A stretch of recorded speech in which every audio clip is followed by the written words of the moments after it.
Testing 1, 2. Can you guys hear me okay? Yeah? Audio is a success. What if I stand back here? Still okay? All right. Woo. Those audio technicians in the back are really good. But over here it's not very good, is it? No, not very good. Okay. A little bit. Cool. What a nice big room. You guys are all social distancing, right? I noticed the seats weren't really close together, so they have sort of spaced them out a bit.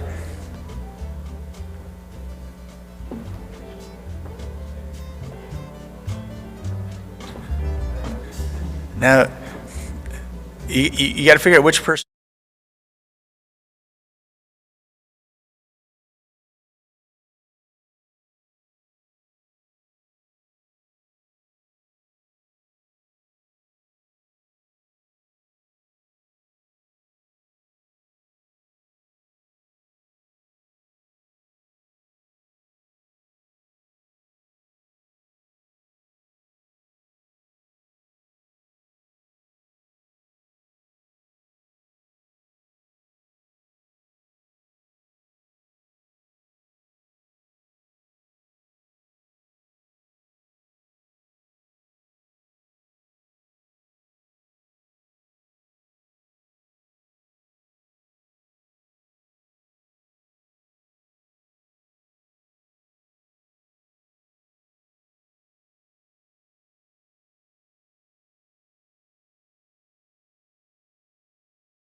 Out. We're excited. We got plenty of space to be, I don't like the term social distance. I think we want to be socially close, but be physically distanced to run a safe and entertaining event.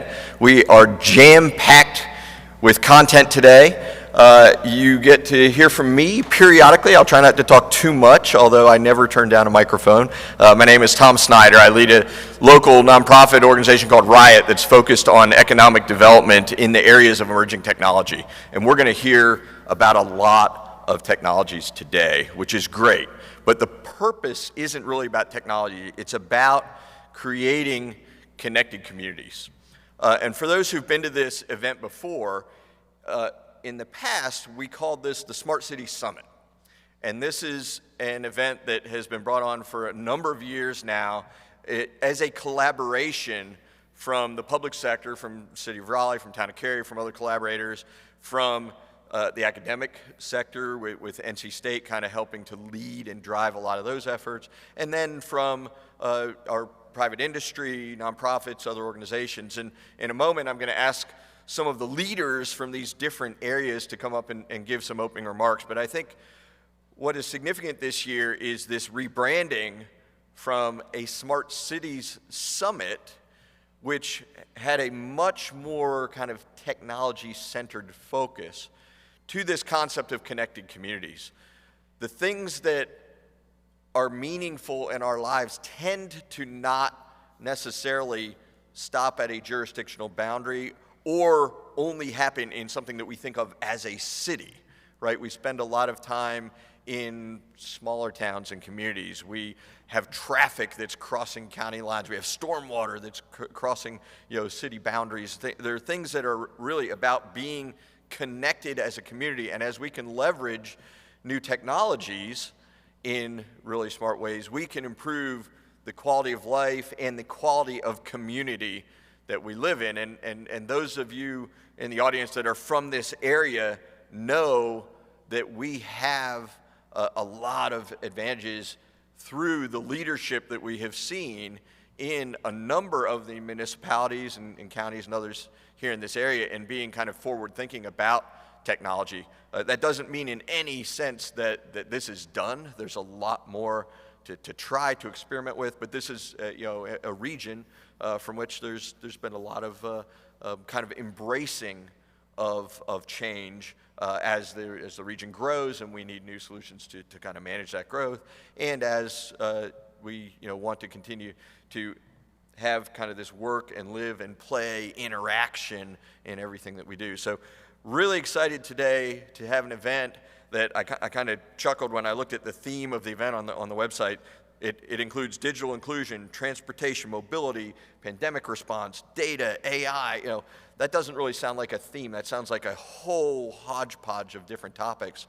But the reality is, when you think about a Smart City Summit, you might think about a particular technology necessary in a city. When you think about a connected community, it really is all of these different things kind of merging together. And so I hope that as we go through the day today, and we're going to hear from some incredible speakers from the public sector, from the private sector, from big industry, from startups, you'll recognize that there's kind of an interconnected thread through all of these things.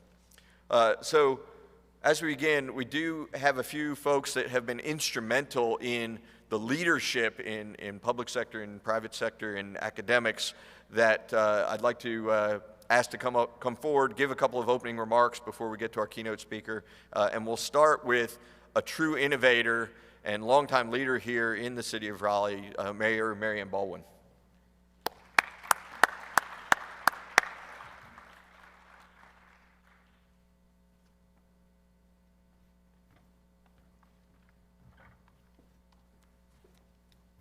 Welcome, everybody.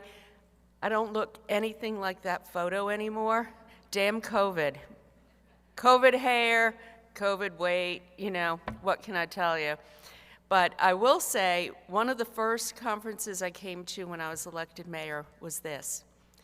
And it's 2 years ago, and we haven't gathered since. So this day feels really good.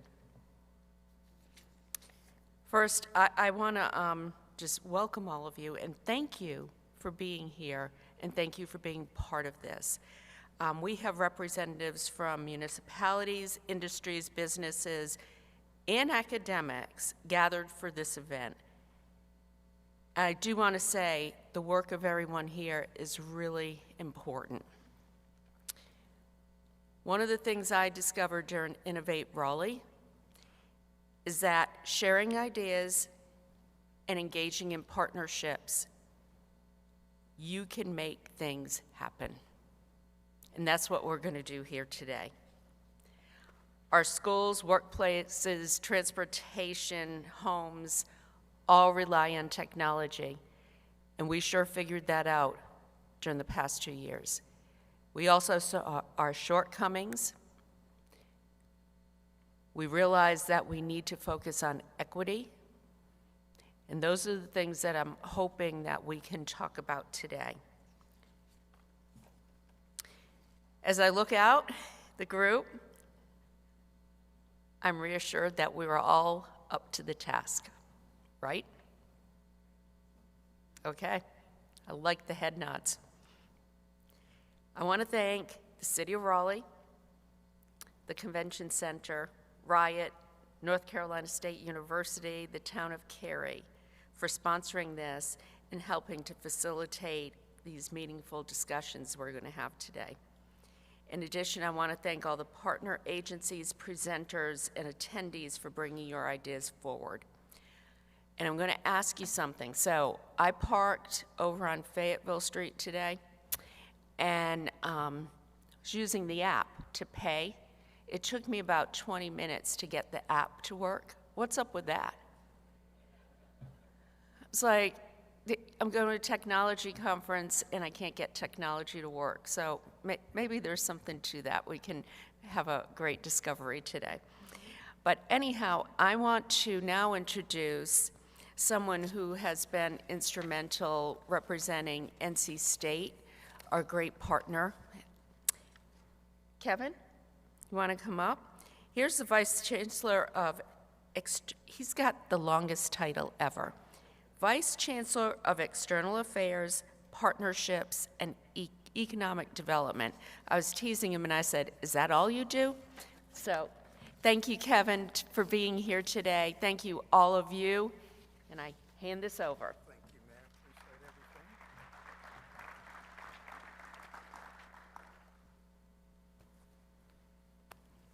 Thank you, Mayor, and good morning to all of you, and welcome to the 5th Annual Connected Communities Conference. And I want to thank you all for joining us today. NC State is proud to be based here in Raleigh within North Carolina's Research Triangle region. As a STEM powerhouse, the university spends $500 million annually on research and ranks 6th in the nation for industry-funded research. And we are a leader in applied learning. This year, NC State ranked #1 in the Southeast and #15 in the nation for both undergraduate and graduate entrepreneurship programs, according to the Princeton Review. Consistent with our founding mission, NC State believes the knowledge should be shared and applied for the greater good. We know that innovation is a team sport. Together, NC State and our communities are tackling challenges to make this region more resilient and better connected. For example, we are one of only 3 cities in the country outside of New York and Salt Lake City to host an advanced wireless test bed, led by NC State with sites across Raleigh and the city of Cary. We are to create a faster and more reliable wireless network for all of our citizens. Over the last year, NC State has announced several exciting research initiatives like developing AI tools for advancing learning, improving foster sustainability, and ensuring data science is for everyone through our new Data Science Academy. Today, you will hear more from local and national leaders about ways to get engaged in making our region even more innovative and connected. Now it's my pleasure and my honor to introduce you to the City of Raleigh's CIO, Sindhu Menon. Sindhu?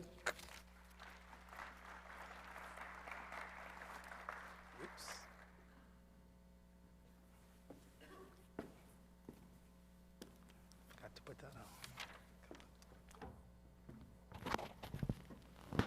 Thank you, Mayor. Thank you, Vice Chancellor. Good morning to everyone. It is a great pleasure to be here today. As a new CIO, I'm still learning the lay of the land, but as the Vice Chancellor said, this is the 5th year that we are conducting this event. And as a technology leader in the region, it is a great honor to be here today. Tom referenced that technology and innovation is no longer silos. It is now more of a horizontal. It is ingrained in all the services that we provide as a city. And I think for the businesses also, with the pandemic, there has been a pivot where everyone had to, in some form or fashion, digitally transform. There are great sessions planned today, which will focus on some of the key things in terms of innovation, connectivity, affordability, accessibility. So I'm looking forward to those, and I welcome you all, and look forward to your participation in making this a great, successful event. Thank you, and welcome.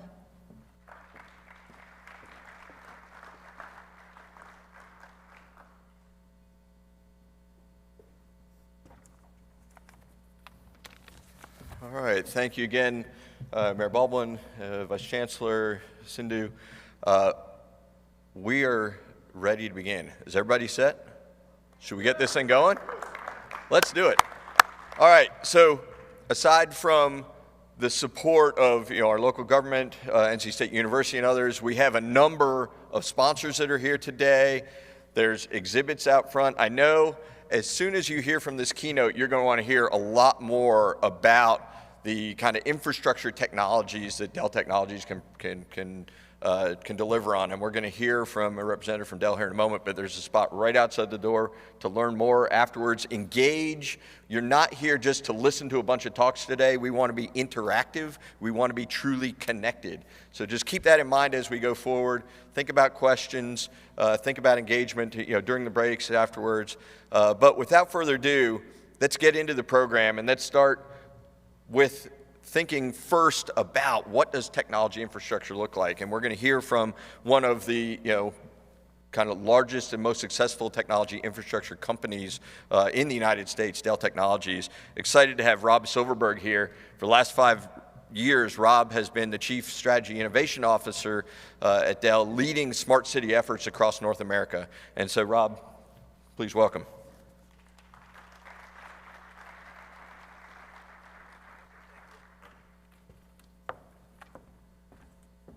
All righty, let's get going here.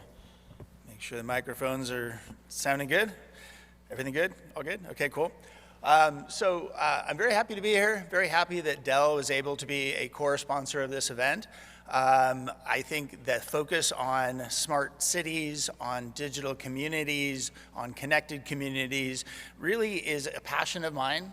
I've been with Dell Technologies for 18 years, focused primarily on state and local government for the majority of that time.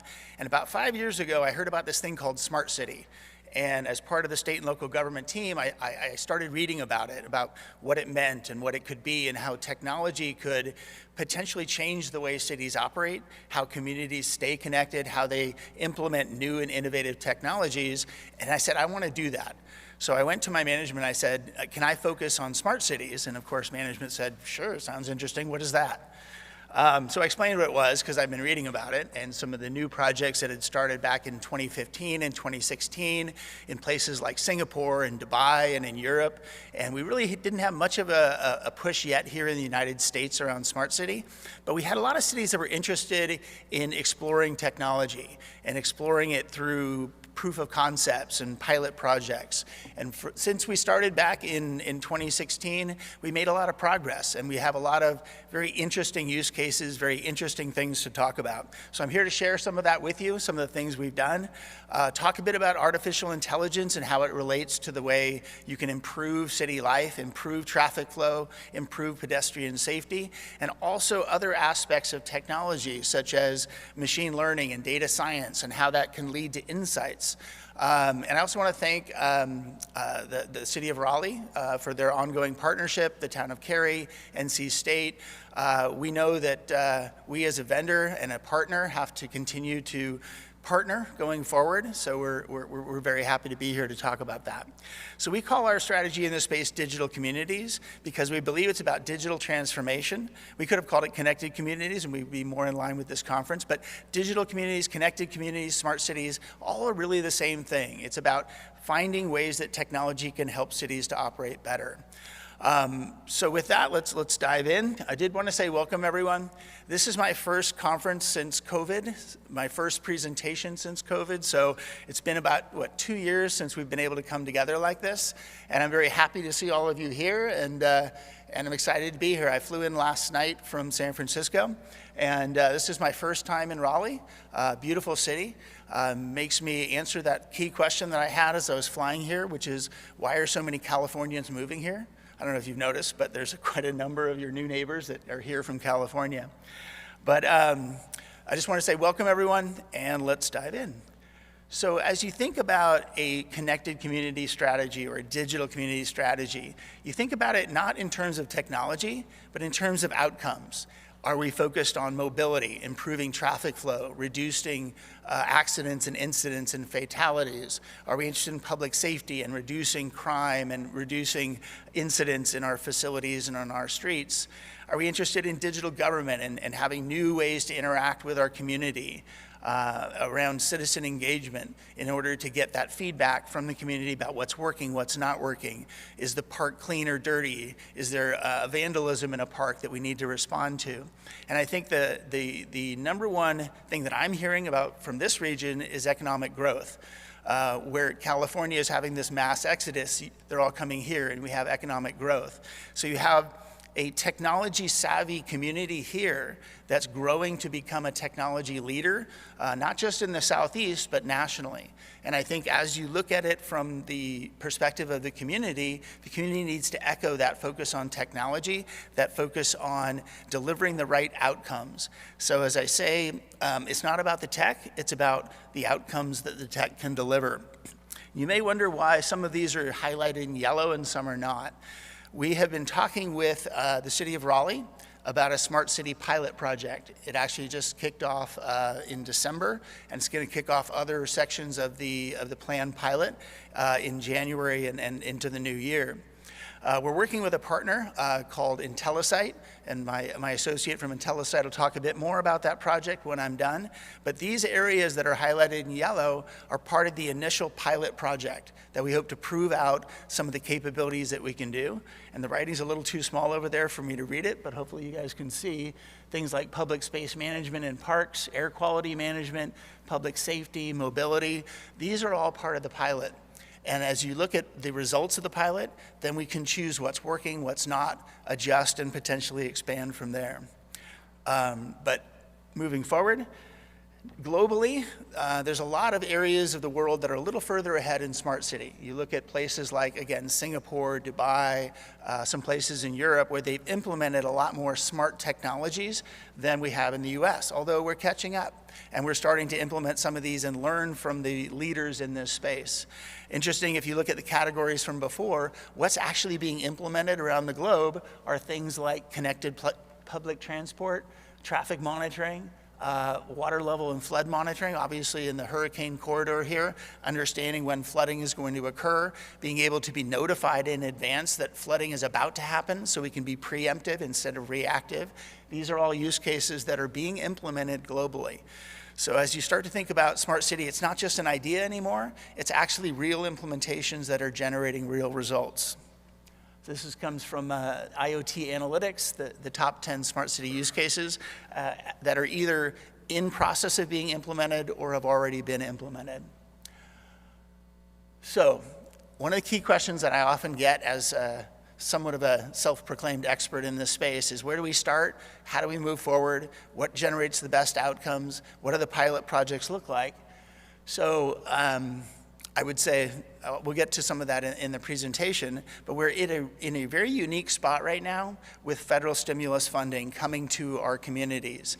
And this article from Government Technology talks about Smart City Challenge program to see $500 million in federal funding.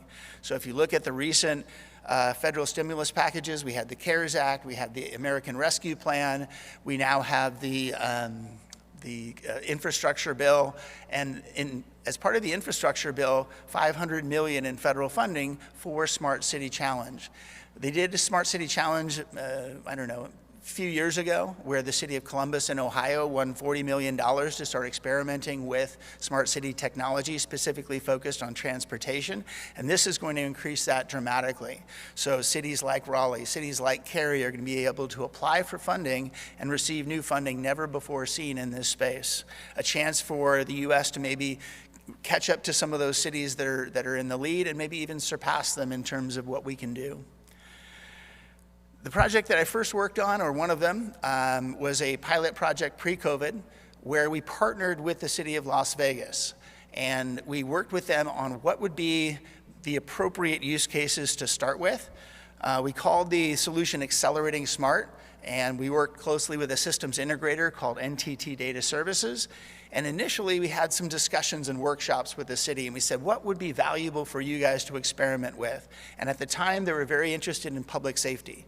They were interested in making sure that Las Vegas could be a very safe city and eliminate some of the challenges that they had around public safety. So they were interested in crowd counting and sound detection, wrong direction vehicle movement to reduce accidents, incidents, and fatalities, persons of interest and vehicles of interest, and vehicle count for traffic congestion and patterns. So those are some of the initial use cases we started with in the pilot. It's actually expanded from there. They started to do facilities monitoring for people climbing on the fabulous Las Vegas sign. They started to do parks monitoring to see when people were potentially in a park after hours, or if there was an incident going on in the park. So they continued to expand the use cases that they've implemented. And what they wanted to see was a dashboard, an actionable dashboard. They had a lot of sensors that they put into the Innovation District in downtown Las Vegas, 32 cameras, 25 license plate recognition, 7 crowd counting, 5 gunshot audio analytics, 5 glass breaking audio analytics. And if you think about it, it's not just a camera, it's also a microphone. Is it a microphone? No, it's a microphone, picking up these things like gunshots and glass breaking. So it became sort of the eyes of the ears of the city. And where artificial intelligence comes in is the city didn't want to be recording information, and they didn't want to be responding to what they called noise. They wanted the system to be able to determine what incident was happening, and then alert them to those incidents that were something the city should be responding to. So what it looks like is this is an incident that was captured by the system. An alert came up on the dashboard. Someone clicked on the alert, and they saw a vehicle turning the wrong way on a one-way street. So this is a street that's going the opposite direction. This car went the wrong way. The artificial intelligence picked up the fact that it was a wrong-way vehicle, and if you see that other car coming by, we potentially had a near-miss situation. The reason they chose this intersection was that they had a number of accidents at this intersection, and they knew they had a problem. How big a problem? They didn't know. But as they started to monitor it, and as the artificial intelligence started to understand the depth of the problem, they thought maybe 1 or 2 times a day a car would turn the wrong way. It actually happened to be 10 to 15 times a day that a car would go turn the wrong way. And this is why they had a number of accidents and incidents here. So they knew they had a problem, and they tried to figure out how to fix it. So they first put up some additional signage. But what was kind of cool is because they had this system, they could measure the results of the changes that they made. So the initial signage saying, left turn only, making it more visible, making it more prominent in front of the driver, had some effect. It reduced the number of incidents from 10 to 15 a day down to 8 to 10 a day. But if you're a city leader, you know that 8 to 10 times a day someone's turning the wrong way on the street is not enough. So then they went and painted big white arrows in front of the intersection. So as you approach the intersection, you see these big white arrows in front of you pointing the direction that you need to go. And only after that second step, the system told them that they were down to 0 to 1 a day. So they could measure the results of the changes that they made and reduced the potential for accidents, injuries, and fatalities dramatically through, again, artificial intelligence. Vehicle recognition is something that's very new in AI. The advancements in computer vision, which is a specific type of artificial intelligence, have advanced dramatically in the last couple of years. Not just the ability to count vehicles, but the ability to say what type of vehicle it might be. So let's say you're looking for a red Mitsubishi Outlander. Or a specific license plate that may have been on a watch list. The system can actually identify those and do vehicle recognition. Maybe it's a stolen vehicle. Maybe it's a vehicle that was involved in some sort of an incident that we need to try to quickly find. So in this case, the AI is identifying not just that the license plate is on a watch list, but also that it is a red Mitsubishi Outlander. So the ability for the city to suddenly look for all these things and find them through AI is very important. Crowd counting is another important thing for several reasons.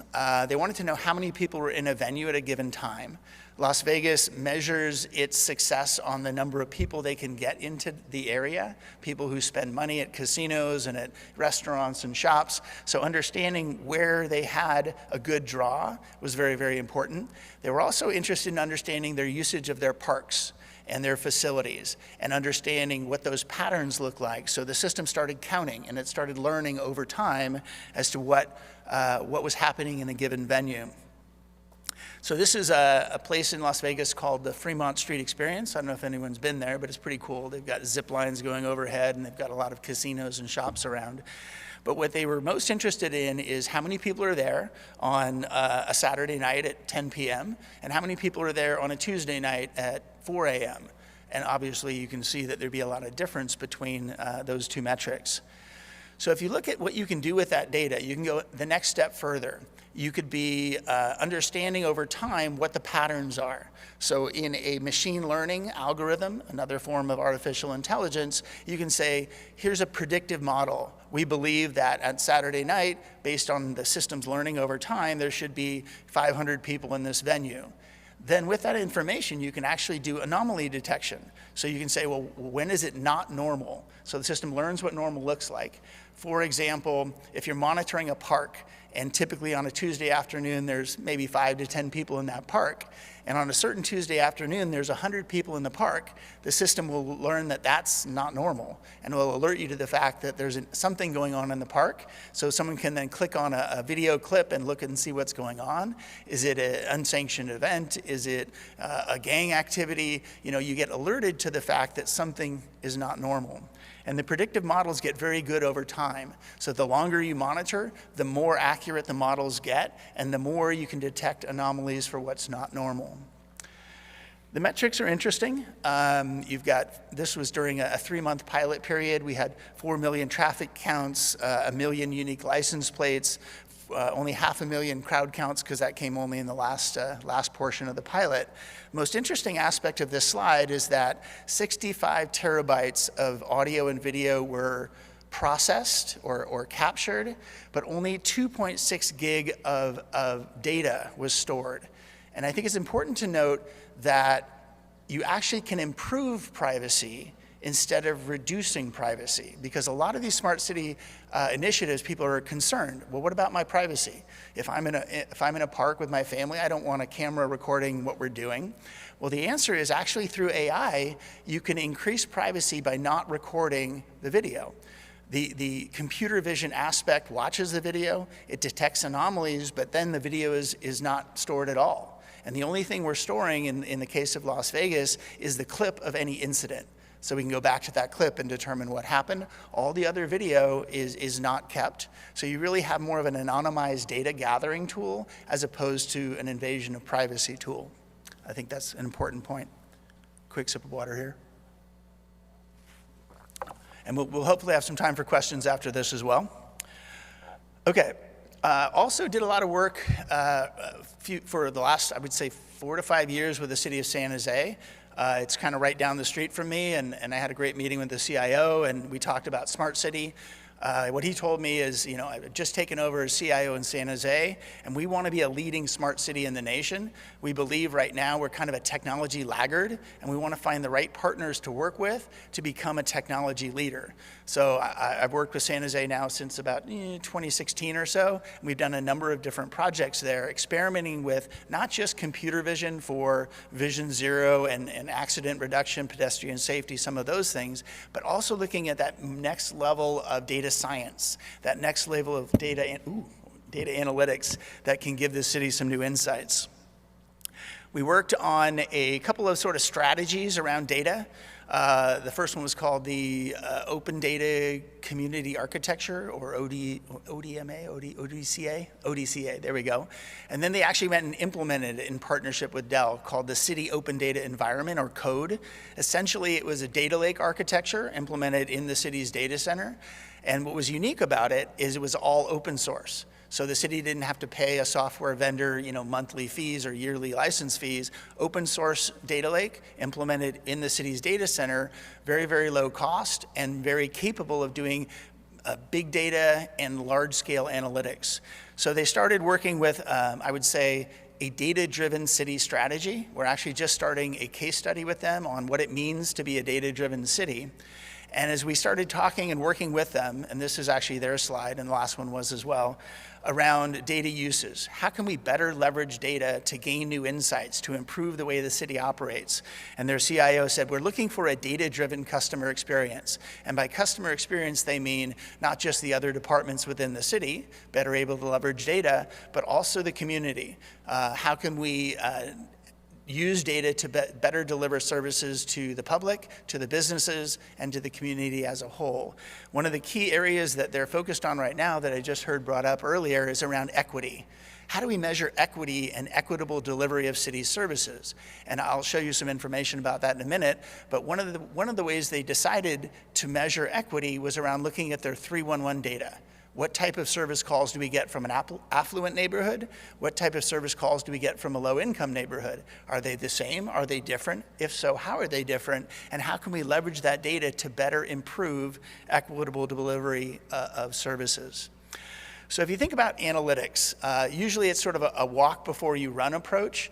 Most cities that I work with are starting to understand that, you know, they have a lot of data, but they're not doing enough with it yet. So they want to start doing more with their data. And it often starts with the first step, which is data visualizations.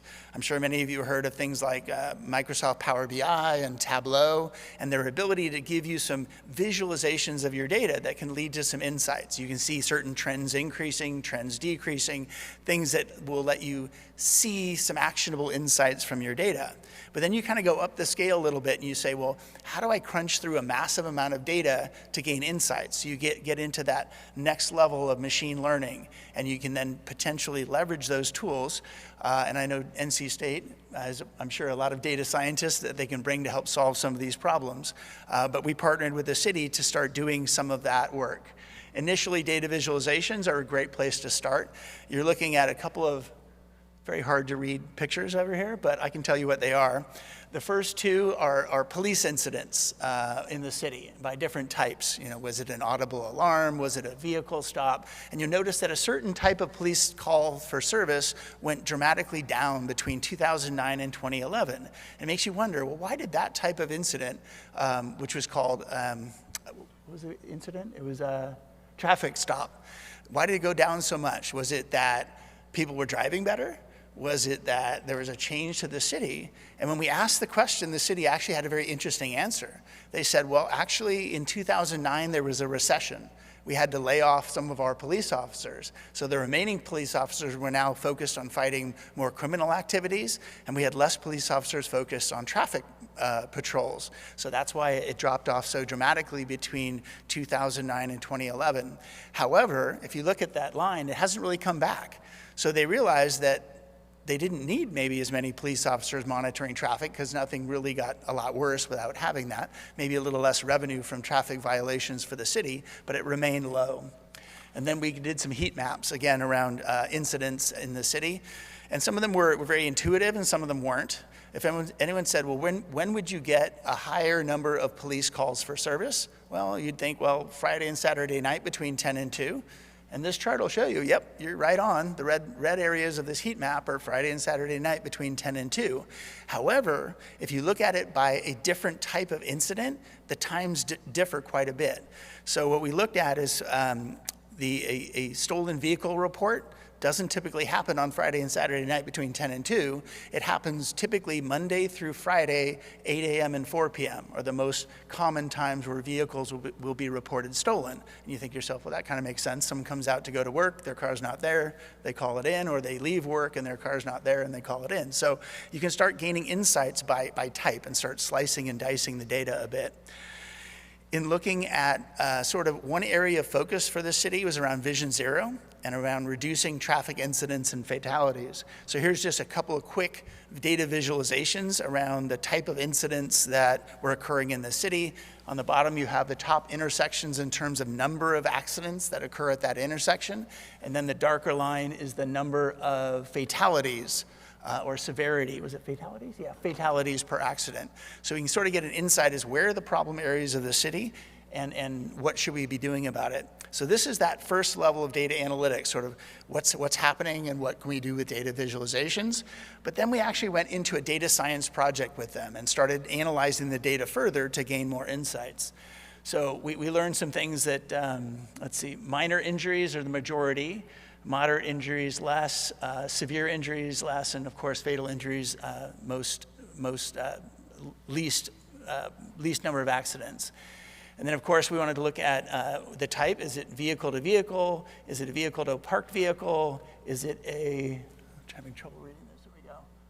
Is it a pedestrian or a bike? And how does that relate to the number of injuries and fatalities? So as you start to think about it in the context of Vision Zero, which is, of course, the goal to reduce accidents and fatalities to at or near zero, you start thinking about, okay, data science, what can we do with it?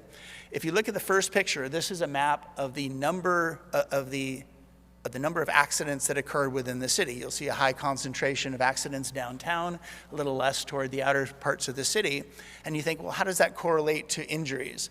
You look at the next one over on the right-hand side, and there is a direct correlation between number of accidents and number of injuries. Well, that's logical. Makes sense. You have more accidents, you have more injuries. But then you look at fatal injuries, and you look at that map of fatal injuries, and it's not related at all. So where we're having more fatal injuries is not where we're having the majority of accidents. It's at different locations in the city. So you can start to think to yourself, what is it about that intersection that makes it higher or more likely to have a fatal incident? Is it that the bike lane is too close to traffic? Is it that there's an obscurity for a pedestrian who may be walking in the street?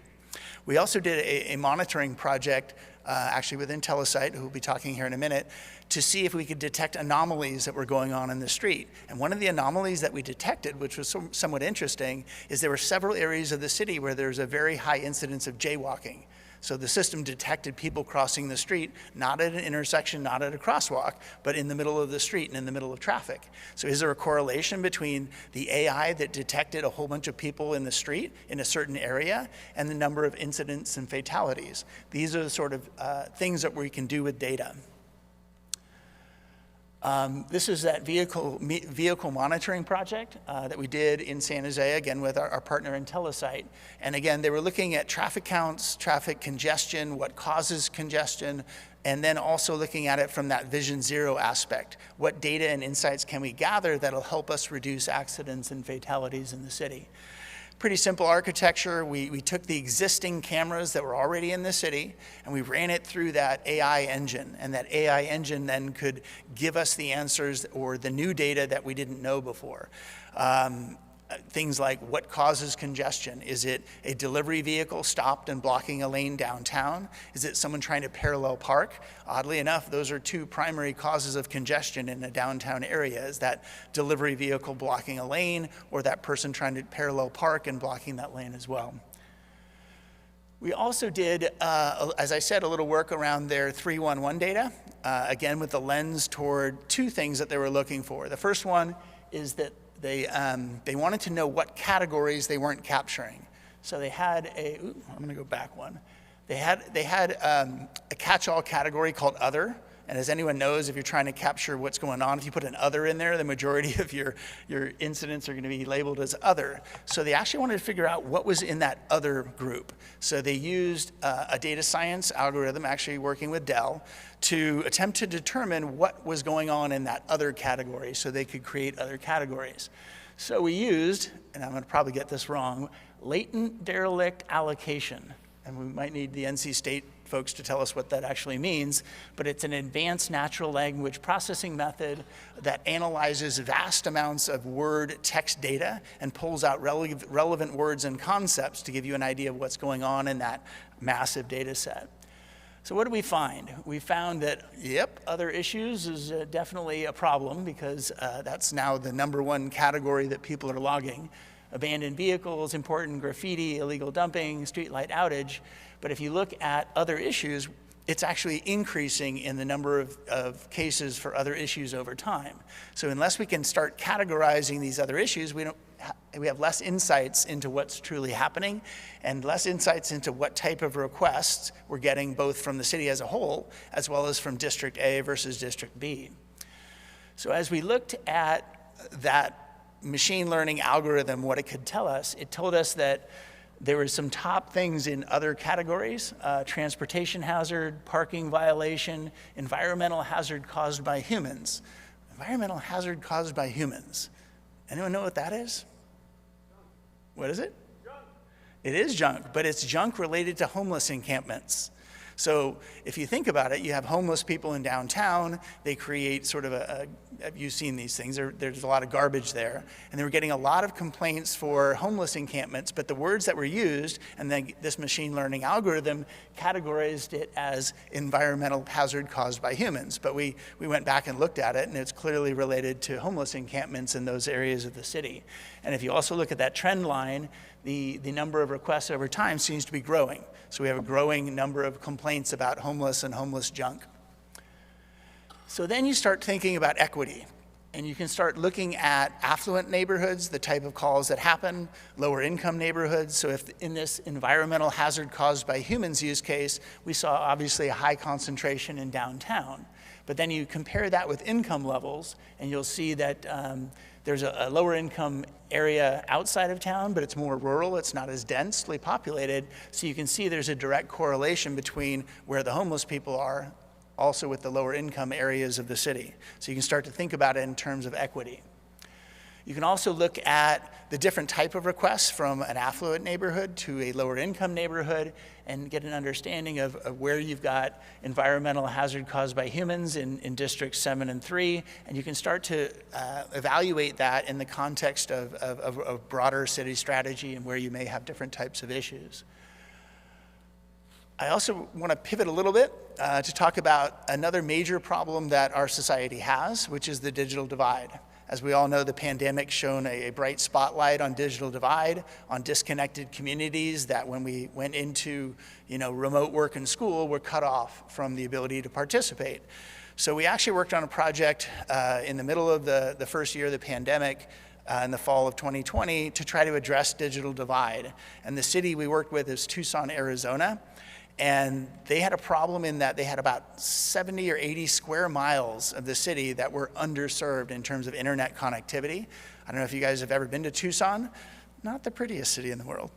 But they also have a lot of low-income areas and a lot of poverty in the city. So they had trailer parks, they had low-income neighborhoods, and these areas did not have internet connectivity. So as you try to participate in remote school, we had many, many families that couldn't do it. They were disconnected.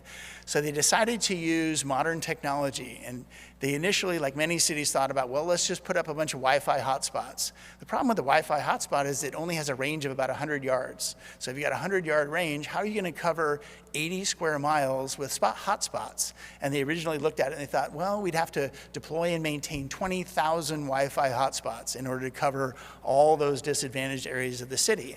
So then they talked with us, and we proposed to them that they think about private wireless networks, cellular technology, 4G LTE and 5G, and could we potentially cover that same area with cell hubs instead of Wi-Fi hotspots?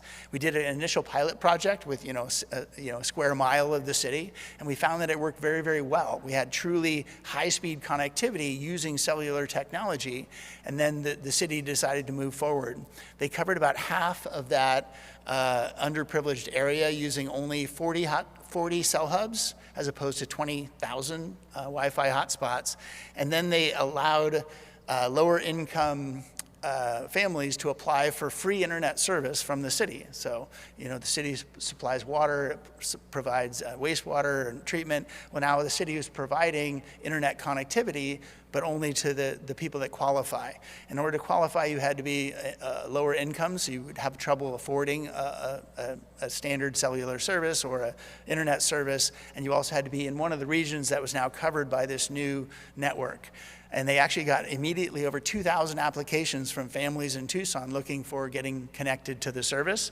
And I think this is one of those, I would say, stories that really is, I would say, digital community, life-changing, connected community, because these families were brought online. They were able to participate in remote work and school, and this city is now expanding that footprint. And I think private wireless networks may be a way to help us solve digital divide issues, not just for underserved downtowns, but also for our rural communities that are somewhat underserved. So the way it works is you look at a certain area that doesn't have good coverage, you map that area out, you figure out where you want to put your cellular cell hubs. In this case, each cell hub would cover almost a circular mile around that location. So in this case, we've got about a 20 square mile area here covered by a number of different hotspots. cell hubs. So what we're trying to do is get blanket coverage for this whole area. And if you design it right, you have no dead zones. You have the ability to have ubiquitous coverage across that entire underserved region. So I'm going to wrap it up a little bit, and then we'll have some time for questions. As you look at the connected community strategy, you start with the current situation, which is everything's pretty much siloed. You've got your fire service, your transit service, water service, all these different areas and functions within the community. But then you start thinking about how do we connect these things together? And I think the concept of connected communities is the right one, because you're connecting it not just with networks, but with data. And you're starting to integrate data from these various sources, and you're then taking it to the next level, which is analyzing the data, gaining new insights from the data. And what you find is you turn these things into smarter assets and smarter systems. And I will say the approach of a smart city strategy or a connected community strategy is really that system of systems approach. How does traffic and transportation lead to improvements in transit? How does improvement in transit lead to improvements in parking? So all these things can be potentially interrelated, and you need to look at it not just as a silo, here's what's going on in parking, but as a holistic view of the city and all the different data sets that you have. So as we start with the city of Raleigh, and we're looking to pilot some use cases that I showed you earlier and that JP is going to cover here in just a minute. But what we really want is the outcomes. We want those solving a specific problem. Can we reduce the number of vehicle to pedestrian incidents in a crosswalk? Can we improve traffic flow in a certain intersection? Can we reduce the number of wrong-way vehicles and incidents there? So again, start small. Have a vision for growing bigger, and then sort of expand the usage and the number of use cases over time. So I will say it's a partnership between the vendor partners, the community, the universities, the cities, and really focusing on improving the life within the city. And I'm just going to sort of end by saying, cities are really where government meets the individual. Police, fire, parks and recreation, all these areas that really can be why we love to live where we are, why you chose to live in the city that you live in. Is it because of the parks? Is it because of the community? Is it because of safety? Would you pick to live in an area where there's a high crime rate and maybe a lot of homeless people? Maybe, maybe not. But that's the sort of things that we can try to improve. So I'm going to wrap up my talk here. How much time do I have left? I don't know. Quickly keep track of time. All right, we have time for some questions. So there's a microphone there and there. For those in the front row, you can just yell it to me and I'll repeat it. But if you're in the back, please use a microphone. Yes. I do a lot of work with JMA Wireless. We talk about Uh-huh. Is that something? I'm also a federal judge in broadband grants. I hardly ever see that in any grant applications to solve the divide in this issue. Do you see this proliferating and becoming a major service throughout the United States? So the question is around leveraging private wireless networks for digital divide. And the question is, do we see this proliferating? Is that sort of a quick summary? So the answer is yes. As we all know, there's a lot of federal funding flowing right now toward broadband. And there's a lot of focus on leveraging that funding to solve digital divide.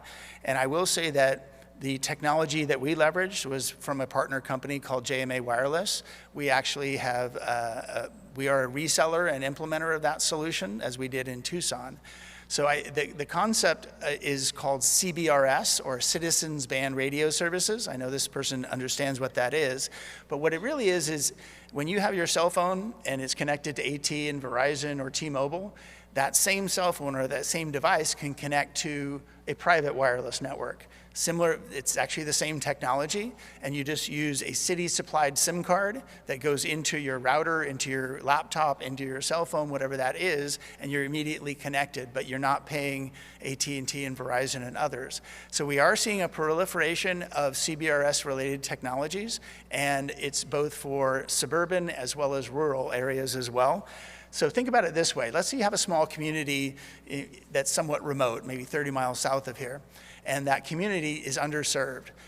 first thing you need to do is get fiber to that location. But when you have the fiber there, are you going to actually get fiber to everybody's home and business? That's an added challenge. But if you put up a cellular technology at the end of that fiber run, you can now have a circular mile of coverage around that fiber run. So it is a valuable technology, not just for delivering internet to the home, but also internet to students on a school bus. So you get that mobility factor as well. Great question, thank you. Can you use the microphone, please? Hi, I'm Gitanjali Soni from North Carolina Virtual. So obviously my question is related to education. You talked a lot about the digital divide, but what are some of the other visions about AI and connected cities and education? And how far are we anywhere close to sort of realizing some of those visions? Well, we do have a team focused just on education, and they're a peer group to my team, so I probably would want to bring in an expert to really answer that question well, because I'm more focused on the state and local government side. But I will say that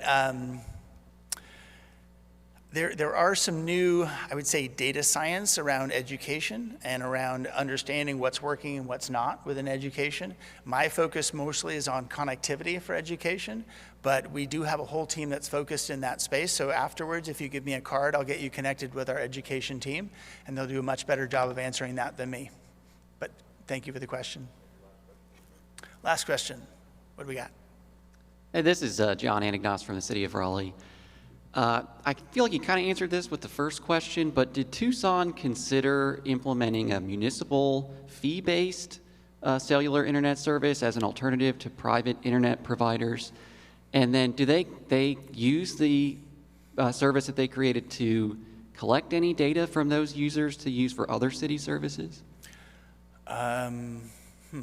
They decided not to do it fee-based. They decided to do it for free because they felt that some of their disadvantaged communities couldn't even afford it if it was low cost, because they barely had enough money to buy dinner or food for that day. So they decided not to have it be fee-based. I do know that some other cities are looking for low cost as opposed to free.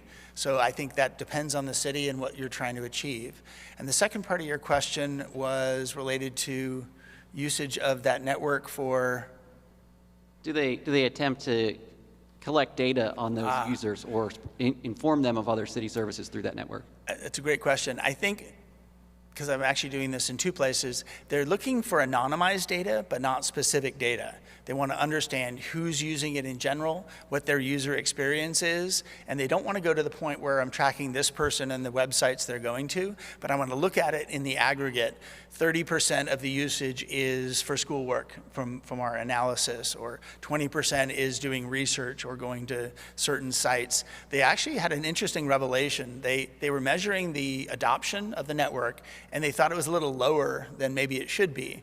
And one of the pieces of feedback they got from the community was that it doesn't allow online gaming. And that was a major impediment to adoption. And they actually decided to stop filtering online gaming because they realized that online gaming was actually social interaction for these teenagers and these kids that weren't able to go see each other in the schoolyard anymore. So once they turned online gaming on, it actually increased the usage, increased the adoption, and they saw it mostly in what they thought was that group range that normally would have been interacting in school, they're now interacting through gaming. So an interesting revelation there. And I think that's the end of my time. All right, I'm going to turn it over to my friend JP from Intellisite. JP is on the leadership team at Intellisite, and what he's going to talk about is some of the upcoming projects that we're planning with the city of Raleigh. So with that, I'll say thank you very much.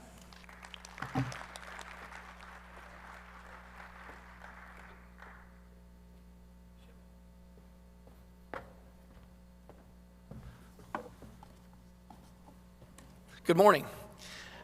So my name is JP Kenny, and as Rob mentioned, I'm the Chief Revenue Officer for Intellisite. And first I want to thank the City of Raleigh and certainly Rob and Kevin and Dell for allowing us to have 10 to 15 minutes to spend with you at the end of their keynote. So I'm fairly fortunate, where Rob mentioned that he wondered why people are moving to Raleigh. I moved to Raleigh about 30 years ago from Texas. And actually, I went to Texas A&M, and I know Sindhu came from College Station recently, so I'll look forward to talking with you about College Station. But 30 years ago, I came here, and I've been fortunate to live in Raleigh, Cary, and Charlotte in that time frame. And I love this community. I love the concept of the communities as well, just simply because the connected communities is really, I think, what has drawn me, and certainly my wife being from the eastern part of the state, to stay here and raise our family here. And I don't ever see leaving here, to be completely honest with you, as I also believe that it's clear that North Carolina is a leader in technology and will continue to be. So I'm going to touch on a few statistics just to back up some of what Rob talked about. So 75% of all data will be over IoT or some type of IoT by 2025. 70% of all organizations will have some type of an IoT use case by 2023. If you think about that, that's like a year away. We're only a couple of weeks away from 2022. And today, there's already 775 million cameras in the market. So basically, your data tells a story. But I would venture to say your data can tell a story. And the only way your data can tell a story is if it's enriched and it's valuable. So I'm going to talk a little bit about that. And I'll talk very little about technology. As Tom and Rob both mentioned, it's really not about technology. It's about the outcomes. And Intellisite is an outcome-based organization. It's a 20-year-old company that was machine-to-machine and computer vision-based. And in the last few years, there's been a significant amount of investment injected in the analytics component, which is deep insights, the core of what I would call the circle of value of your data. Everybody's heard of the circle of life, right? What I'm going to talk a little bit about is the circle of value of your data. The first thing you have to have in order to leverage data is connectivity. And Rob talked a little bit about connectivity, whatever type of connectivity it is, 5G, LTE, but you have to be able to access the data. And at a point where you access the data, then you ingest the data into some type of a device, whether it's an edge or the cloud. And once the data is ingested, you then have to enrich the data. When you enrich the data, that's when you begin to see value in that data. You run this deep insights analytic engine an algorithm on the data, and it creates insights. And the insights, as Rob talked about, that's when you start to learn things that you didn't already know. For instance, when a vehicle almost strikes a pedestrian, or it does strike a pedestrian, unfortunately, or if the air quality isn't up to snuff, or as Rob mentioned, jaywalking is taking place. And we'll talk a little bit about that in some of the use cases that we're discovering and piloting with Raleigh. And the last thing is, obviously, it's all about the outcome.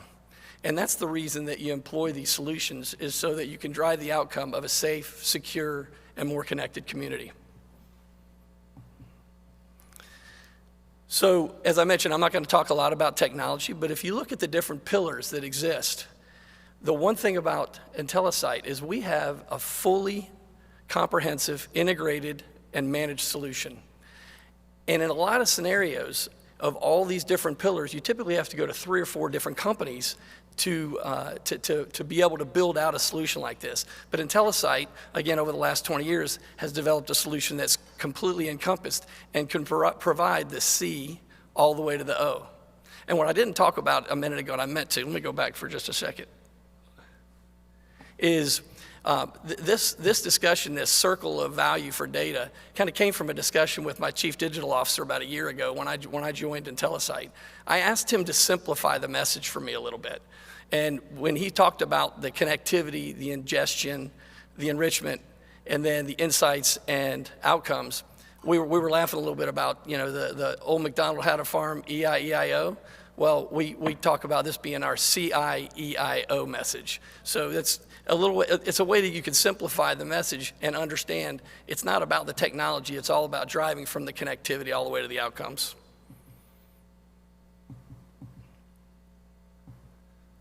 All right, so let me talk a little bit about the solutions that we're piloting with the city of Raleigh.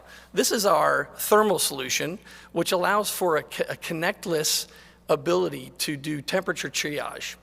You may have seen it, the demo unit is actually sitting next to the registration. So when you register, if you look to the left, the system's there. So Raleigh is actually leveraging this thermal solution, and they're integrating it with ServiceNow to allow public badge access, that when they do the temperature triage, if indeed you're over the temperature, and the temperature triage is within plus or minus 0.3 degrees. And again, you'll notice that when you come visit us at the booth. But what NOAA's doing is they've integrated it with ServiceNow so that an alert can be sent to their health and wellness group. And then that's the group that will deal with a challenge when maybe somebody has a temperature, and they can also do contact tracing to understand where that individual's been. And by doing that, they can make sure, if they need to alert others that someone who had a temperature was around them. And obviously, the other thing it can do is it can tell you if you have a mask on or not. And if you want to do it, you can actually make someone put their mask on by the unit telling you don't have a mask on, you need to put it on before you move forward. So this is one solution that we're piloting right now with the City of Raleigh, and NOAA's looking to move forward with that solution. And this is an example of the solution at work. So I'll let you just kind of look at that for a minute.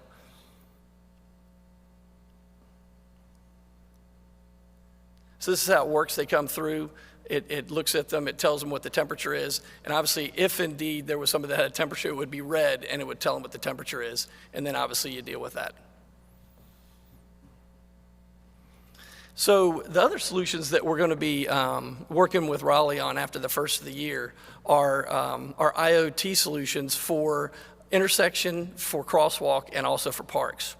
So for instance, the Intellisite team did some extensive research around issues at specific crosswalks, intersections, and parks. And it was interesting because the one they found to have some of the most significant challenges is the one Noah walks across on his way to work every day.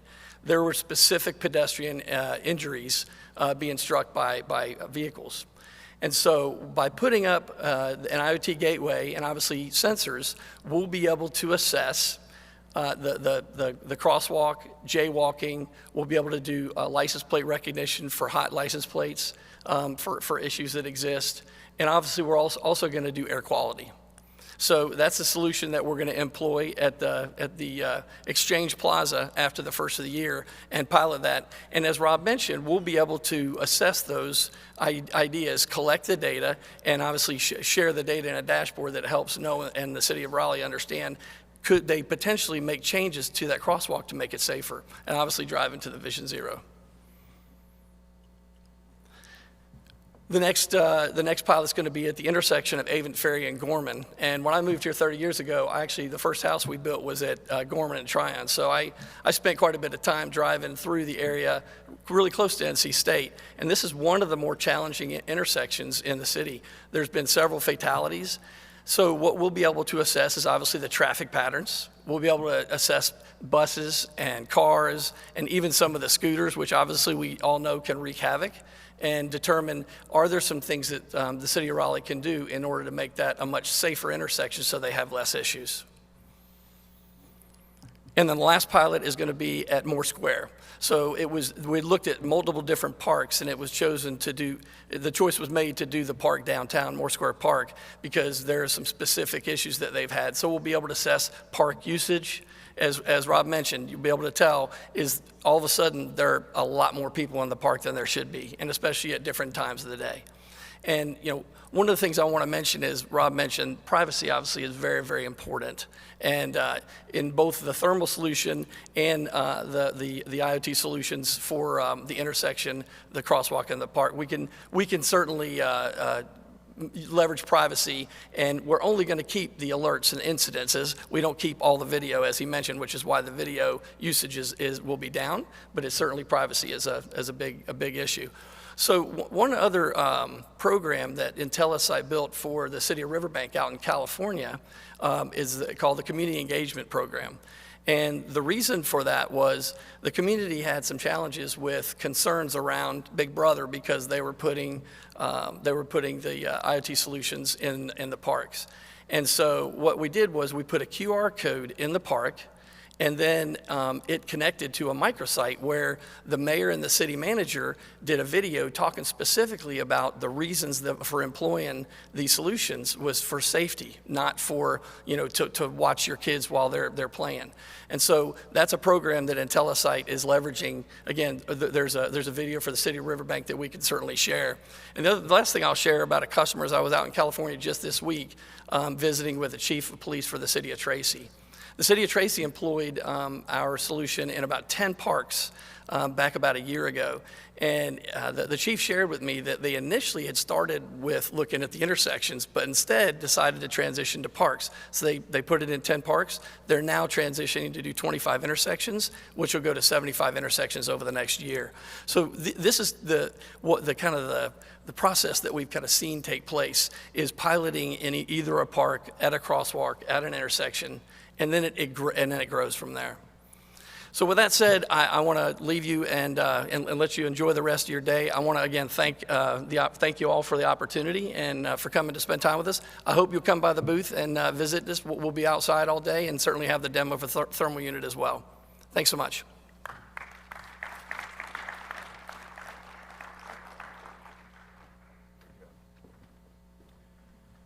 All right, thank you so much, Rob and JP. Fantastic stuff. It's exciting to see just even the small examples given today of how powerful we can analyze and learn new things through the use of data, through these AI tools. It's really an exciting time. I can't wait to see all the use cases that come out. But most of these use cases are built on infrastructure. We just heard from infrastructure companies that are building platform technologies both in hardware and sensing and AI. Our next speaker, John Cowan, is an innovator and entrepreneur, over 20 years running startup companies. His latest venture, EdgeX, is really looking at how do you create that really powerful kind of cloud kind of compute power at the edge where we can do things, in real time, in our smart cities, in our smart communities. Really excited to learn more about the EdgeX platform, and I'll ask John to come on up to the stage.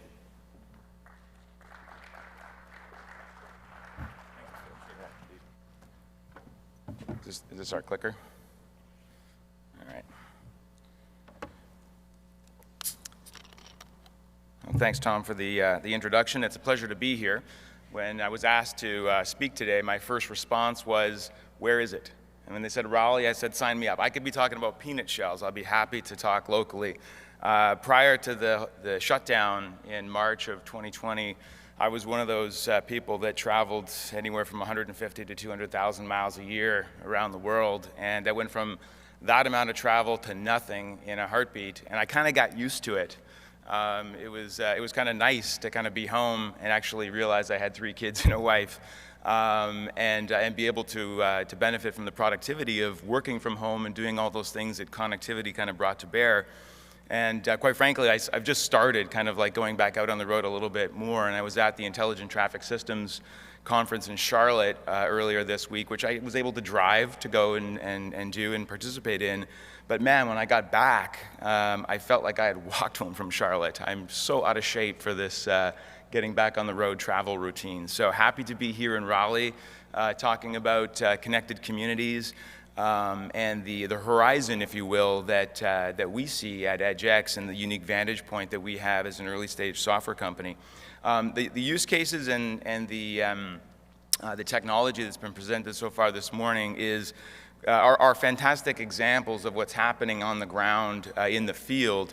What I'm going to do today is kind of back it up a little bit. I'm going to talk a little bit about what it means to be a connected community and what the sort of the common denominator is for a connected community. But I'm going to bring it back a little bit to the macro and look at some of the unique challenges that connected communities are going to present as we think about scaling this, right? We're doing connected communities now in these, I don't want to use the term silos, but community by community. There's lots of pilots. There's lots of discrete single-tenant use cases out there. I'll bring it back to some of the considerations that we have to think about if we're going to truly scale this nationwide or worldwide or planet scale, whatever term you want to use. So I think from the perspective of what it will mean to be a connected community. There's lots of use cases, lots of examples to talk about. Rob did a great job talking about the digital divide. I know right here in Wake County, the amount of students that don't have access to adequate broadband in order to engage in education and learning is an alarming number. It's a serious concern. It's something we have to address. The ambitions for Vision Zero and traffic safety and what have you, top of mind, top of list in terms of priorities as a connected community. But I think what underpins a connected community is this progress towards greater intelligence, greater awareness. If we have greater intelligence and greater awareness, the kinds of innovative software solutions that have been presented can begin to develop and flourish in our communities. So kind of bringing it back a little bit, as I said, I'll bring it back to the macro and talk a little bit, and then bring it back down to, the things on the ground that are happening. I like to think about, what we're involved in at a macro level in the context of how the internet itself is evolving, right? Everything that we've seen today relies on networks, and specifically the internet. And I'm old enough to have lived through now multiple generations of the internet as an entrepreneur. I began in the 90s when the internet was in its infancy. I lived through the dot-com era. I made money and lost money, like I'm sure everybody or most people in this room did in the dot-com era, as we progressed to connect, hundreds of millions of nodes and expand the network that was the internet. I made my career really in this cloud computing era, or this third generation of the internet, as we've connected up billions of smartphones and computers online. But that's not actually the end state. The end state is not where we are today. The end state is what's coming next. And what's coming next presents both opportunities and massive challenges for connected communities. We're talking about really the era of connected machines. And in this era of connected machines, and you can argue about the number or debate the number, I thought it was going to be hundreds of billions of machines and sensors that we're going to be connecting up. But the reality is that, no, it's actually close to 1 trillion. I sat in a presentation with a processor company not so long ago, and they talked about 1 trillion of their processors being in smart sensors by 2030. And immediately I realized that I underestimated exactly how significant the fourth internet was going to be, this Internet of Things, right? It's this era of connected machines, as it were. So the kinds of applications, I won't go into a lot of deep dive because this has been covered by Rob and JP at length, but intelligence and autonomy are going to define the fourth internet applications. All of the use cases that you've seen so far are all about intelligence. They're all about using sensors and connected machines to apply machine learning and artificial intelligence to create an output that makes a community ultimately smarter, more intelligent. These are the applications that are going to define them. And it's really different than the applications that we're used to now, right? The applications we're used to consuming in the third internet are applications like social media and mobile apps and what have you. But this pivot that's happening in the fourth internet with software is this pivot from this abstract, Google spreadsheets and social media to a very real-world application where the software can be responsible for life and death. It can be responsible for poverty and wealth. It can be responsible for life-changing, life-altering decisions that can be made in the field. And that's a fundamentally unique difference between applications that we're encountering now versus what we live in today. And so if you play this out, right, all of these sensors that companies like NTT and Dell and what have you are wiring up, what they do is they create data. They spit out data, okay? And that data is ultimately processed into intelligence, and intelligence creates value. So if you play that out, it seems pretty logical to rationalize that data really is the currency of the future internet, of the fourth internet. And there's going to be a lot of it. Okay, so we've talked about some really cool use cases here today, but if you play that out, if you multiply that out across every community across the country, we're talking about an inordinate amount of data, right? And we talk about zettabytes and petabytes and exabytes, and people go, I don't know what that is. So what I did is I kind of did a back of the napkin exercise to kind of quantify that in a more of a material sense, right? So 1 petabyte of data, okay, is roughly 2 data center cabinets of ultra high density storage. So think your data center rack times 2, That's about 1 petabyte of information. 1 exabyte of information is 2,000 of those, okay? And that would fill up about a 4-story data center, in a city block, right? And if you're kind of keeping score of that, what I'm doing is I'm adding back of the napkin math to the cost of this infrastructure to store that amount of information. 1 zettabyte is about 1,000 data centers, or about 20% of the island of Manhattan completely filled with hard drives, right? About $250 billion in CapEx in order to store just that, okay? Now, going back to that previous slide, we have line of sight now over the next several years to 250 zettabytes of information, okay, in the fourth internet. And what that ultimately means is that storing just 10% of the data that the fourth internet is going to create will require over $60 trillion of new infrastructure spending.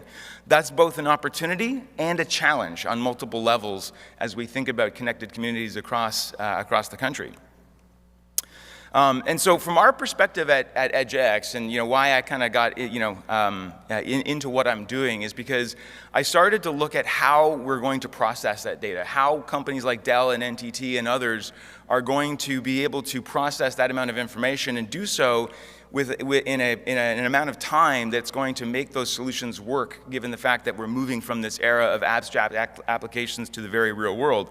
And so today, and again, how I built my career in cloud computing, I understand how applications run and where they run. They run in centralized cloud computing data centers, and we backhaul information, whether it's from my laptop at home or from the city intersection or what have you. I backhaul lots of data to a centralized cloud for processing so intelligence can be created. Fantastic. And generally speaking, we live in a world of 10 to 150 milliseconds of latency, and up to this point in time, that's been generally okay. We've been okay with living with that. But as we look forward to these applications at scale, we're going to have a latency problem, right? When we work with intelligent traffic systems companies, what they're telling us is that what we have to achieve is less than 5 milliseconds latency. And that's not just ping, that's processing. Okay? And it makes sense. Like, do you really want the pedestrian detection algorithm to take a bunch of time? You can't live with that kind of solution. So latency is a very big deal. What we're going to have to do as an industry, as a community, is put computers in much closer proximity to all of these connected things, right? That, by definition, is exactly what the edge is, right? So depending on who you talk to in the industry, the edge means different things. Well, to me, the edge just means a high-performance computer located in close proximity to a connected thing. If you take the amount of infrastructure that's required to process all the data in the fourth internet, we're talking about a boatload of servers, okay? A boatload of infrastructure. We're going to need millions of computers, okay, in close proximity to the billions of connected sensors. And that's both, like I said, both the challenge, and an opportunity. And, as you probably know, entrepreneurs are usually gamblers, right? So as an entrepreneur, it's irresistible for me to try and take that challenge on. I almost can't say no to it. So, just a little bit of an understanding about where the edge is, right? Because, again, depending on who you talk to, you'll get a different answer for this. And we kind of define the edge as everywhere within a connected, machines everywhere within a connected sensor or device. But what you're going to start to see as we expand connected communities is that compute processing is going to be located in more and more weird-looking places. We just rationalized the third internet in terms of these football field-sized warehouses full of computers like Amazon Web Services and Google and Apple and what have you, the hyperscale data center market, if you will. And that's going to continue to exist. But as we look towards processing all of these applications in the fourth internet, computers are going to be located in weird places. We call them weird-looking data centers, cell towers, charging stations, small cells, IoT gateways, these micro, small edge data centers that you'll see popping up, and including traffic cabinets, right? When I started in the intelligent traffic system space, my first reaction was the metal box on the street corner. I don't know what it does, but to me it looks like a small data center, and that should be a data center for processing information in the fourth internet.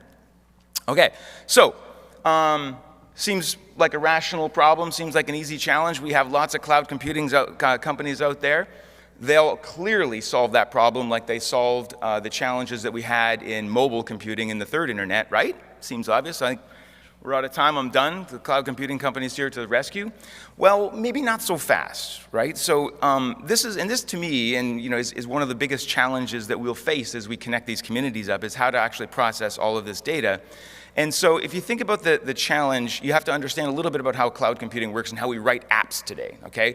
When I build an application, I build my entire stack, and then I provision it one time to a persistent location in the cloud, like an availability zone or some fixed server somewhere.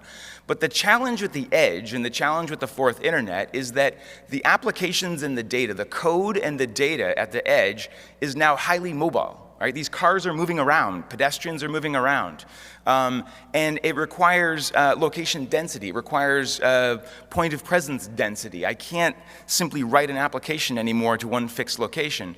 And also, to do that at a multi-tenant scale is a whole other problem, right? It's one thing to do this with okay, I have some computers located in some traffic cabinets and I am the only user of those infrastructure, but how do you do that at multi-tenant scale? How do you do that with millions of developers and software companies writing and innovating solutions at this far edge of the network? These are very weighty problems, but ultimately it will require a different kind of architecture to deliver cloud services. And this is, this kind of gets into a little bit about what we do and why we do it. So recognizing this challenge as software innovators and software entrepreneurs, what we set out to do at EdgeX is create an operating system that would allow for the instantiation of the kinds of cloud services that software companies like NTT Data, for example, will require at the far edge of the network. So being able to write, test, and deploy code at planet scale. So rather than provisioning to a cloud, provision to an individual machine, be able to stream sensor data. One of the biggest challenges that we've observed in the ecosystem today is this ability to stream data once, but potentially consume or make use of it across a plurality of users, rather than one fixed use case. But also secure the data. One of the biggest challenges I think that we'll observe in connected communities is how you achieve data integrity, right? So how do you ensure that, or assure that the code of the data that's being used for the application has never been tampered with, right? So securing that data becomes a key component. So we took all of that goodness and we packaged it down into a lightweight operating system that's deployable on any computer. Great, well now you actually have to connect those computers up. So what we also invented is a bit of a technical term, a peer-to-peer content address storage network protocol. Basically a fancy way of saying we can make those computers that run our operating system connect with one another and speak to each other all the time. And what they're saying to each other is, I have this coder data and I want that coder data, right? So they're exchanging the address of information and data all the time, so that when a request, right, comes into the network that says, hey, I need a little bit of that data that Rob is presenting, the network knows where to go and get it and bring it to you on a proximity basis. So we're solving the latency challenge, but we're also solving the backhaul challenge, because as you'll see here, there's no central point to this. There's no central cloud in the mix anymore.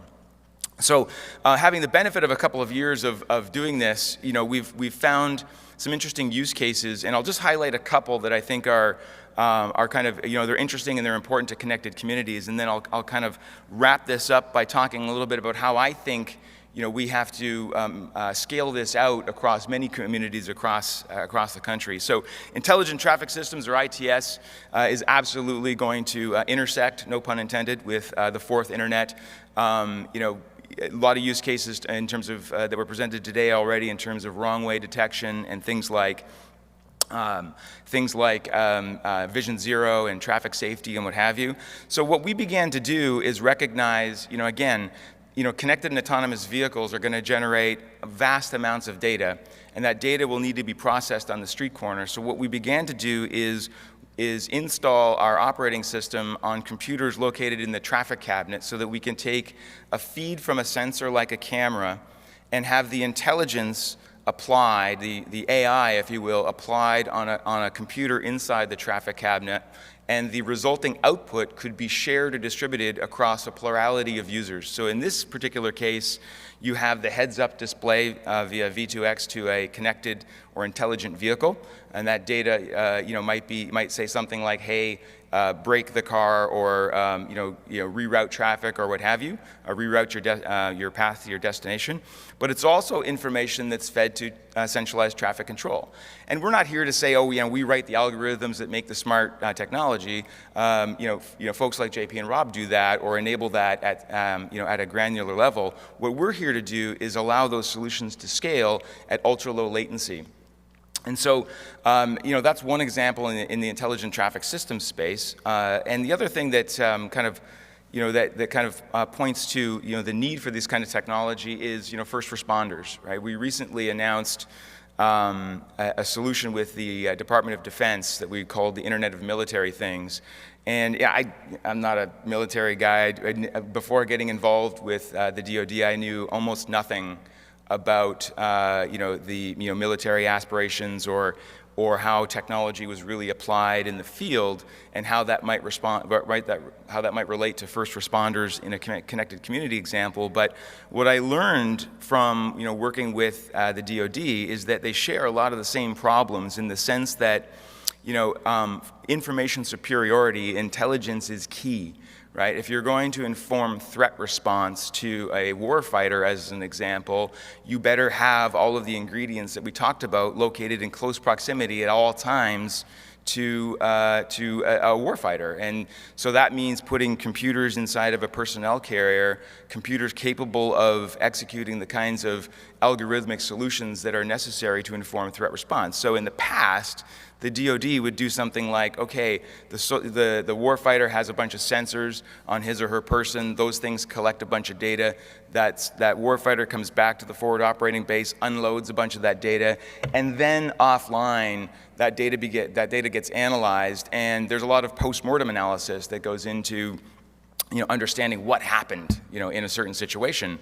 And what we're trying to achieve in that context is a more real-time effect. So if the warfighter or the first responder like EMS in a city was able to have real-time threat response or real-time threat analysis, they could inform response in a much more intelligent way. And quite frankly, if those kinds of solutions saved just one life, it would be well worth the effort to build and develop. So what we launched with some partners in the military is this idea of an Internet of Military Things, this idea that a peer-to-peer network of computers could exist from quote-unquote base to battlefield, or in the connected community context, from central command right down to the EMS vehicles that are traversing the streets.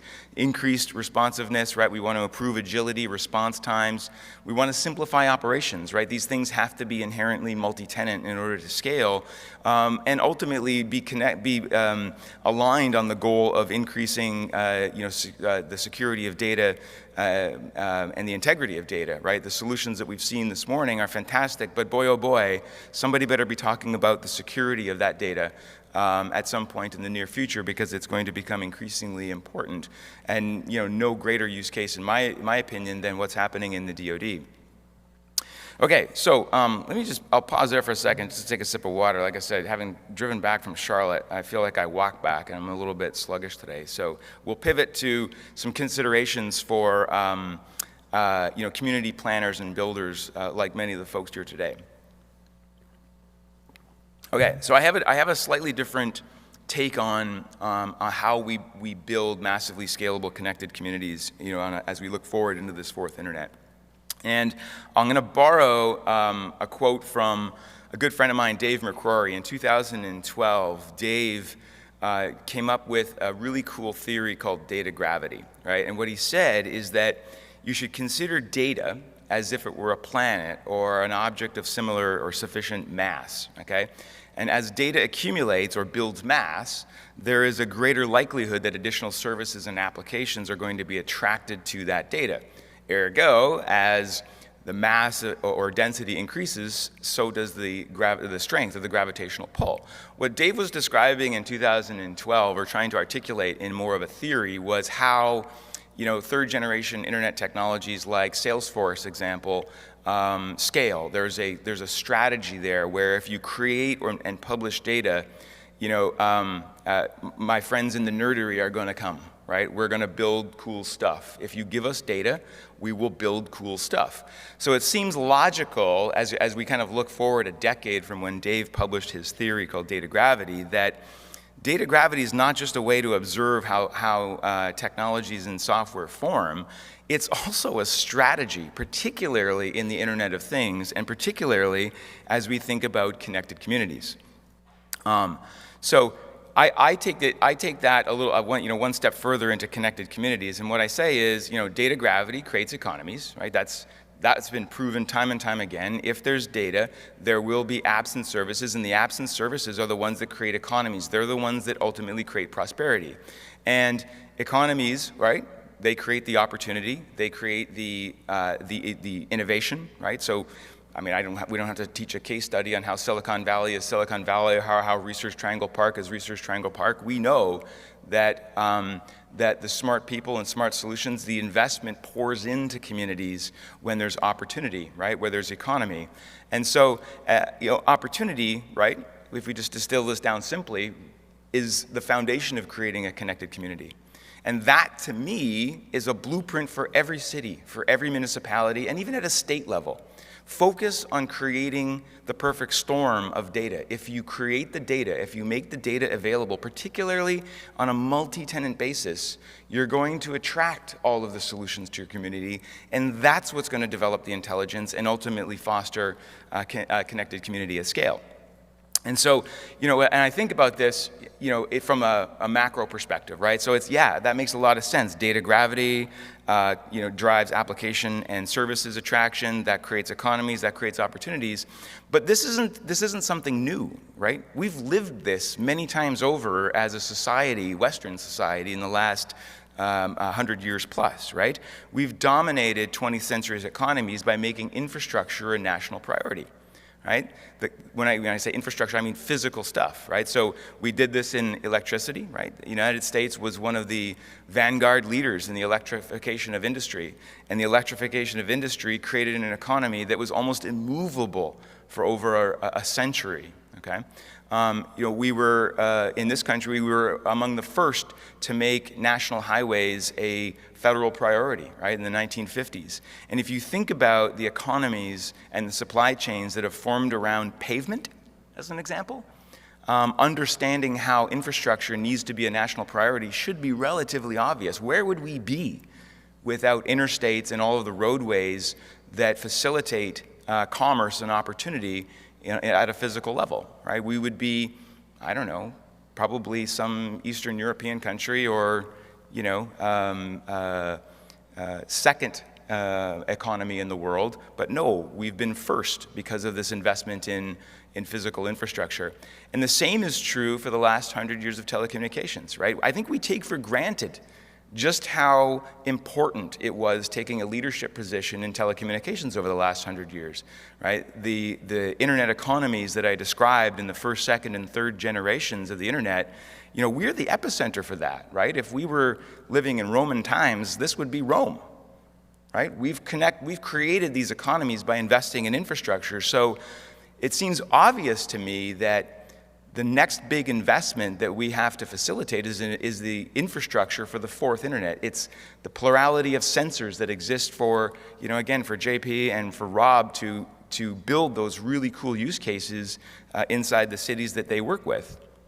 And so, great. It needs to be a priority for the 21st century economy, the edge economy. How do we do that? And I'm a huge believer that public-private partnerships is the way for this to be done, right? I'm old enough to come from the vendor landscape of it's my solution and everybody uses my solution and you don't use the competitor solution. But that old way of thinking for developing infrastructure and scaling as we look at this new economy has to change, right? We have to change that. We have to be working hand in hand with the communities. And that doesn't mean selling technologies to cities and hoping that they have enough budget to cover what I have to do. No, what that means is an exchange of value. What public-private partnerships mean in the fourth internet is, look, a city has the necessary capabilities like rights of way and things like that are necessary for the infrastructure to take root and form economies. And so a couple of examples that I'll highlight before I wrap up of companies that we're working with. One is integrated roadways. Fascinating technology. These guys are creating smart asphalt that will charge electric vehicles as it travels down the road. Fascinating stuff. Slabs of concrete of pavement that are filled with sensors that emit and create data. But rather than selling their technology to communities and saying, hey, if you've got the budget, if you're wealthy enough, you too can buy my solution, what they're saying is, no, look, you need to upgrade roads. Let us upgrade them for you, and we'll create this partnership built around the data that smart pavement creates. We're also working with a new company called 3 Red 8. 3 Red 8 understands that the fourth internet is going to require a new network bus. It's going to require fiber, coast to coast, in a different, end to end, in a different context of the way that we've laid fiber in the past for the internet. And they're beginning I'm happy to report, they're beginning the project right here at home in North Carolina and neighboring Virginia and South Carolina. And what they're doing is, instead of saying, hey, somebody pay me to plumb fiber, what they're saying is, no, commercially we'll plumb the fiber, you give us the rights of way, and the benefit of having this kind of infrastructure in your community is going to foster economy. It's going to foster the kind of growth that connects the communities. And finally, I'll highlight our relationship with the Autonomy Institute in Texas. So our friends in Texas understand a really unique challenge in the sense that all of these sensors and all of this network infrastructure, okay, is going to create a potential problem in the sense that if every vendor in the tech universe has to put their own sensors at the intersection, it won't take long before every community, every connected community looks like downtown Bangkok. And if you've ever been to Bangkok, you know what I'm talking about. That's not what we want. We don't want that kind of technology blight. So what the Autonomy Institute is doing is focusing on how we co-locate all of those sensors into single locations called public infrastructure network nodes and work hand in hand with state and local officials to be able to deploy that infrastructure not on a pay-for-play basis, but on the basis of creating the foundation for fourth internet infrastructure to take root so that we can create the gravitational pull to build economies in our communities. So I've got about a minute left in this presentation. I'll kind of pause and provide my favorite quote from our mascot Sasquatch, who says, "Believe in yourself even when no one else will." I'm sorry, I'm a literary guy. I really fancy a delicious pun, and Sasquatch kind of hands that to us. If anybody has any questions, I'm happy to answer questions or make my way to the coffee stand. It's your call. Thank you for your time, though.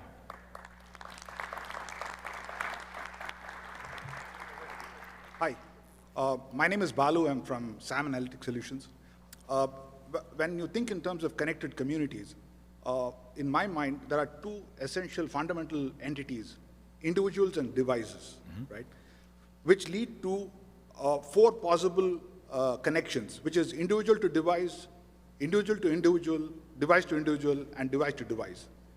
When I hear smart city concepts that are being discussed, I see more of a device-based community that is being formed with a lot of intelligence and data and everything. Where is the so-called edge in terms of individual and device in your thinking? So today, I mean, that we kind of describe the edge in terms of computers or servers located in close proximity to the connected sensors that ultimately these applications can flourish on top of or build on top of. However, I believe in the future, as we kind of go beyond the next iteration of the fourth internet, that the edge will become us ourselves, right? I mean, there's more compute capacity in this smartphone than I ever had 20 years ago getting my education. And that compute capacity can be shared, it can be interchanged. I think that as we progress, the devices themselves that individuals carry around with them or drive around in their cars can participate in the edge economy. Now, we're not anywhere near ready for that, but that, to me, the ultimate plurality of connected devices working together to share resources in order to execute algorithms and code is where the future lies for smart cities and connected communities.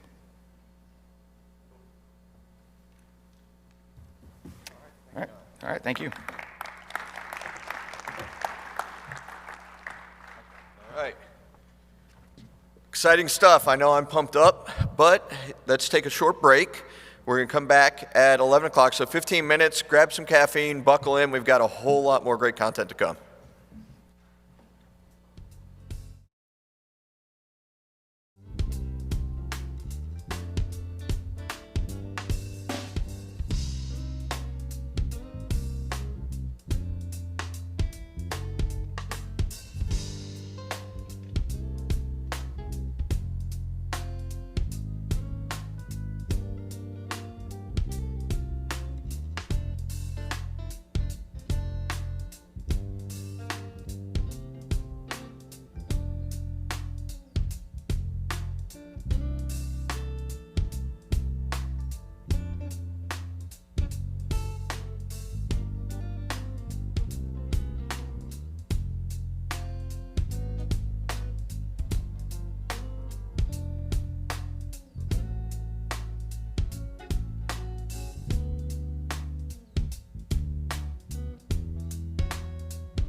All right, we're going to get started in about 60 seconds. If you see anybody outside, please wave them in and we'll go ahead and get started.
All right, welcome back, everyone. I hope you got a chance to grab a glass of water, get a little caffeine boost, take a break, and we're set for a couple of really interesting topics as we work between here in the lunch break, and then a lot more to come this afternoon. But we're going to kick things off with a discussion from MITRE Corporation. MITRE is another company, a little bit like Dell Technologies, been around for a very long time, has had perhaps a much more massive impact across industry than you might be aware of. And we're pleased to have Mike Robinson here today. Mike is the Department Chief Engineer for Operations Performance at MITRE, very much involved in kind of the mechanics of all this data collection, weather, resilience, a number of different topic areas. So I'm going to ask Mike to come up to the stage and tell us a little bit about how this all connects to connected communities.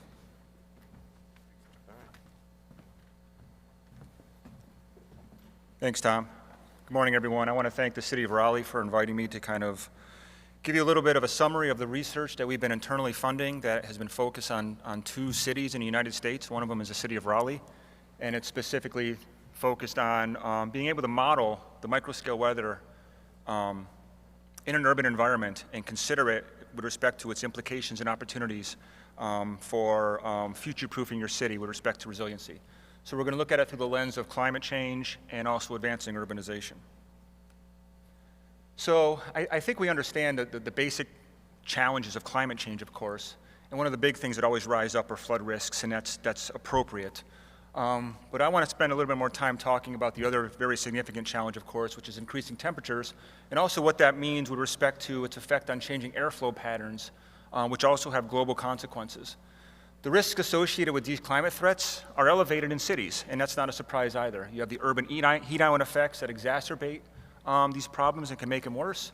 And of course, the density and distribution of the populations could increase its vulnerabilities, and often inequitably, which is obviously a very big concern. Urban environment and planning itself plays a role in the heightened risks or improved resiliency of a city's environment and its microweather. So the main takeaway here is that this climate change and urban development intersection and associated vulnerabilities in a city have not really been studied at the correct spatial scales. It's not a question of that footprint across a city in terms of kilometers, but what are the implications or opportunities at the meter scale, street by street, building by building? And that's what we try to understand with this research. So let me give you the bottom line up front of what we've been doing and investigating through some internal funding. Is we have completed our year one investigations where we've modeled the 3D airflow in downtown Raleigh, basically downtown Raleigh out to Wake Medical area at about 3-meter resolution, as well as parts of New York City, to provide an understanding of the street-by-street variability of the microweather conditions. We've been doing this in partnership with a company called Eris LLC. The initial proof of concept has been a success in that it demonstrates how the city airflow and winds can vary by time of day, the large-scale inflow wind conditions, and also we've been injecting future climate and downscaling it into this microscale arena and understanding how those effects may lead to the variability and changes in this urban airflow environment, and also with respect to how the urban footprint may change as new buildings and infrastructure are added to the cityscape. We've been doing all this by further translating the output from our simulations of this microweather to measures of things like stagnant air or channeled or perturbed or turbulent wind flows to better understand some of the societal implications as they may pertain to public health and air quality, energy efficiency needs and opportunities, and even future urban air transportation, such as drone deliveries and coming urban air mobility. So one big question, if folks don't know, is who is MITRE and why are you guys looking at my city? Tom gave us a little bit of background, but here's a little bit more. MITRE operates 6 federally funded research and development centers focused towards DoD, DHS, aviation and transportation, and cybersecurity. We work in the public interest. We have no commercial interest. Our mission is to solving problems for a safer world. So we work with government and public-private partnerships to improve safety, stability, and well-being of our nation. And we try to apply this systems thinking across all these FFRDC activities to solve complex national and global problems. We're a large company, 9,000 employees, 65 locations, 2 main locations in Virginia, where I'm stationed, and Bedford, Massachusetts. So we want to try to solve hard problems, and we want to try to step out with our internal research program to tackle things that can kind of look ahead a little bit and hopefully bring the rest of the society along for the ride. So what have we been doing for this particular problem? What has been our approach to investigate the combined risk in the urban center? So our phase 1 proof of concept work has been to utilize a fast-time large eddy simulation model to simulate that urban microscale airflow in 2 cities. The animation here is actually the airflow with a southeast wind coming into the South Bronx area of New York City at 3 meters resolution. And again, of course, our other city is Raleigh, North Carolina. We're also trying to understand and execute this model, how it may represent today, but also how it may represent a future state like in 2050, which is accountable for our changing climate, but also the additional build out and development in both of these cities that we've included in our proof of concept. The images on the bottom are tough to see, but we have Raleigh's 2020 3D building footprint, and then we have a representation of 2050 where we've added some buildings with the help of the city of Raleigh. We've added some of our own, and the city of Raleigh has appropriately slapped my hand, saying, no, you can't put a building there. We've corrected that, but as a proof of concept, we have that altered state so we can compare and contrast now versus the future. And then we look at it through the lens of consideration for implications of this environment for different societal perspectives. So again, increased airflow and turbulence may have implications for urban aviation transportation. Air stagnation may have consequences for heat stress vulnerability and air quality. And channeled flows could provide opportunities for some passive cooling considerations for future energy efficiency opportunities. So why microscale winds? Well, that's the hammer we have right now. We are going to be doing temperature this year. But we started there because it actually is an interesting perspective to consider how it may affect the future city's ability to travel, stay healthy, stay safe, stay cool, stay competitive, and be future-proof for these different types of societal perspectives.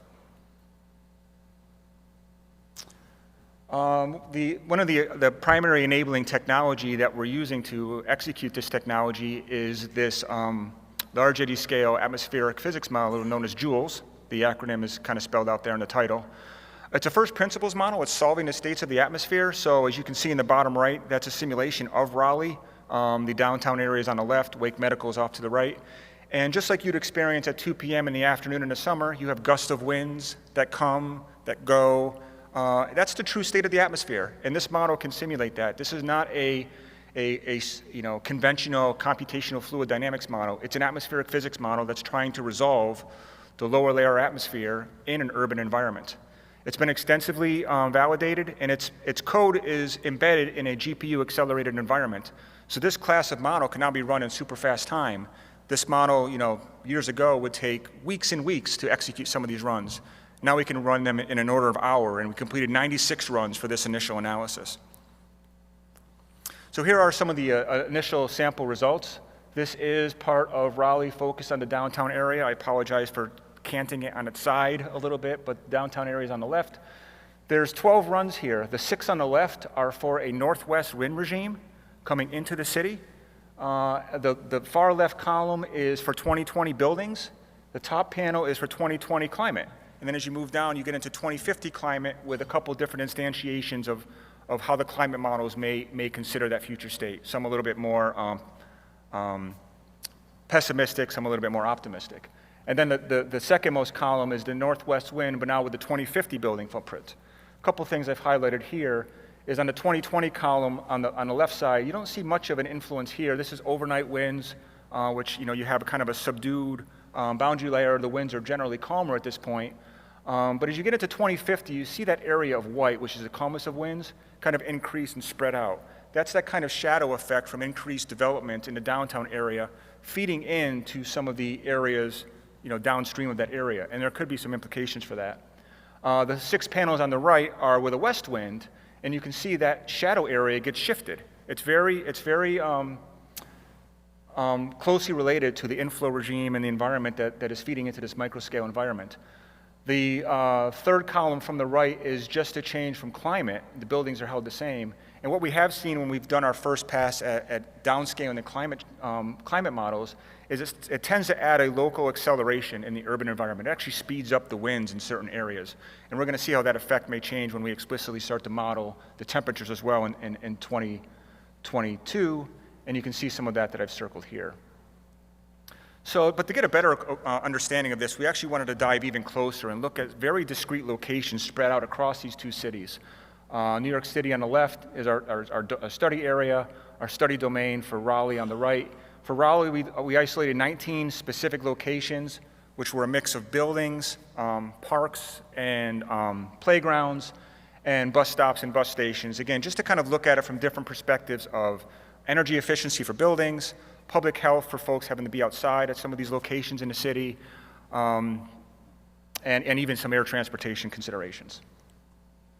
So here's a quick example. This is one bus stop that I believe is highlighted at the corner of MLK Boulevard and Southeast Street, which is a little bit kind of southeast of downtown.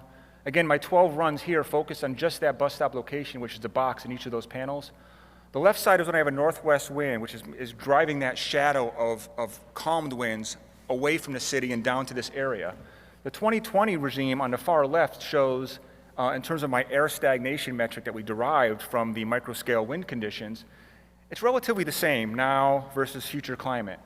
The second column shows a decidedly different response. It shows that the air stagnation horizontally in 3D near the surface becomes much more pronounced. And that's specifically related to the increased building development in the downtown area, increasing that shadow footprint into other parts of the city. And this is how we can start to talk about microscale weather in terms of a connected community and equity. What are going to be the more aggregate effects of climate change and increased urban development as you want to consider it as a whole across all of your communities? You notice the 6 panels on the right. There's no yellow or red. This is the west wind, and it's taking some of those effects elsewhere, which shows how very specific and event-driven some of these scenarios may be.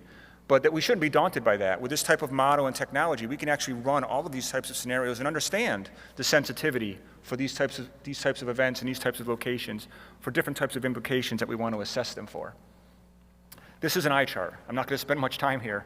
These are all the 19 locations that we looked at through the very specific lenses of the public health considerations with air stagnation as it may affect heat stress vulnerability and air quality. Building efficiency is a derived metric where we looked at enhanced steady state wind flows that again could maybe propel some passive cooling opportunities in the future. And then the far right is urban air transportation, where we derived turbulence metrics to understand that these future changes in climate or urbanization may further perturb the environment, which may pose challenges for safety and efficiency of future flying taxis, urban air mobility, and drone services. So we have 4 columns, the baseline of 2020, and then trying to understand how those states may change in 4 basic buckets. To simplify it, I just pulled out those locations where there was a change from the baseline. And then we tracked that change in terms of whether it was potentially improved are potentially degraded, and if it was related specifically to climate change, urbanization or increased development, or both. And you see some of these situations. The top one is that bus stop that I pointed out with the additional buildings. It was potentially degraded with respect to maybe public health considerations. Some of the buildings downtown, for instance, the Center for Performance Arts, it actually goes down a little bit in terms of the reduction of airflow across that building due to climate, and it's exacerbated by additional build-out in that area in 2050, and so on and so forth. So this is a way for us to get an understanding of, and you can mix and match and do some what-if types of contemplations here and try to understand what the total considerations may be across these implication areas. So I hope it's evident, but let me kind of sum up why should cities care about this, and what are some of the key takeaways from this research. You know, there obviously are some very complex interactions between climate change and infrastructure, and it may create very localized societal impacts. Airflow and temperature can vary significantly at very small scales at the city, with these consequences for health, equity, resiliency, and prosperity. The MITRE research provides an opportunity to study this problem at the street-by-street resolution in cities that will really uncover some of these opportunities and potential future-proofing considerations. Beyond planning opportunities, you can even consider how you could leverage this research to tailor some of these health condition warnings, as a city's breathability and health stress, vulnerability, and threats may vary neighborhood by neighborhood, time of day, and for different wind regimes. And you can study that ahead of time and see what you may learn and use as some proactive guidance going forward. And we offer involvement and partnership in some of this novel intra-city environmental modeling and planning, which can drive innovation, enhance community benefits, and equity. So that was our proof of concept. MITRE has graciously continued to fund me and my team through 2022 for this work, which continues. We're going to be bringing in more improved climate model data, more ensembles, more bias corrections. We're going to be modeling the urban microscale temperature along with the 3D winds for Raleigh and New York to start. We're also translating it directly into biometeorological metrics like universal thermal comfort indices for heat stress, some wet bulb global temperatures to get better understandings of what the derived heat stress vulnerability may be for some of these results. We're adding in accountability for urban land use. The image on the top center is actually the land use for the New York area, where you can get short grass, trees, conifers versus deciduous, leafed out versus winter leafless. We can do all those situations. And we've actually completed a quick run for Raleigh up in the top right, which has some of that land use in there. Bottom left, for instance, you can actually see the differences for the Raleigh Country Club golf course, where you can see the short grass fairways channel the winds, and the trees lining the fairways blocking the winds, and so on and so forth. So that's going to be a much more realistic situation and scenario for representing the city. We hope to work more closely with the city of Raleigh itself and focus some what-if scenarios with Raleigh. We've talked some with the Sustainability Office about focusing on the New Bern BRT corridor between downtown and Wake Med, and considering different instantiations of build-out, road width, trees, some of the land use types considerations, even building type we can start to consider, and see what may be the implications and ramifications, not just for that corridor, but in and amongst the areas upstream and downstream for different types of wind regimes and scenarios. And then finally, we're going to be trying to model a few more cities, either inside North Carolina or in other parts of the country. So if we have the right use case and we're open for suggestions, we're going to be targeting this towards some specific types of applications. So being mindful of time, I'm going to, let's see. I guess I'll stop there. Thanks for your attention, and again, thanks for the invitation. I appreciate your time. I don't know, Tom, if you have any time for questions, or maybe I can catch. Do we have any questions? We do have time for a question or two. If you don't mind stepping up to the microphone right here. We have an online audience. So the microphones help our people streaming online to hear the questions. Right in front of you.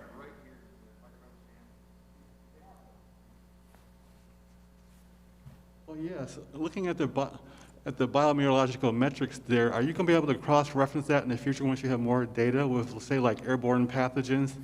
Because obviously in the age of COVID and other airborne diseases, that would be a very important information? Yeah, no, it's a great question, and it speaks, so let me just say this, the model has its lineage in dispersion modeling, you know, where you have an agent in the air that it's trying to track. It's been used typically for some chem bio, radiological type things, but the math and application is basically the same. So the agent being a disease, a vector-borne disease or something like that is certainly extensible and an opportunity. Great question.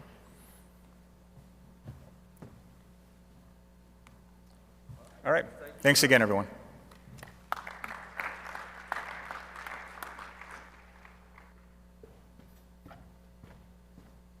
All right, thank you, Mike. At the opening, I talked about how this region already has kind of embraced technologies, new smart city solutions. It's important to celebrate some of the accomplishments that we've seen, both in terms of municipal deployments, new pilot projects, and also important research that's happening at NC State University. So we're going to invite over the next 20 minutes or so between now and lunch for a few speakers to come up and just say a few words about some of the projects and accomplishments and things that have happened. And I think we're going to start with Chad Foley to lead things off out of the Information Technology Department. He's a senior developer here with the City of Raleigh. So Chad, come on up.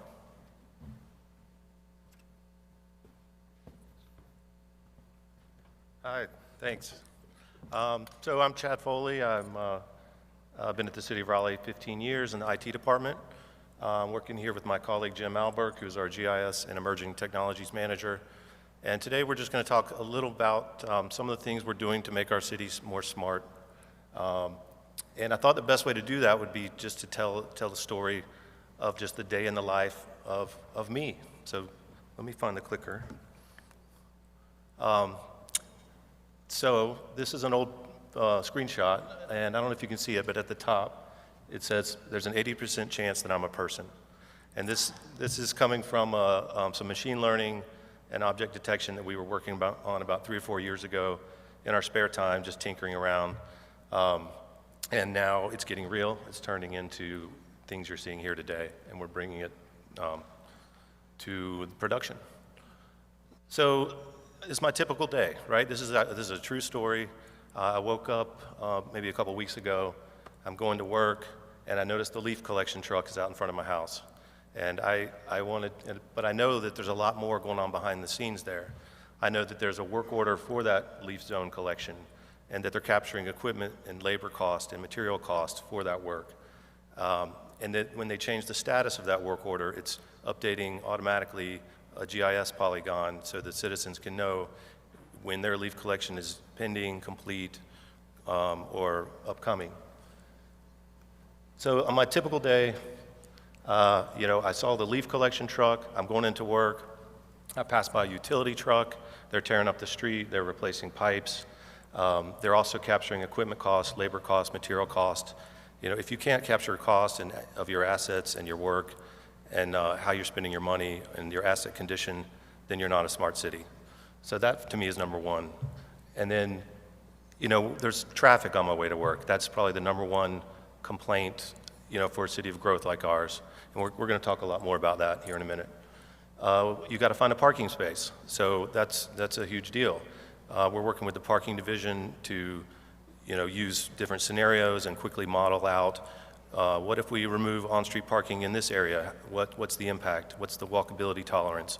How to detect when cars are in parking spaces or not, in parking decks. And then, we have an annual IT retreat on this day at Dix Park. So I'm walking over from downtown to my office to Dix Park. I pass a scooter. I jump on the scooter. I get into Dix Park. The scooter turns off because there's a polygon in that park that says no scooters. And I was like, oh no. So I had to walk the rest of the way. But I get in the park, and there's cameras in our parks, and Intellisite talked about that pilot we're doing in Moore Square, and we just want to anonymously count people to get the park usage, the peak times, see what's going on. And then at some point I'm crossing the street, we're trying to analyze safety issues. We saw that with some of the Intellisite talk as well. We're doing a proof of concept with that. And then it's trash day. So at the end of the day, I come home, you got to take out the trash. What if the garbage truck knew ahead of time if my trash bin was on the curb or not? What if they could put a camera on the garbage truck and just put it right at the pavement and do pavement condition assessment. Because those garbage trucks are already going to all streets all through the city anyway.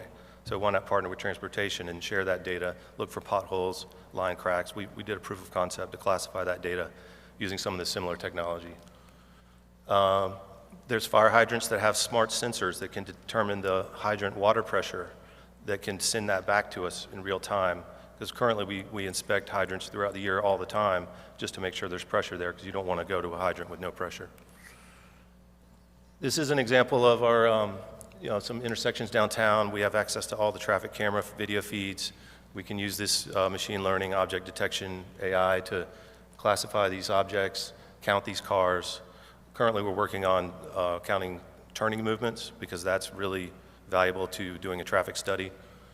Why pay a vendor a lot of money to do a traffic study at peak hours, 5 to 7 p.m., when we can do it ourselves 24/7 all throughout the city? We have hundreds of traffic cameras.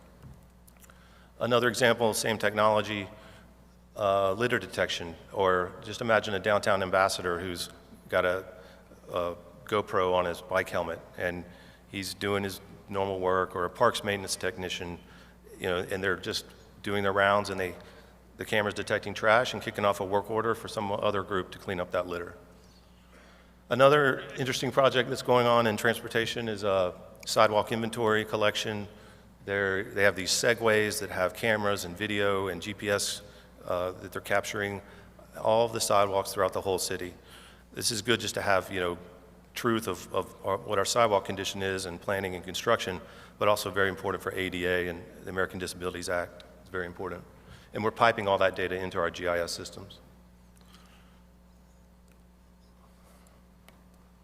This is another example of some of the parking studies, when a parking space is being utilized or not, when are loading zones being utilized, can we have alternate usage for loading zones when they're not loading.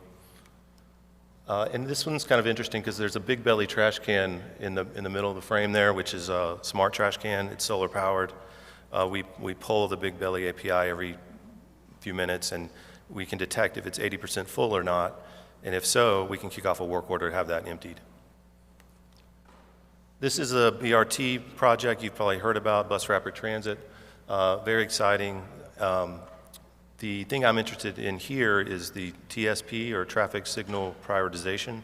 So when the bus is coming, there's sensors on the bus that tell the light to turn green.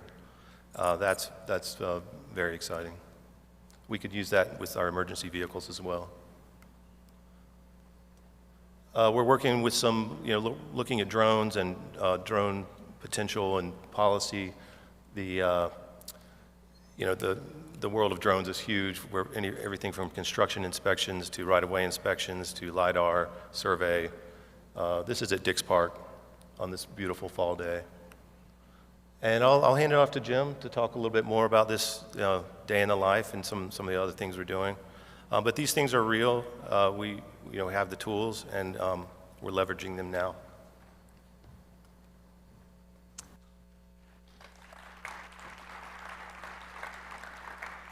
Thanks, Chad. So my name's Jim Umberg. I'm the GIS and Emerging Technology Manager with the city. I get a chance to work with Chad and a lot of other really smart, passionate, and curious folks within the city, and a lot of the partners that you heard about earlier. So Chad talked about a number of kind of opportunities, whether they're in flight or in pilot or potential future opportunities. One of the things I wanted to talk about is, from my perspective, why are these things happening? And so one of the things that I think you've heard in a number of presentations is this is happening in our homes and in our cities. There's an instrumentation kind of revolution that's happening, right? They call it IoT devices, number of connected devices, et cetera. It's really challenging for cities to find assets that aren't instrumented anymore. So whether or not you want them, whether you deploy a parking meter or a scooter or a street light, it's sensing, detecting, and capturing data. And so, again, there was a lot of discussion earlier about challenges and opportunities. That's both a challenge and opportunities for cities. So cities are starting to swim in data. And so trying to push that data up a pyramid that you saw on a slide from a previous presentation, which is, how do we turn this data into actionable information, potentially take action, et cetera. And so that's what some of the things that we're working on now. And again, this is happening in your home, you know, and this is an example. So this is my mom. She is an 80-year-old woman who is crushing it at Beat Saber.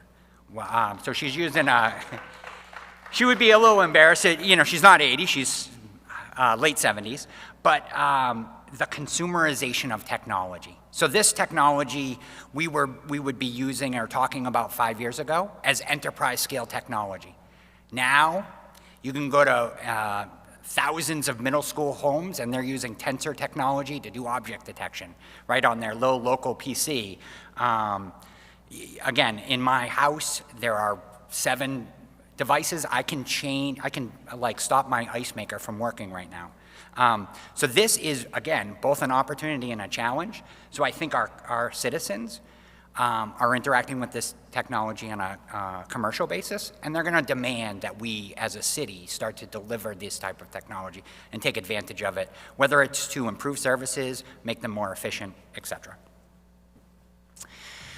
So I might be a little bit biased here, but I think you heard today through previous presentations, we're very lucky in this region, right? I'm just within the city, we have smart, passionate folks, leadership that is super supportive, and citizenry that is demanding, partner communities that are pushing us and pulling us together. We're collaborating with them. Local institutions and universities that are, you know, resources for us to collaborate with. Again, challenge and opportunity. There is a cost to collaboration. It's effort. We have to kind of think about it. But again, we're really, really lucky to be in Raleigh specifically and the greater Research Triangle area in general. So I wanted to kind of do a deep dive into 2 particular projects that Chad kind of mentioned. One is around computer vision. You've heard a number of presentations, so I won't go into the technology piece, but right, the city has 100+ cameras at intersections with plans to deploy many, many more. And if you are lucky enough to be sitting in the traffic management center, when an event happens, you could potentially take action. If you're not in the traffic management center, you might not have access to this video and you might not be able to take action. And again, I think you've heard in a lot of the presentations, the technology as such is, can we get potentially a computer to monitor that video, identify events, and then take action? You know, I talked to some transportation folks, and some of the things that they really struggle with or ask us to do is help us to understand what's happening in the city, right? The finger on the pulse of what's going on in the city. So we have, again, 100+ cameras in the city. I'm a GIS guy, so I believe GIS can be an integration platform. So, you know, putting these on a map, giving people access to video through this map, et cetera, is one of the things.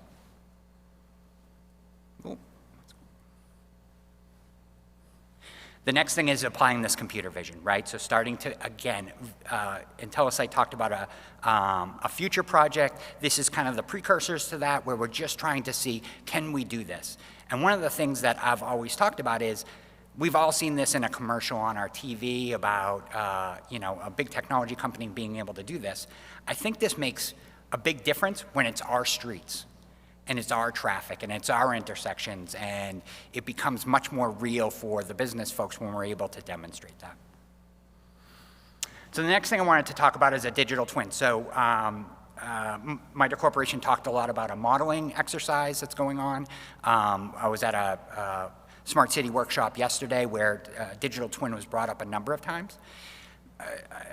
Just like smart cities, digital twin has a number of definitions. In my opinion, a definition that I use is it's creating a 3D model of some environment that we can interact with, and like a sandbox to apply scenarios and understand what the outcomes are before we do them in the real world.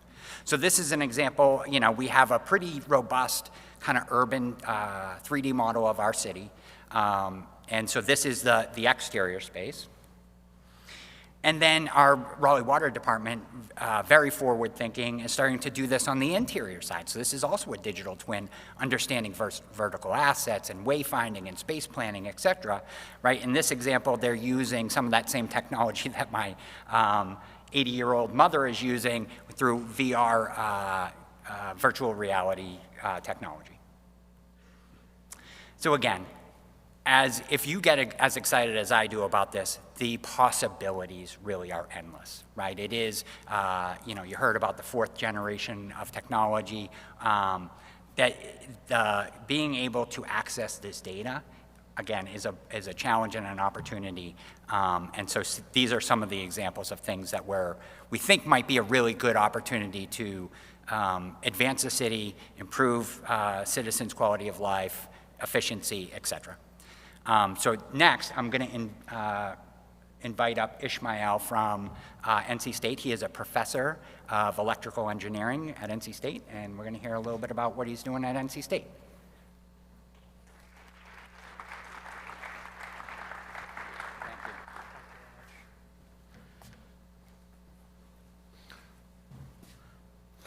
Thank you very much, Jim. Thank you for the invitation and the opportunity. I'm Ismail Güvenç. I'm a professor at NC State University.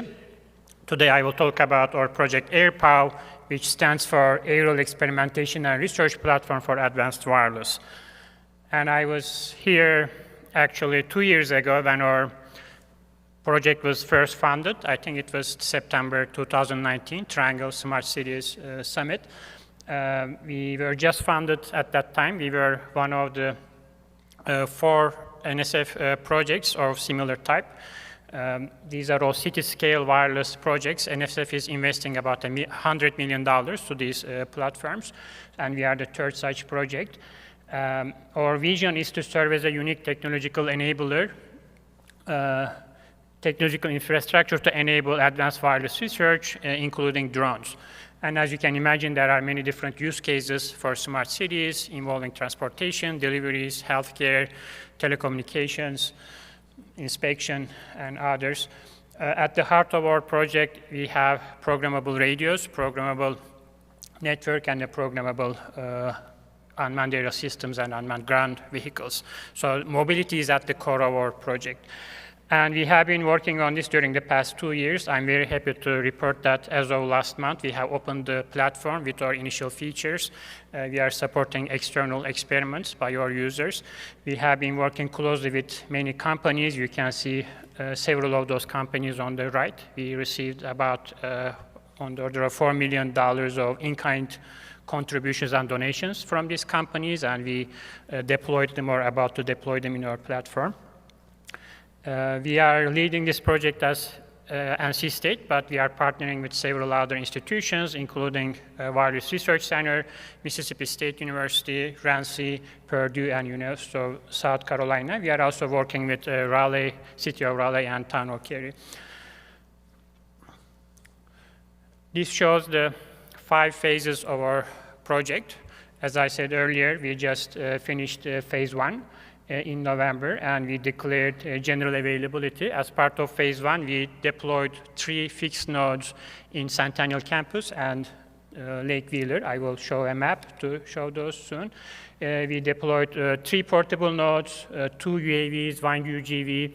These are all available for experimentation, fully programmable for radio as well as mobility, where they go, what they do.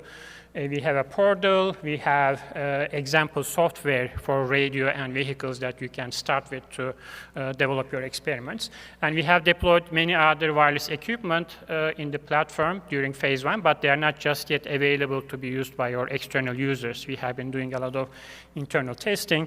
In the next phase, we will scale our platform with additional fixed nodes, portable nodes, and new equipment. We will have 6 UAVs, 4 UGVs, and we will also integrate the other wireless equipment. For example, we deployed the Ericsson base station, which is a 5G base station in our Lake Wheeler area, and it will be operational by the end of it's already operational, but it will be available for our external users, and we will keep scaling by the end of phase 3. So by the end of 2023, we will finalize our deployment, and then the next 2 years will be just operations. We will support our users. And you can also bring your own equipment, like your own drones, your own wireless equipment. We just have to figure out how to integrate those into our experiments. This shows our deployment footprint. You can see that our main 2 deployment areas are Centennial Campus and Lake Wheeler. And you can also see our 3 phases there. We are growing from phase 1, just 3 fixed nodes, to 5 more fixed nodes in phase 2, and additional 8 more fixed nodes in phase 3. Lake Wheeler area is the core area for our drone experiments. We have 1 tower that you can see there already. We have been doing a lot of experiments there. And we will add 4 more towers going further up to Tryon Road, north of Lake Wheeler. And these will be operational by the end of summer next year. This shows our drone and the tower that we deployed. We have software-defined radios, Ericsson base station, which is not shown in this particular photo, but we keep populating this tower, and we will have 4 more towers in Lake Wheeler. We will also build a drone operation center, which will also be operational by the end of next summer. And this shows what equipment we have in those fixed nodes and portable nodes, and what software we support. In all our fixed nodes, we have so-called software-defined radios from National Instruments. They are fully programmable. You can program them as a 4G base station or 5G base station or 5G user equipment or a LoRa equipment, IoT equipment. So there are open source software that you can program them. We have portable nodes that you can attach to UAVs and UGVs, and even a helikite that we are in the process of purchasing.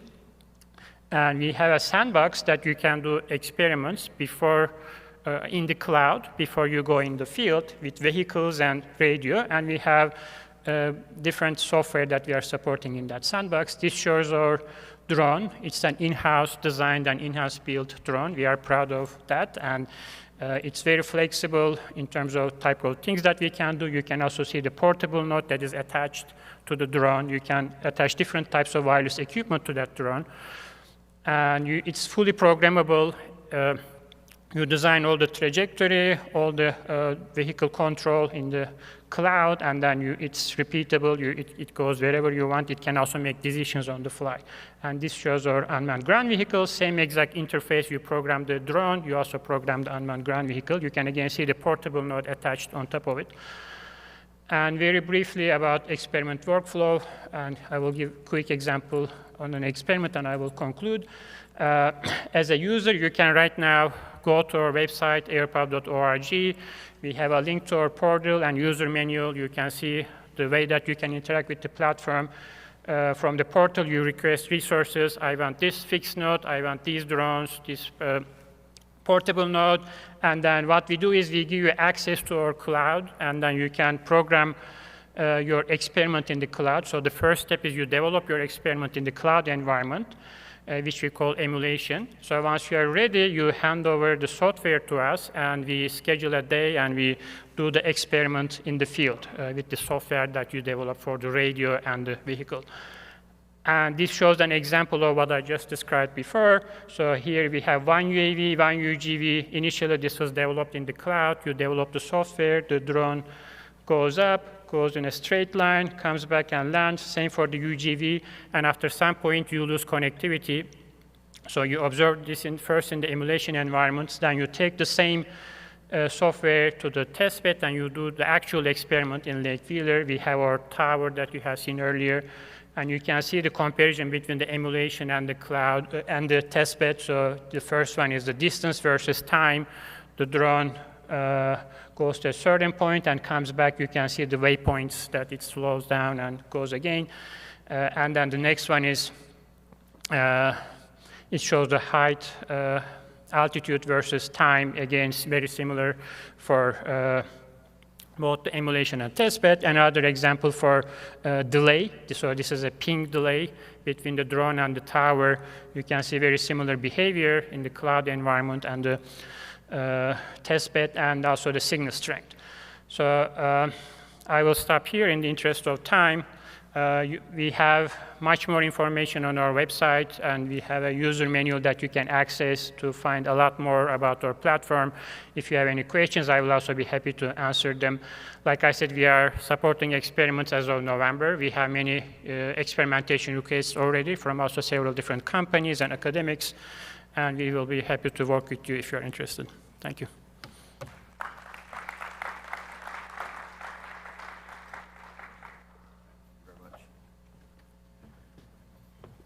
All right. Just a quick word before we get to lunch. We're at the break. I want to connect a couple of dots here because I think this is really interesting, right? We just hear about this really interesting test bed. One of the only places in the whole country, one of 4 places the National Science Foundation decided to put investment for some of this advanced wireless and drone research, right? A moment ago, we are one of only 2 cities that is connecting the kind of micro wind data that can be useful to the future piloting and traffic and management and safety of these drones, right? We heard about creating this edge intelligence and connectivity that EdgeX is working on to enable multi-tenant application of the data that's created and the tools that these platforms have, about this opportunity by having the infrastructure here, we grow the economy here. What we didn't hear is the FCC recently named Raleigh as one of only 4 cities in the country as an innovation zone, which means that startup companies and others can start to experiment, do citywide new advanced communications technologies experiments here before all the regulations are figured out to do things at a national level. So this is the place where that commerce can grow. It's why we established Riot here. We see that third industrial revolution, the transistor and internet revolution and what it did to the Silicon Valley area, and the opportunity that IoT and this data economy, this 4th industrial revolution has the opportunity. This is the place that can be that center. And so as you go to lunch, think about that, but I don't want to see anybody leaving the building because we have more dots to connect after lunch as we look at other areas, other use case areas, other infrastructure and platform support kind of areas. So I look forward to seeing everyone back here in the room at 12:40. Lunch is in the room directly behind us, so you can go out into the atrium area, enter ballroom C. There's some tables in there if you want to eat there, or you can take and eat anywhere across the convention center, and we'll see you back at 12:40. Thank you.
All right, we're gonna get started in about 1 to 2 minutes. So go ahead and find a seat, and we'll be starting very shortly.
All right, quick check is, do we have David Spencer here in the room? You're right there. Okay, perfect. Didn't want to start without you. Okay, how was lunch? Good? Hope everybody enjoyed it. I know I did. Lots of lively discussion happening. Folks are starting to file back in, but let's go ahead and keep moving along because we got a lot of content to cover in a short period, and we still want to be able to let everyone get home a little bit early on a Friday to start your weekend. So next up, we've already seen a little bit of use case discussion in traffic. Rob talked about that a little bit this morning during the keynote. We're excited to have a real expert, David Spencer, who's the traffic engineering supervisor for the town of Cary here, to talk a little bit about some of the exciting things that are happening in this connected community space in the town of Cary. So, David, if you would, come on up.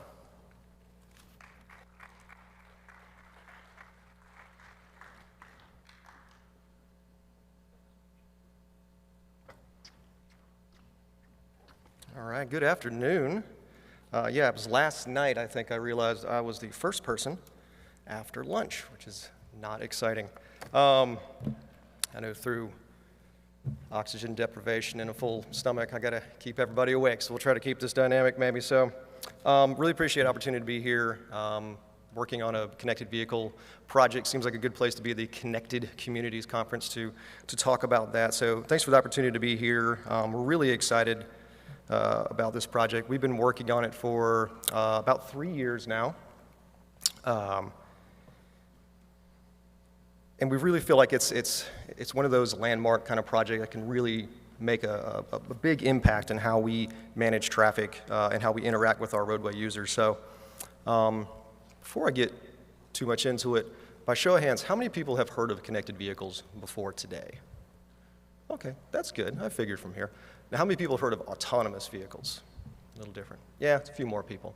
Yeah, AVs tend to be a little sexier. I guess right now they got a better marketing campaign than we have with connected vehicles. But I'm hoping that will show some awesomeness for what's going on with that today.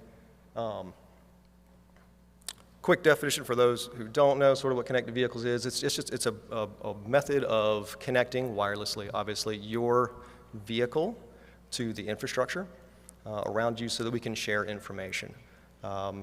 In the intent to make your travels safer, more efficient. It's not a means to connect you so we can send you speeding tickets or anything like that. So, right. Just trying to head off those questions before they happen later. First, a little history of how we got where we are. way back in 2017, which sounds weird to say, but way back in 2017, we partnered with North Carolina Department of Transportation on what is known as the SPAT challenge. SPAT is a terrible acronym, but it stands for signal phasing and timing, so it does have a purpose. And this was sort of a fun initiative that was where state government DOTs were challenged to install connected vehicle devices at 20 intersections somewhere in their state, and to use what is known as DSRC, which is dedicated short-range radio communication, in order to make that connection. SPAT is kind of a simple application, so using sort of something simple to demonstrate that it works helps bridge that gap. Sort of it's a chicken and the egg kind of thing with connected vehicles. It's, those of us who are practitioners, are we going to put it out there if there aren't vehicles that can actually use it, and vice versa with the automotive manufacturers? Are they willing to put it out there if there's really nothing to send information to it?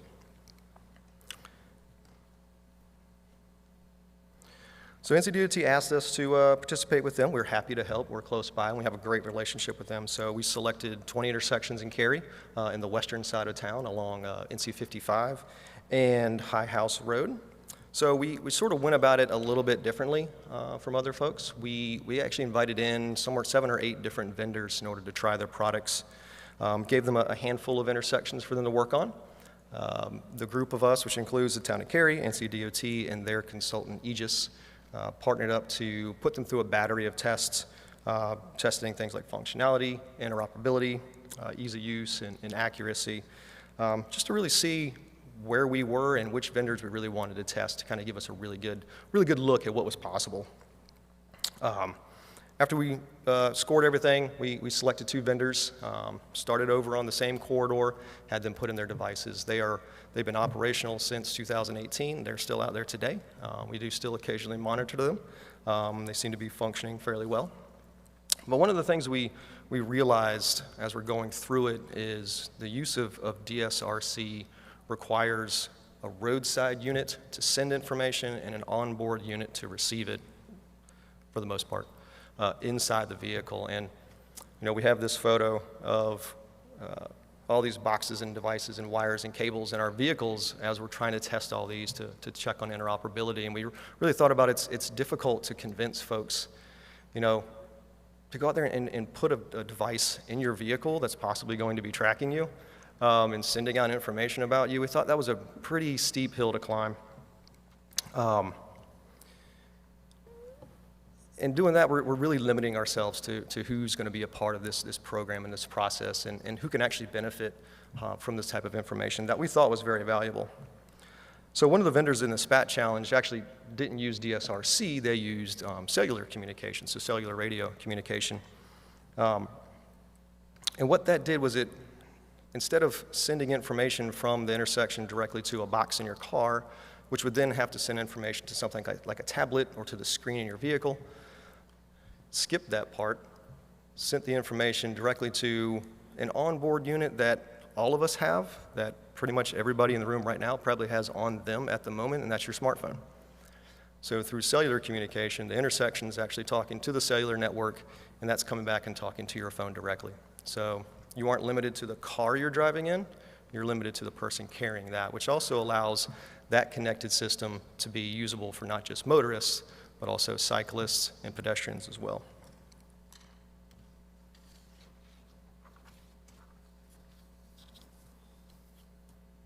I had slides. I'm not sure if they made it to you guys or not. I had slides. They were fun slides too, but I don't know. Is it this one? I wasn't told that. It's a simple process. I don't think it's working. Okay. I'm not colorblind, so I think that's the green one, right? Okay. Yeah. They were awesome slides. I've used them before. They're really good. So onto our current project. So the information that we gained from the SPAT challenge, we pulled that forward. We really wanted a cellular-based system that we can do not just SPAT, that has kind of limited applications, but we want to do a lot of different things with it. I'll talk a little bit more about some of those features in a minute, but we really want a system that was app-based, that was audible, gave audible notifications to folks. And again, that wasn't just limited to motorists, but also to those interactions between motorists and pedestrians, motorists and cyclists, that we also felt could be beneficial for our community as it grows, and we're starting to see more and more people using those other modes of travel. We also wanted to not just select a small corridor or a section of town, we wanted to go network-wide. We felt like if we're going to provide this benefit, we need to have everybody to really experience it, and that way we can know how it impacts people in a variety of ways, in a variety of different environments, which, comes with a hefty investment, and we realize that. So we look for opportunities to fund a program like this, and we work with our local MPO, Campo, which is here in Raleigh, a couple blocks over.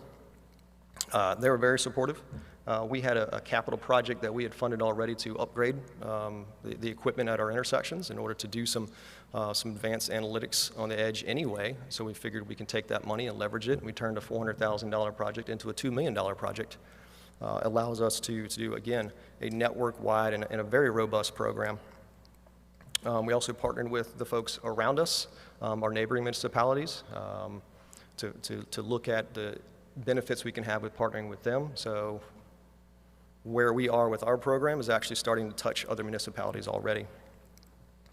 Got a lot of support from Campo and from NCDOT on the project. DOT was very instrumental in helping us with some of the technical aspects of it, and it was also contracting because it was a sophisticated contract we had to put together given the funding type we had and the kind of project we were having. So I appreciate everything they did for us in that. So some of the program features, we've got 6 here that we'll talk about.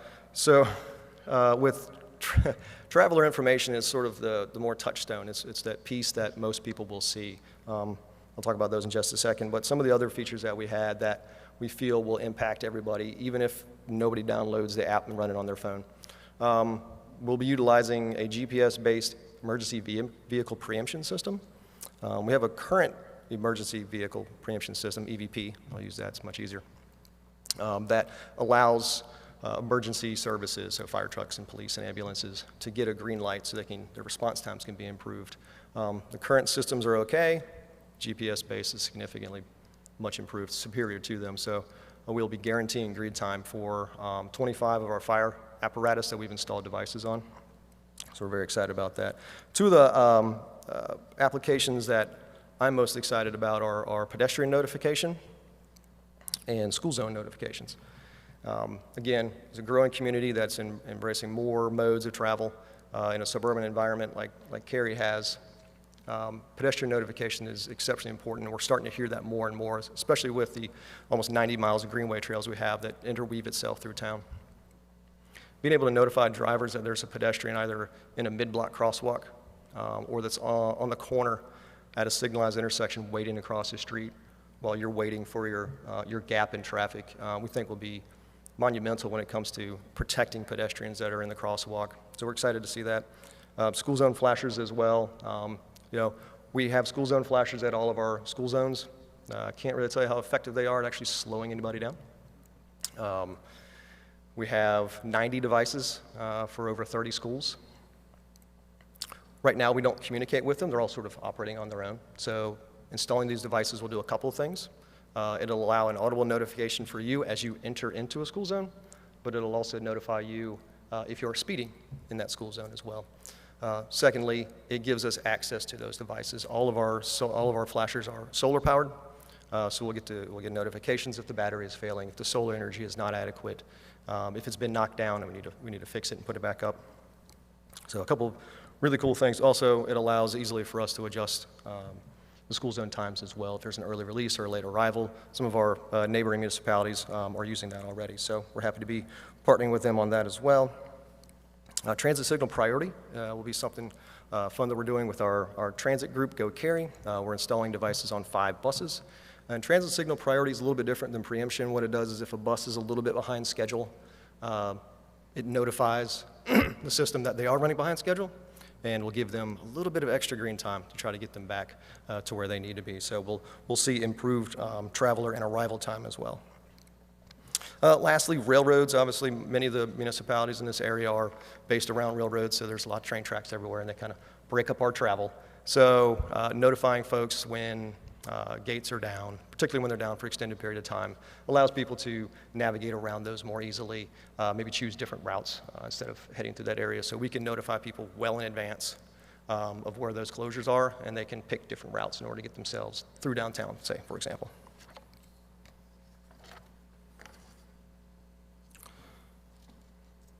So the vendor we chose is Applied Information. They go by AI, but that can be confusing, so I just usually use Applied Information.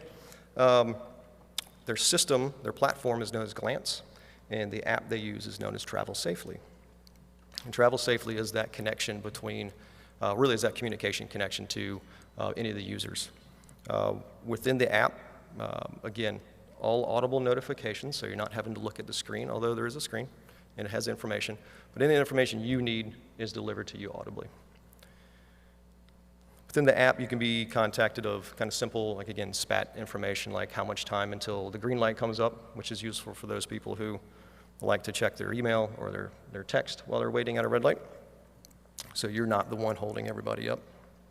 Red light warning as well, that's very effective. I've noticed that as well in my use of it.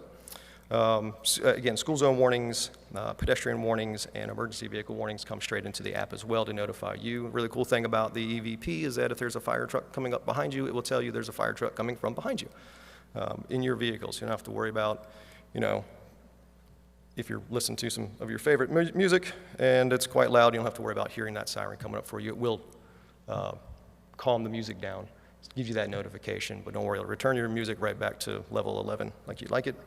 Work zones as well, we can notify you of existing work zones, lane closures, road closures. We can do those in advance of and during the projects. Other ancillary things like curve warnings, speeding warnings in general, just like in school zones, we can do other speed zones as well. And then cyclist warnings, that's one we're interested in testing out too, is if you're a driver and you're possibly speeding and you're approaching a cyclist, you and the cyclist will be notified as well. So everything sounds great, sounds wonderful. I had a really nerd-based drawing here about how data flows everywhere, which I thought would be applicable to this group. There's a lot of acronyms associated with it. Really, when we talk about the communication, they come in different packets. So we have what's known as BSM, or as a basic safety message. And that's the information that your car, through your phone, which my phone's over there for once, your phone is sharing that information back and forth. It is giving velocity, but it's also giving headings, and it's giving deceleration and acceleration, and that helps with a lot of those features to notify you. There is personal safety messages, which is for individuals. So if you're walking around, if you're riding a bike, that's sending a personal safety message. There's things known as map data, which is exactly like it sounds. It's geographic information that shows your location. And then SPAT as well is one of the last things. But one of again, everything sounds great, but one of those drawbacks to it is that everything does flow through the cellular cloud. So our infrastructure is communicating with the cellular network. Your phone, your OBU, is also communicating. So there's increased latency within a system like this as compared to DSRC. Going into that, we realize it in many of the features, actually all the features that we're using are not dependent on super low latency.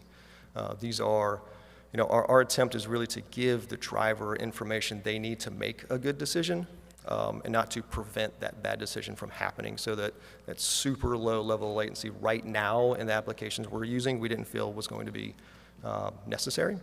But we do really, even though we're spending $2 million and we're doing this network-wide, we in Cary really still feel like this is a pilot project for us. And that there are features that we see that aren't working, we're willing to scrap those things. So we're going into it knowing that there may be some things that we just might have to do without.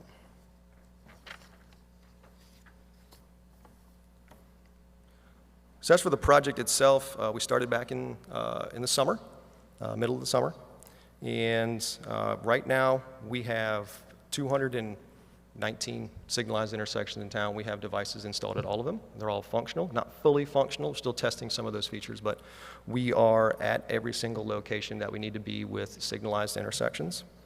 We have installed all of our devices for our emergency vehicle preemptions as well, and we expect to turn the EVP system on imminently this week or next week, probably next week.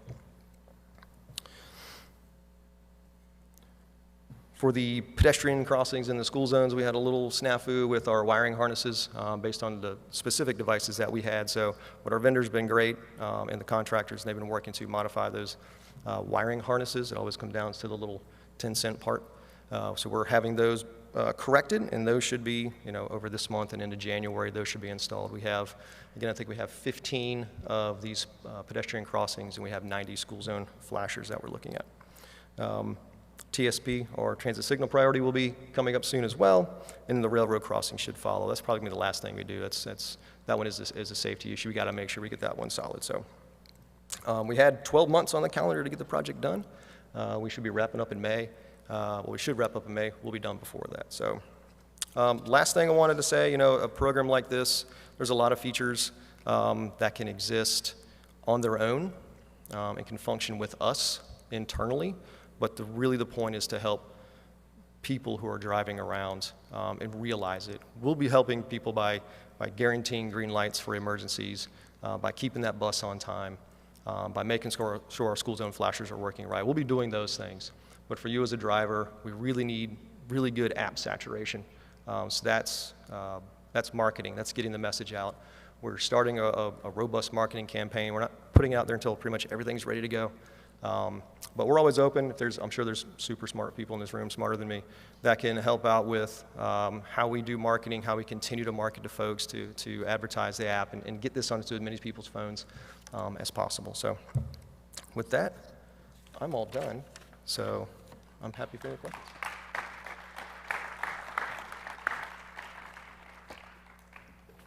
All right, thank you very much. Appreciate it. All right, thank you, David. I again apologize for the tech challenge with the slides. We can try and find out maybe how to get them posted later. But Mayor Baldwin had trouble with the parking solution. We have a little trouble with slides. The technology does not always work exactly as we would like, but it's really cool to see these projects and these pilots and things so that we're trying things here first. If you wait until everywhere else does the tech first and it's 100% proven out, well, then you're just following other areas, and I think we want to continue to lead here. So having a little bit of tech challenge here and there is a challenge. And there's a mask. Yes, there you are. It's not poisonous. All right, and other kinds of interesting challenges we need to work through. Anyway, staying on this same concept of mobility, transportation, I'd like to invite a number of panelists to come up now for a conversation on advanced mobility. Todd Spain is going to lead some discussions. He is the co-founder and lead of what's called the Advanced Mobility Collective, which is based in Wake Forest.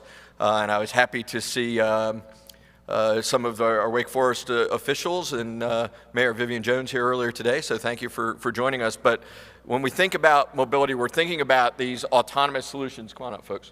And how are we going to move into this future that actually maybe isn't so far away? So with that, Todd, I'm going to hand it to you to introduce your panel and take it away.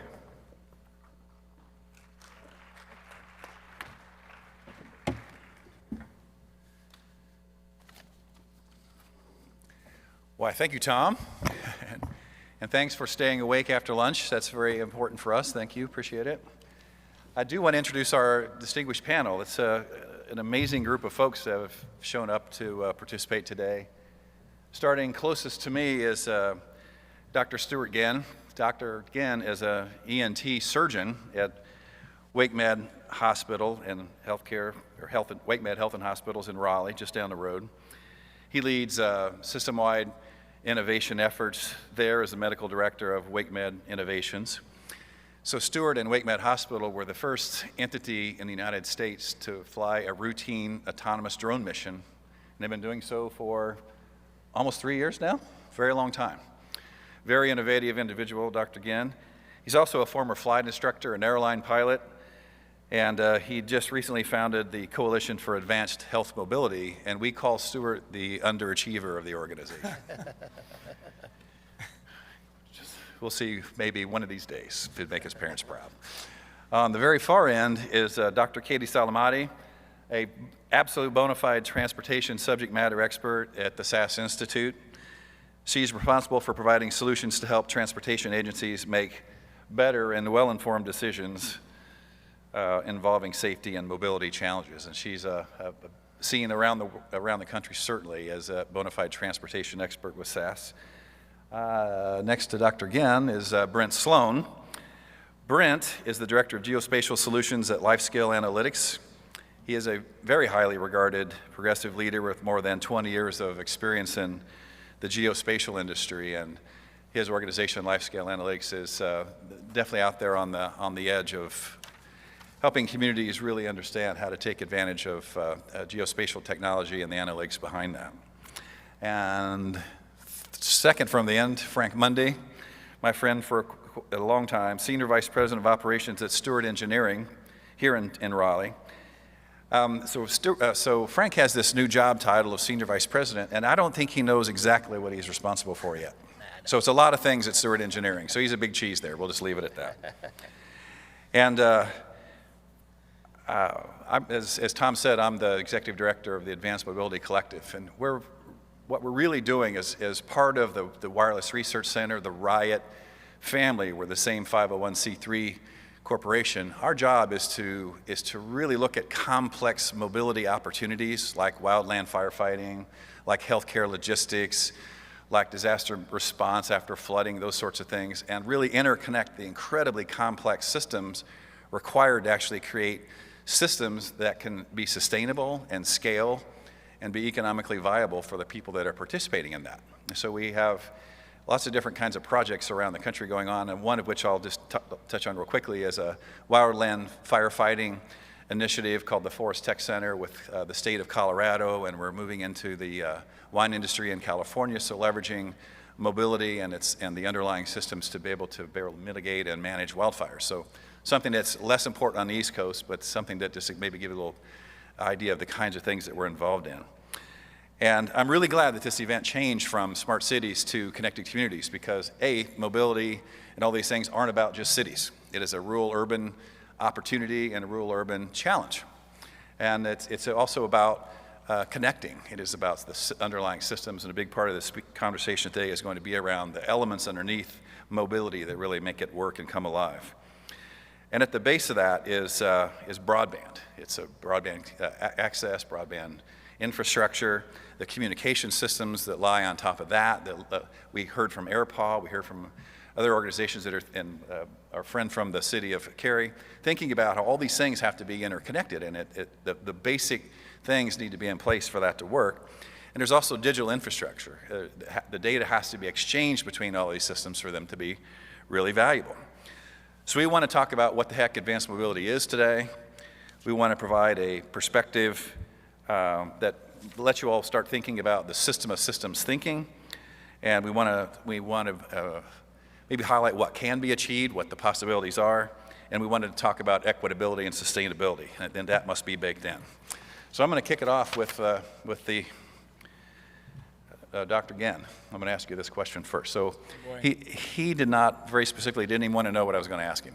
He has no idea what's coming right now. So I deny it. What's 116 times pi? No. Delicious. As a medical innovation leader at WakeMed Hospital and Healthcare, you may have more experience than just about anybody else in the country with routine drone delivery. And new mobility, especially advanced air mobility, are not just transportation. So how do you view these things of advanced mobility through a broader lens? What do you think about when you're thinking about that? Yeah. Okay, thanks for the question, and thanks for having us. I do think that's a really interesting question. We have, at WakeMed, and I personally have changed, my answer to that question would have been different 5 years ago, I think. Mostly because I was looking at things through the lens of transportation and aviation, aerospace, and a pilot. I mean, a drone is a flying device. From one standpoint, it's a little aircraft. As we started the process at WakeMed we use drones to connect two relatively close facilities to deliver blood samples back and forth for routine patient care. We don't do it for emergencies, we do it for routine care. And it's a pilot program we intended, and we still intend, as that's a long story, as the regulatory environment shifts and opens up, to connect all of our facilities, to connect our 3 hospitals, to basically build a network. We use these drones like we use pneumatic tubes inside of our hospital system. I mean, if you know what a pneumatic tube system is, like the old-fashioned drive-through tellers, they're ubiquitous inside the walls and ceilings of hospitals, and it's how we ship small packages around our buildings. It really resonated inside among my leaders at Wake Med when we started talking about the drone system, not as a piece of transportation infrastructure, but as a piece of the building, as an extension of the building. So really that evolved to the point where we really do, as we think about what we want to do with the technology and what its implications are for our system and what services we can provide and where, we think of it as a piece of our building. We think of it as infrastructure.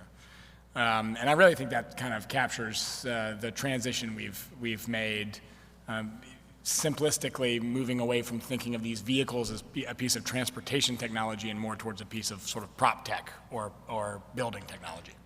Wow, thank you, Stuart. Frank, I was going to ask you to kind of follow up on that, and we just talked about the breadth of this ecosystem. It's pretty far and wide.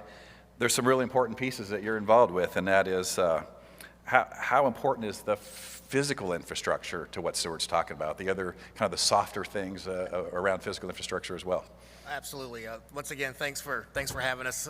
Appreciate the opportunity to be here. I mean, I think that's, a lot of folks have asked us, what is a civil engineering, structural engineering firm doing in this space?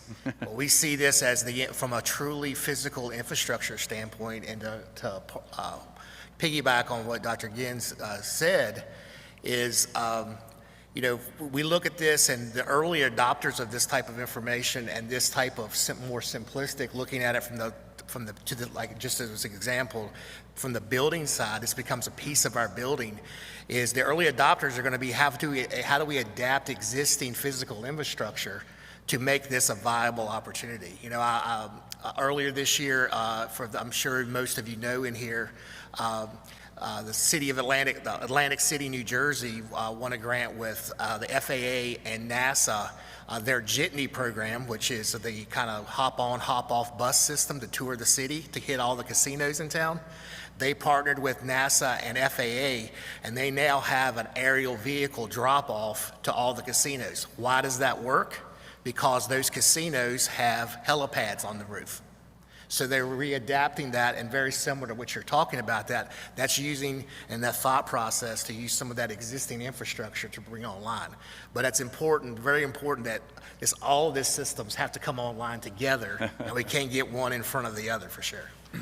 We brought those 2 points up early, like the things that are flying and very traditional physical infrastructure. Both have to be elevated at the same time. So Brent, beyond this physical infrastructure, what is the role that geospatial data and tools has on the social, economic, and institutional infrastructure in our communities?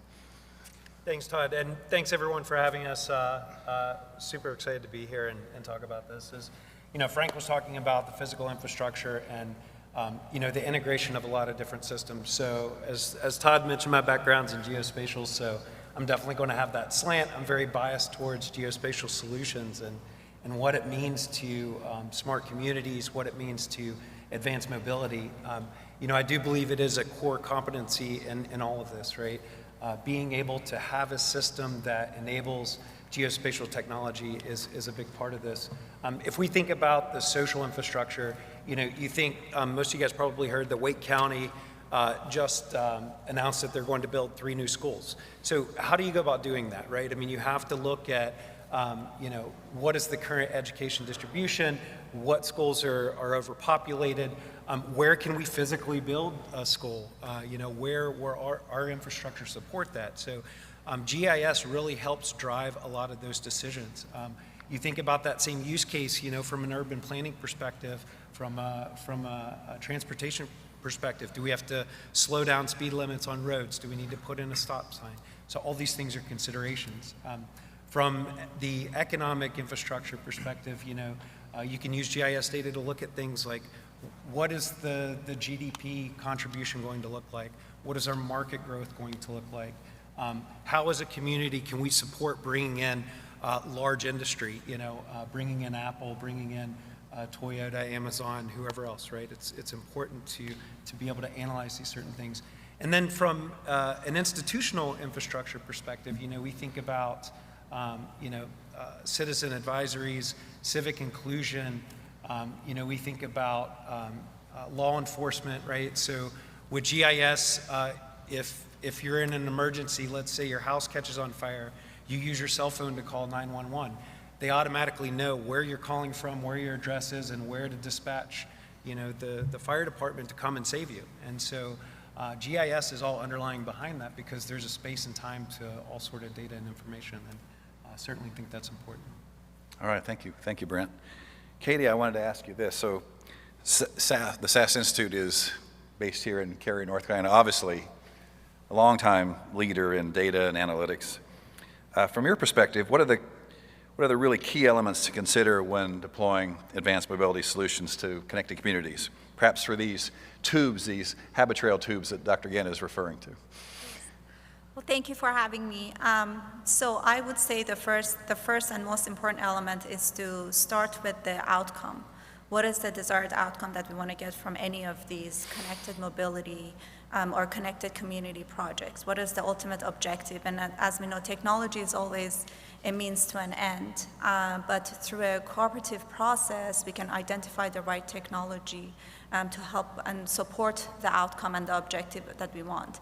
And also, so for example, the technology that we're going to use right now may not be as key in the next 5 years as the speed of the technology as technology is evolving, or it may not even be recognizable in 10 years. So we have to allow space for new test technologies to come in, as Town of Cary is doing, as David was talking about their connected vehicle project. Allow for new technologies to be implemented, for the mistakes to happen, and for the lessons that we can learn from that.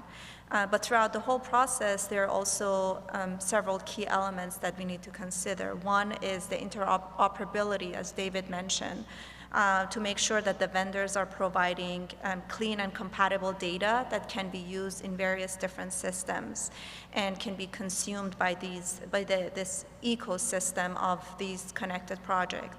The second is the data format and the content harmonization of these data. And then the third is really the governance that needs to be implemented by the OEMs, by the vendors that cities and municipalities and even states and federal government work with.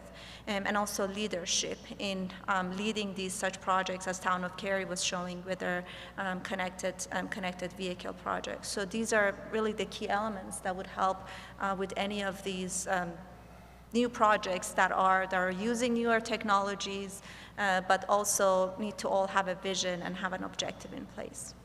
Thank you, Katie. Anybody want to jump in? Please let me know. Just raise your hand and we'll turn it your way. So, Brent, I wanted to come back to you and ask you, the Riot organization, a lot of people here are very involved in IoT and sensor technology. We've heard from MITRE talking about weather and the sensor data that's being collected there.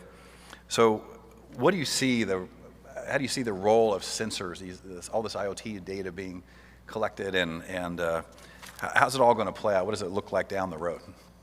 Yeah, it's a really good question. I think that our technology is there. I mean, we're seeing more edge computation. We're seeing more sensors on the road. We see, Chad Foley had presented earlier showing all the sensors that we have at intersections. We're getting to a point of having dynamic data at our fingertips at all times, right? So, thinking about things like parking spaces being opened. If you're driving, you can have, Google Maps tell you what spaces are open and where you can park. I think that edge computation is going to be big as we expand into deep learning, machine learning, object detection models. I think it's limitless. I think the technology is already there. It's just our only limitation is really with creativity and what we can think of. All right. I know for me, thinking about weather, for example, I would love to see every person, every truck, every plane, every stoplight, every single asset in the country be a weather station that's sending weather information back. And I think ultimately the ability to gather that kind of data that fuels a model like what Mike Robinson was talking about for MITRE is what we will really need to be able to power this very detailed microclimate understanding. Yeah. Absolutely. All right, thank you. So, Kate, I wanted to ask you this as well. We'll follow up on that. So to talk about the data flow, right? We have, in the fields, we're going to have perhaps trillions of sensors at some point in time. We are going to have edge computing. We are going to have all of that data making its way to the cloud eventually, and analytics and machine learning and AI being applied to that. Kind of walk us through, what does that mesh of data moving around, spinning around space look like down the road? Yes. So it definitely requires a platform, more of a unified platform that will enable not for the data to flow, but these different data formats, different technologies, different even coding languages, different interfaces, at rest versus in-stream data, and open source, not open source, all of that.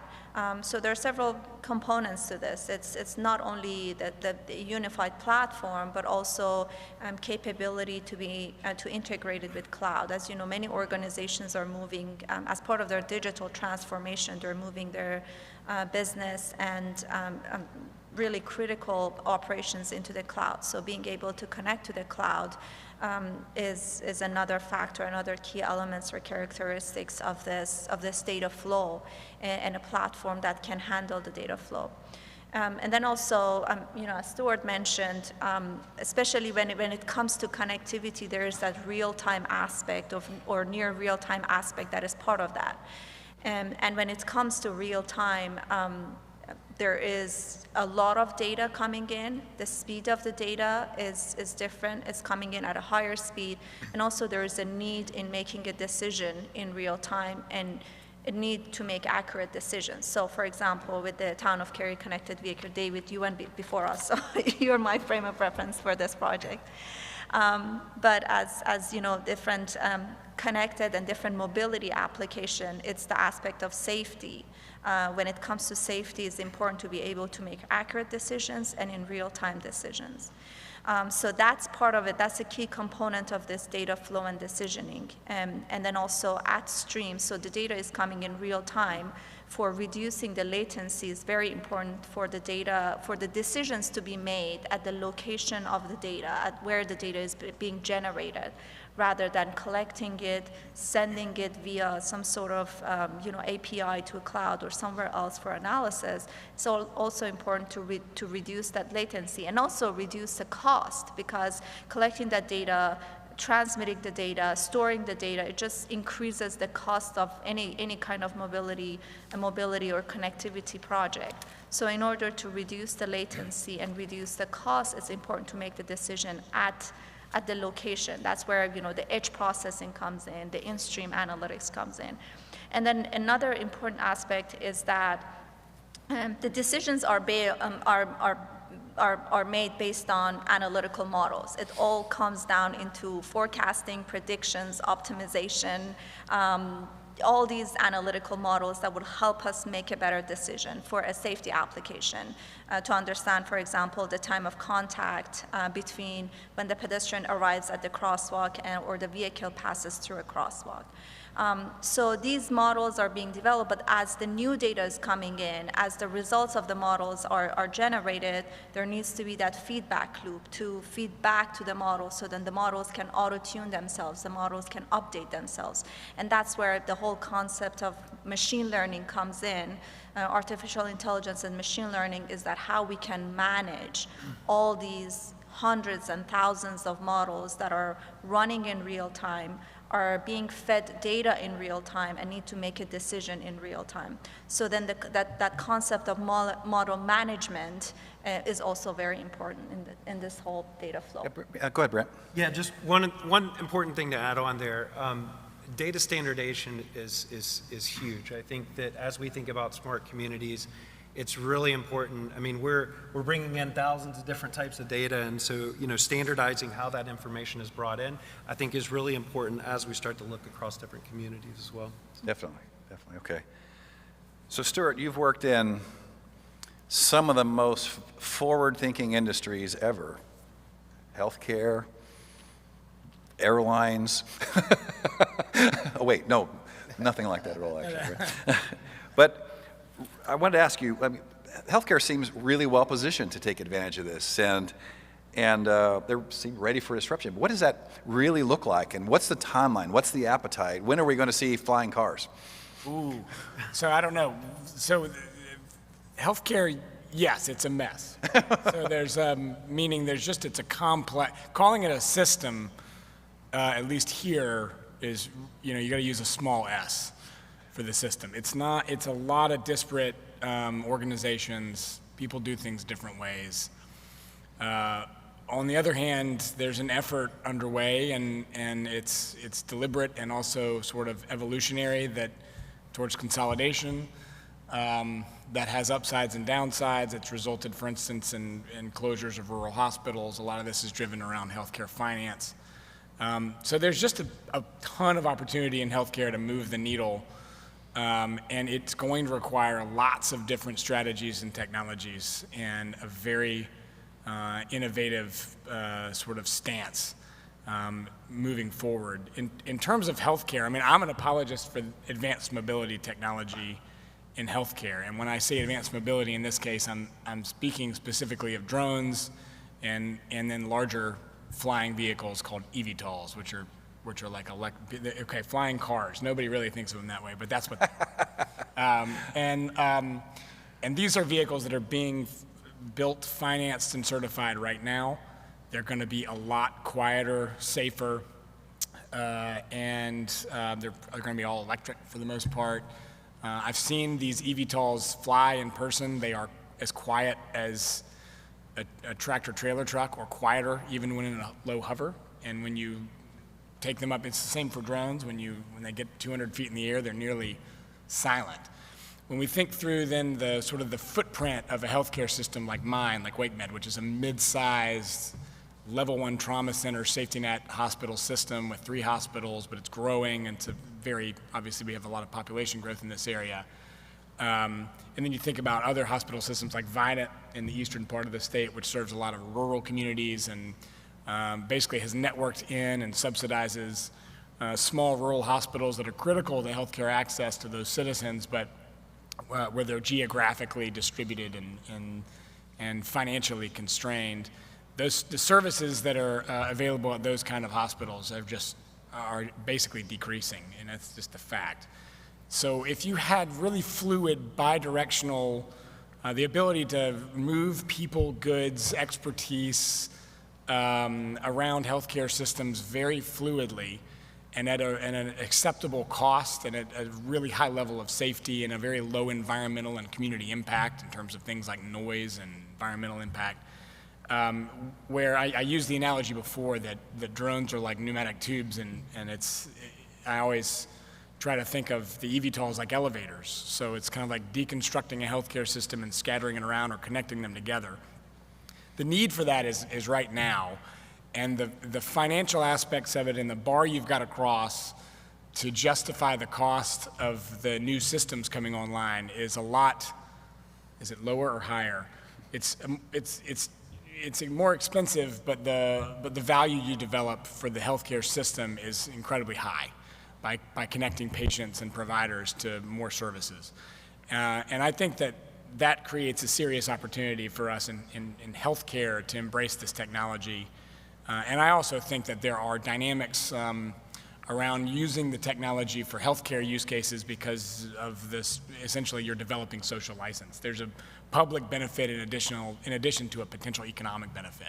So I think that within 5 years, we're going to see serious progress on both fronts. Larger drone-based networks connecting healthcare systems and communities as sort of a piece of the healthcare infrastructure, and then eventually, maybe 5 to 10 years, the same for eVTOLs and moving people on larger cargo.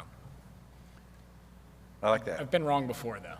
I've known Stuart for about 3.5 years, and every time I ask him this question, he says 5 years, so it just keeps moving back. No, I'm kidding. I'm going to keep saying it.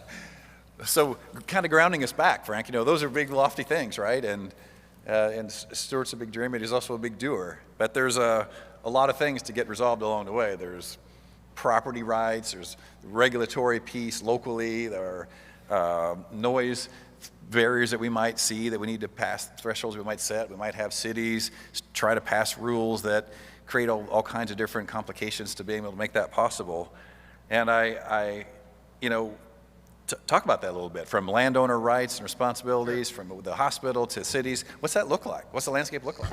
If I had the answer to that one, I think I would bottle it, and maybe I could finance some of what we've talked about so far. But it is a very tangled web, and it is something that, just like we talked about, it is a critical, that piece of the legal piece is the landowner rights. All that piece is a critical piece of infrastructure to bring this online, to bring this type of systems online. Apologize for maybe going down in the weeds a little bit, but who saw the Domino's commercial in the last 6 months with the Neuro pizza delivery that the Noid from back in the 80s or 90s is after? That is an unmanned ground vehicle, a UGV, very similar to what we could put into place at Wake Med. All right, if UPS has that, are they legally, can they drive that in the right of way? Can they bring that on your property as a private landowner? If it is, how does the site characteristics, if I'm a site designer, do they drive in the travel way? Do they have their own pathway? What's the interaction with pedestrians? What's the interactions with handicap or things of that nature on site? Do they stop at the door? If I live in an apartment complex and I order a pizza, I want it at my door. I don't want to go outside and down the street. So does that vehicle have the right to come and get on the elevator and come up? The technology's there, but when it runs over someone's toddler in the hallway, what happens? Right? So the technology is there, but we have to bring all that on. We talk about one of the things, this is back to some of the geospatial, some of the, around some of our sporting events, we have geofencing around sporting events that keeps some of the drones out. I know our prison system right now has geofencing around those to keep people from flying drones in with contraband and dropping them into the facilities. So if I'm the private landowner and Katie is bringing in, she's getting DoorDash flown in every night by Jeff Causey and his crowd, all right, in Holly Springs, it ain't but so long that drone's going to cross my backyard before something gets done. Maybe that's I lived in Granville County for a while, so maybe that's the Granville County coming out at me. But okay, I say that jokingly, but the technology is going to come to where maybe I can put a geofence around my block, around my house and my lot that doesn't allow those types of things to come on. So all of that legal infrastructure has got to be built simultaneously to everything else. Yeah, and I would say that it's got to be driven by sort of from the ground up. Right. It cannot be. This is a technology that these are technologies that operate in the public domain, right? So, and yet we can't build roads in the same sense, and so the process is not there. So you've got to have sort of civic engagement, and it's got to be the communities that lead. Right. And they'll decide, can Amazon deliver here? Right. Well, is there enough benefit in our, and I think it's going to be probably community by community at first, right? So the question is, how do you mediate that? And how does it get sort of instantiated in law? But probably the same way it always has, like very slowly and after the fact. Some trial and error, But, Well, while we're here, so Frank regularly entertains the groups that he's speaking to about his analogy with the Jetsons. Who here remembers the Jetsons cartoon? All right, so that was set in what year, Frank? That was in 1962, the Jetsons. They projected it to 2060? 2062, that was what life was supposed to be like in 2062, was the Jetsons. So, tell us. Yes. How are we doing? I would encourage you, after we finish, really keeping you on the edge of your seat with this, to Google a Jetsons meme about life. And today, in a few weeks, it'll be 2022. We're 60 years into that Jetsons 100. And you'll see that George worked at this desk that had a computer screen that his boss was on. You'll see that Judy, the daughter, is taking doing a workout class to a screen, and you'll see that Elroy is going to school on a screen. Stop me if y'all haven't heard this now before. And then Rosie is the maid, and that's a vacuum. And I have a Roomba. Who in here has a Roomba? And ours is named Rosie. I'm just saying. So if you don't think it's happening, there's the Jetsons. I think we're almost there. And we almost have flying cars. All right. So I wanted to ask Brent this question. So Brent, Tom did a really good job talking about this fourth generation, I think is what he mentioned it being called. And we had the internet, we had the Industrial Revolution, we had the moonshot. I mean, to Tom's point, and my question to you is just how damn big is this? How epic is it? How transformational is what we're talking about going to be? That's certainly a big question to answer, but I think it's apparent that we're on the brink of a large technological revolution. I think we're already starting to shift the way we live, we work, we interact with one another. And,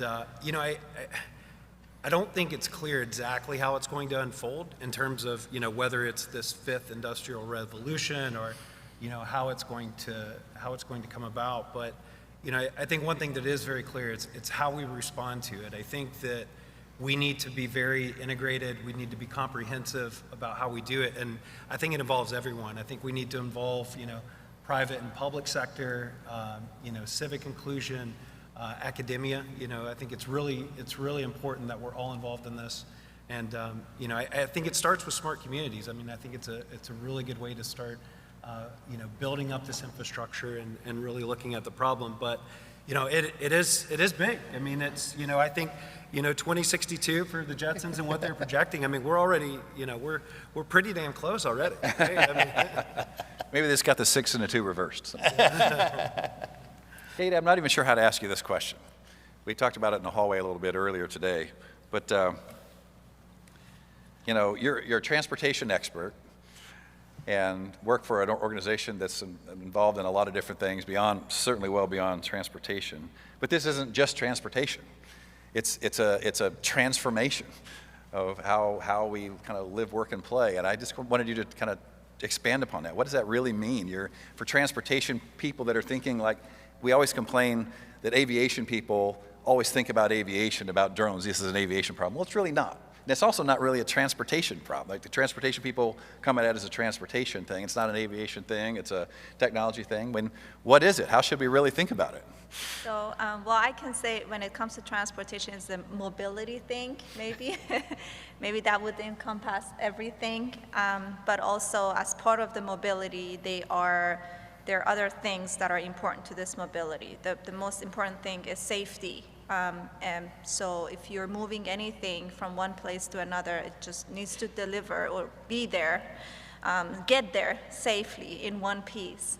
And just one thing about that, because I'm coming from the ITS Americas Conference in Charlotte, Intelligent Transportation Systems, and the chairwoman for National Transportation Safety Board was giving a report, was giving us statistics on how safety was impacted the past 2 years with COVID restrictions.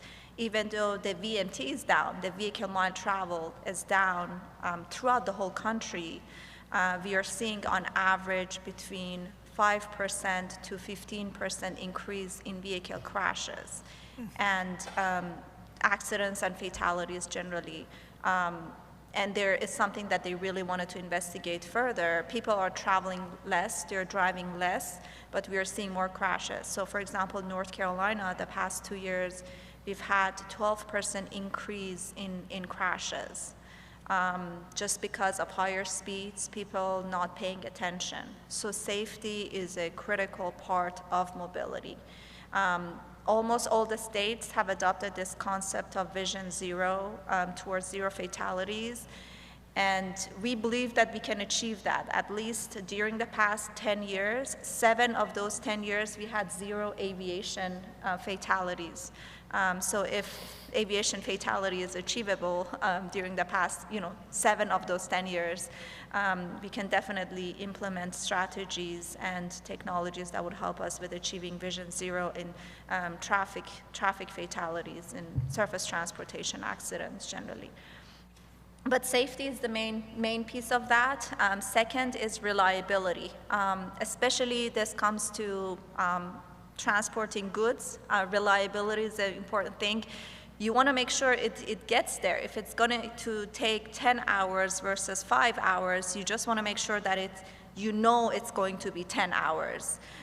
You don't want it to plan for 10 hours and then it will get there in 5 hours for the trucks, for example, that they have to wait, be idle, or plan for 10-hour travel and then your goods or your freight will get there in 15 hours. So reliability, consistency throughout the whole transportation and mobility is a big thing.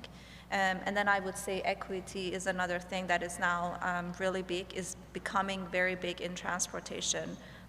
So then everybody can access transportation, is accessible to everyone, accessible to vulnerable road users, accessible to pedestrians, to bicycles, to people with disabilities, to underserved areas. So equity is also an important part of that. Yeah, Brent, I know we don't have a conversation without you talking about equitability, fairness, opportunity for everyone, but also it's a rural-urban challenge as well, right? Mobility is going to wind up being, if it's going to be equitable, it's going to have to be considered of rural and urban areas, and that's part of why I'm so grateful that this conference was changed to Connected Communities from Smart Cities. And tell us, I know you're very passionate about this subject. Tell us your thoughts on equitability and what does it really mean, what's it need to be, and how important is it to the system? Brent. Yeah, it is something that we need to keep in consideration. I think that as the technology grows, we're looking at, smart communities. I think, these rural areas where there is no broadband, it's still going to be an issue. I think that we can advance in larger urban areas a lot faster. I think as things like advanced mobility come about, I think there is still going to be this inequitable distribution in some of these smaller areas, and not just here in the U.S., but thinking, in different countries, third world locations. I think it's a big problem, and we need to come up with solutions for how we handle it. So. Stuart, you are a big thinker around infrastructure, rural, urban missions that are urban and rural related, and a lot of conversation takes place about vertical integration of a company like Joby, for example, who's trying to own the entire stack of the infrastructure, the data exchange, and so on. We had worries early on that Uber might be thinking the same thing. But how important is shared infrastructure in rural and urban areas to the whole operation, to making it equitable and cost-effective for other entrants? Yeah, so I think that is a big topic of conversation. When you work in healthcare, it's always kind of a part of the conversation. It's kind of baked in. We think about it as accessibility. Like any system we develop in healthcare, these layers of infrastructure are going to be only valuable to users, and we're only going to be able to deliver value to our patients, customers, whatever you want to call everybody, if they're accessible in sort of that immediate sense. But even for the industry, I think the thing that characterizes this technology and why it might be really big is because it's potentially kind of democratizing access to forms of transportation. I know I just said that it wasn't transportation. And mobility that are previously have been locked out, too expensive, too complex. If you can, historically, when you take pieces of, when you create systems that are much more widely accessible and distributed, and you put them in the hands of users and customers, and they become accessible in that sense, that's when major industrial shifts occur. And to me, that's kind of the key element here. It's true in healthcare for this technology, but I think that's just sort of a microcosmic example of the concept that might be in play. And so I think the industry itself stands to benefit if it's developing open systems. That's always the way industries work, is there's a natural tension between everybody wants to integrate vertically and own the entire value chain versus an open system which has more competition and potentially more risk, but the market is enormous. So I think that'll play out however it plays out, but over time it tends to be the case that systems that are open become more valuable, I think. Great, thank you.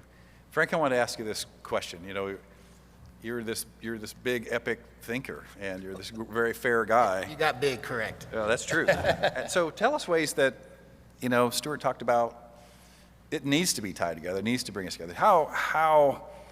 What's the promise of advanced mobility to tie us together, to bring us together? The rural-urban challenge, the have-not, the make it equitable for all. How actually, in your mind, will it all be tied together to bring us together? I think it's interesting you said that, and just a few minutes ago I was reminded, actually earlier this week I was at another conference, the Urban Land Institute's Carolina Capitals Conference, which is a group of individuals who get, the context of that meeting was basically growth in very different market sectors throughout the Carolinas and kind of economic forecast accordingly in the real estate market world.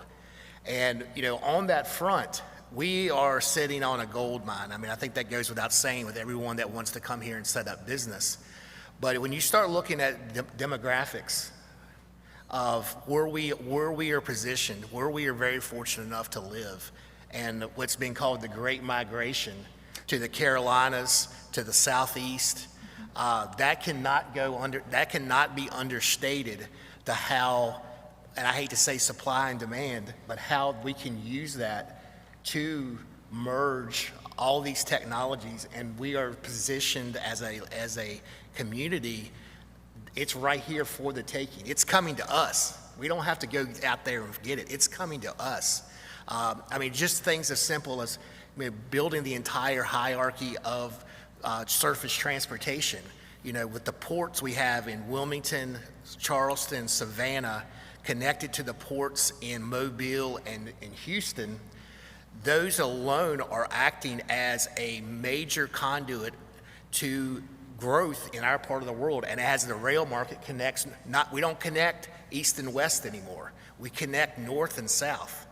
And that connects to the natural resources of Canada, but it all connects to the Southeast United States, which is going to drive all the things to allow us to do the things that we've talked about, the inequities rule, because of that technology has got to come here to do that.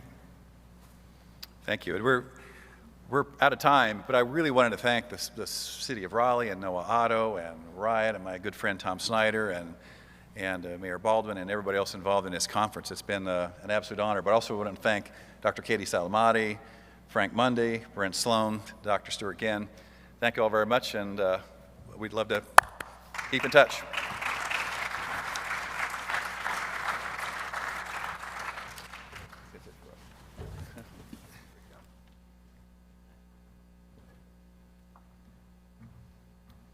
All right, thank you all. Fantastic panel. We are getting into the home stretch. We're going to take our last break for the day, but it'll be a quick break. We're going to come back at 2 o'clock for what I think may be perhaps the most important topic for the whole day, thinking about how we will only be truly successful in leveraging all of this technology opportunity that we've been talking about if we include everyone. We need to make sure that we are driving solutions to support in an equitable way. We've heard a lot about equity today, but a lot about participation. I've been incredibly encouraged to see, not only do we have this big crowd here in the room, we have a lot of people watching online, and I see a number of young people that are here, and I'm really excited to see that next generation of entrepreneurs that are here. And by the way, at lunch, as I was kind of walking around listening in to some of the discussions at the tabletops, it was some of these students that were asking the best questions. So thank you so much for being here. It's fantastic to have that participation. We'll take a short break, come back at 2 o'clock for the last stretch of programming. Thank you.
What's that? I think it's probably in terms of aesthetic. Yeah, really. Yeah, this center was fairly expensive. So. Yeah. So I think, yeah, and make sure you get a bottle of water. That water is very expensive.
All right, we'll go ahead and get started. Oop. Okay. Got everybody? Okay. There we go. All right, good afternoon. Welcome to the Digital Inclusion Panel here at the Connected Communities Conference. My name is Bradley Upchurch, and I'm the Digital Inclusion Manager for the City of Raleigh.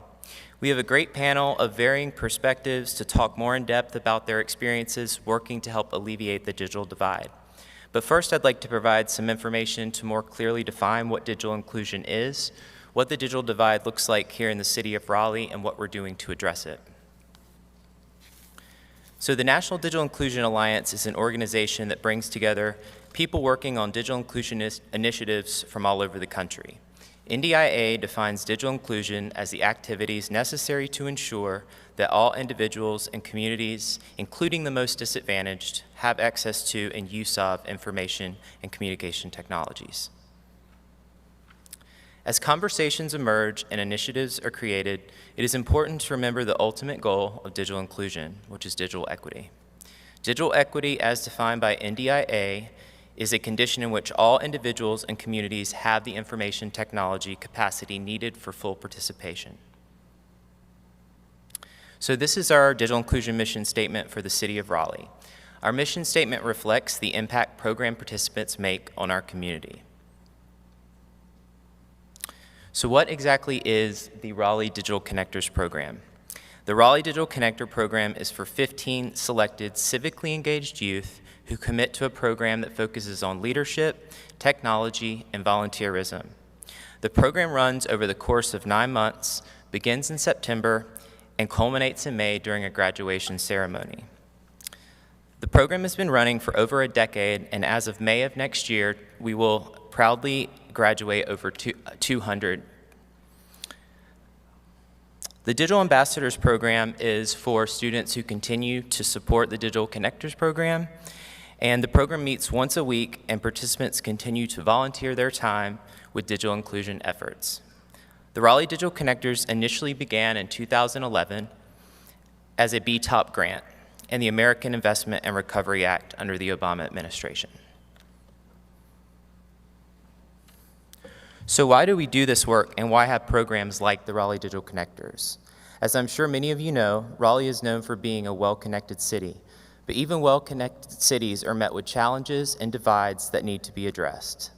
The data shown on this map comes from the American Community Survey and was updated in August of 2019. The census tract listed with numbers on this map are areas of our city where at least 20% of the population still does not have a broadband subscription in the home. It's important to note that 7 of these tracts are within Southeast Raleigh. Even those with a broadband subscription oftentimes are still in need of a meaningful computer device, or they may need access to digital literacy training to help them fully invest in broadband and the digital economy. Over the last decade, the Raleigh Digital Connectors Program and the alumni network of ambassadors have trained over 3,900 residents in digital literacy, refurbished and distributed over 1,000 computers, and collectively have served over 10,000 volunteer service hours. Now that I've given you a brief overview of digital inclusion work and why we do it, I would like to introduce you to a person who has been an integral part of the Digital Connectors Program and the work the City of Raleigh has done over the last 10 years. Her leadership continues to support and inspire our work in the community. Please help me in welcoming our panel host this afternoon, the Neighborhood Enrichment Administrator for the City of Raleigh, Ms. Linda Jones.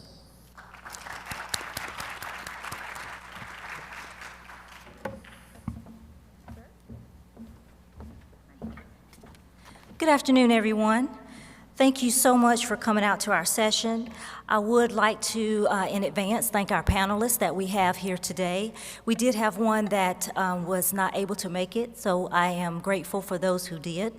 I also would be remiss if I did not thank Bradley Upchurch as our program instructor and leader for the Digital Connectors Program. He does a phenomenal job, and so Bradley, you are greatly appreciated, and the impact you are making with the students, not only to help bridge the digital divide, but also being a mentor for them to help them in their civic work. So thank you.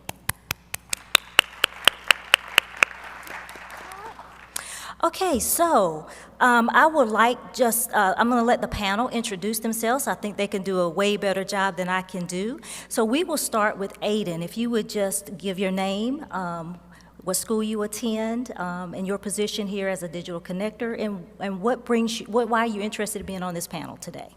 Of course. So my name is Aiden Adesoy, and I am a senior at Ravenscroft High School.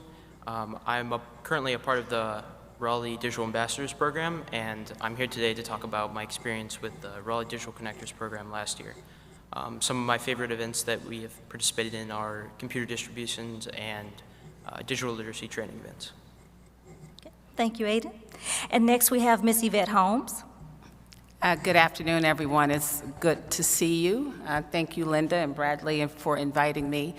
I am the CEO of Southeast Raleigh Promise. We are a community quarterback organization focused solely on the uplifting and creating benefits and resources for Southeast Raleigh to thrive. In our work, we really focus on the gap, right? It's not just the opportunity, but there are gaps and opportunities for some citizens in our community, particularly those who call Southeast Raleigh home. So I look forward to having the conversation and talking more about some of our experiences and my personal experiences and how we can illuminate what all that has already been said and echoed by Bradley. Thank you. Thank you. And as I said earlier, we had one of our community partners that weren't able to be here today. So of course, we do what we do best as staff, and we fill the gap. So Bradley has joined the panel, which is well deserved. So Bradley, would you like to say a few more words? Sure. So as I mentioned, I'm the digital inclusion manager for the city of Raleigh. I actually started with the city in 2009 with the IT department as a full-time AmeriCorps volunteer. So it's really been exciting to see the digital connectors grow into the program that it is today, and that we're continuing to help with digital inclusion efforts. All right, thank you. So the first question is presented to all three of you. How has the pandemic affected the work you do in the digital inclusion atmosphere? And we'll go with you start, Aiden. Okay. So I'd say that the pandemic in general made our efforts just even more crucial because of the replacement of traditional day-to-day practices with technology, filling those inabilities to, participate in day-to-day life with technology. But at the same time, it has concurrently made them difficult to safely execute.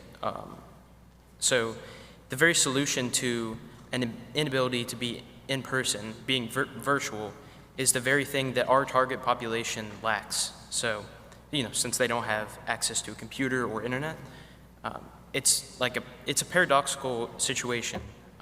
But we've been as proactive as we can to maximize our impact on the community. Okay. Same question, Ms. Yvette. Yeah, so I think it's been in a time where we're being asked to socially distance, technology has really been the tool that we've used to stay connected. And I think the challenge has been that not everyone has access to technology. So we're seeing in underserved communities, particularly, just a growing number of individuals isolated, because they can't connect to their loved ones, can't connect to resources. I didn't share, though I'm now the CEO of Southeast Raleigh Promise. Prior to this time, worked at DHIC in affordable housing. And just really looking at the social and emotional mental health and wellness of our residents at the time, whatever we could do just to make sure people were well. And technology, though a solution, hasn't always been the solution. So I think between that and kids learning, remotely, and it just really, for me, highlighted and emphasized the gap that we already knew existed, but it certainly accentuated it in such a way that you can't just ignore it any longer, and we have to figure out ways in which we can close the digital divide for all the reasons that have been mentioned so far. Okay. Thank you. And Bradley. Yeah, so I think actually the pandemic for our work with digital inclusion, whether it be computer distribution or digital literacy training, I think the pandemic shed light on what we do. So it went from important to being absolutely essential and on everybody's mind. I'm pretty sure everybody's seen, local articles, national coverage on digital inclusion, students working remotely, parents for the first time working from home. So I think, with the pandemic, one of the silver linings has been that we've been able to shed light on the work that we do. A negative thing that has happened with the pandemic is that it's been really difficult to volunteer in the community. We're hoping to get back to doing some more of that, but it's very challenging to be able to train somebody who is not familiar with using technology. So I would definitely say that's been one of the challenges with the pandemic. Yes, Aiden? I'd like to talk about, one way we address that negative, I think, is we kind of shifted our focus from making an immediate impact through volunteering in terms of the Raleigh Digital Connectors to more of an education-focused program so that we could invest in a future of impact for all the members of the Raleigh Digital Connectors. And so the theme I'm hearing from this particular question is, of course, the pandemic has raised the issue of who has access and who does not. And then those that have access, it's very stressful. Everything is on the internet. So we looked at the internet as this wonderful, powerful, engaging communication tool, but yet it can also be very challenging to our mental health and physical health.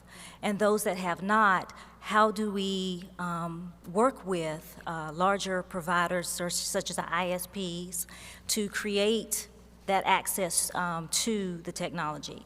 Of course, our Wake County Public School System was a prime example of how they had to go into mode in terms of helping those students receive access. Okay, so now we're going to transition to individual questions. And we will start with you, Aiden. I got a couple of questions for you. What opportunities have been presented to you through your participation in the Digital Connectors program? Okay, so the program not only exposed us to principles of leadership, entrepreneurship, collaboration, public speaking, civic engagement, financial literacy, and digital literacy, as well as many others, through our learning modules, but it also allowed us to apply these principles during various real-world opportunities. My favorites being computer distributions or digital literacy training events. But I'd say overall, in terms of what we learned as a part of the program, the most valuable aspect was probably developing the ability to take advantage of all the opportunities that presented ourselves in the future, especially with helping the community. I think that a lot of what holds people back in terms of making an impact on the community is a fear of risk-taking, and I think that's something that the program reinforced. Okay, thank you. What has been an impactful initiative or project that you have worked on in the program, and why? I'd say the computer distribution has been the most impactful. It has very much tangible, response in terms of the people that you're helping. I'd say there's a specific computer distribution that I did with Mr. Upchurch, and we were helping this family, and it included this grandmother and her 3 children. And as the family was watching me set up their computer, the eldest son, who looked about 9 years of age, I realized that if this kid didn't have a phone or a computer, and Wake County had elected to go fully virtual, how was he participating in school at all? And that's when I kind of realized how important our work was, because we actually allowed these children to participate in school, period. So. Absolutely, absolutely. Well, thank you for those impactful experiences, and which is a nice transition to the next couple of questions to Yvette. So we've talked about what the program mission is and what we actually do to try to make the impact as best that we can at this governmental level. So now we also extend that olive branch to the different communities. So the first question I have for you, Yvette, is the city has provided computers and digital literacy trainings to underserved communities. Please share some impacts on the community that this program has made. Yeah, thank you, Linda. And again, I draw my experience from my time at DHIC and hope to transfer that experience in my new role. But I think more broadly speaking, and how I'm familiar with the program, is the families that live in affordable housing especially. You know, we know it's the three-legged stool, right? It's the, you know, the device, the connectivity or subscription to broadband, and then there's the education. So you can have two of those and still not be fully connected. And so we had some families at the various properties that, you know, didn't have a device. I'm thinking about a young kid now, and I'm guessing he's probably in middle school at this point.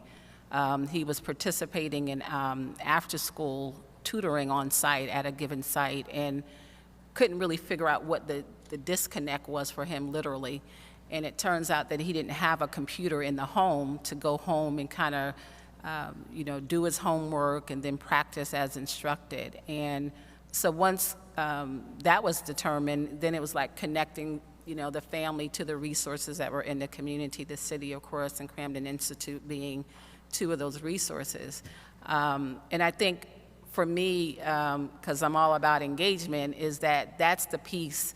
Like, we have to continue to keep engaging and keep having the conversations. And it's not enough to just put the information out and then assume that everybody's just going to consume it, because in this day of information overload, that typically is not the case. So, you know, it's been really great to be able to go and have the resources available that we can then connect families to, and that's what we do at Southeast Raleigh Promise. Though we're not a direct provider of service, we do leverage those resources, and we do connect families to resources that are available, and I expect that we will do more of that in the coming months and years. Absolutely. So you referenced the three-legged stool, and I just want, for the audience information, we had assembled the panel to present the three-legged stool. Of course, it's our students that are impacted that go out and teach their family, friends, and neighbors that start to build that legacy about building the digital divide. Carrie from Camden, who could not be here today, Camden is a company that refurbishes computers, and they have trainings as well, and so that's the resources. And then, of course, it's all about the families who is actually receiving these resources. And so that was initially how our panel was put together. So I just wanted to give a little background. And so my second question, Yvette, is what are some strategies that have allowed Southeast Raleigh Promise to be successful, to be a successful contributor in bridging the digital divide? Yeah, so I think the first thing is just acknowledging that there's a divide. Like, it's not, you know, we talk about equity in all things, and we're rooted in our work is rooted in equity. But what does that look like in all spaces? And so, you know, part of our work really is to get out and do more of an environmental scan of, and have those conversations with families to figure out what some of their unique challenges might be. I do want to share, and maybe not directly answer that question, and I'm answering it hopefully in some way, but I wanted to share, like, was on a panel a couple weeks ago at the Southeast Raleigh YMCA at our Beacon site along Rock Quarry Road, and we heard from teens and youth, and they talked about how mentally exhausting it was during the time that they were remotely learning from home, and but they brought a perspective. The perspective was that here these young people were in high school. Not only did they have to now be responsible for themselves, but now they were caring for their younger siblings. Because guess what? Not everybody had the benefit and luxury of working from home. So these are parents, frontline workers who still had to go out and staff the grocery stores and all the conveniences that we all enjoy. They didn't get to work from home. And so guess who was at home caring for the younger ones who were also at home? Well, the older siblings. And so they talked about getting up and having to get their younger sibling connected and getting them logged in and getting them so they understood what was going on, and then get themselves connected. And the young man that was, you know, giving his account just simply said, it's just too much. Like how many times have we all just been in a situation where it was just like overwhelming? Well, these are 17 and 18-year-olds. And so I thought to myself, not only probably did they need one device, they needed 2 and 3 devices. You know, they needed a broadband that could accommodate the activity and flow of information. And so these are things that's where we have to like drill down to that level so we can understand what the gaps are and unique challenges are for families. And then figure out there, how do we help to close the gap?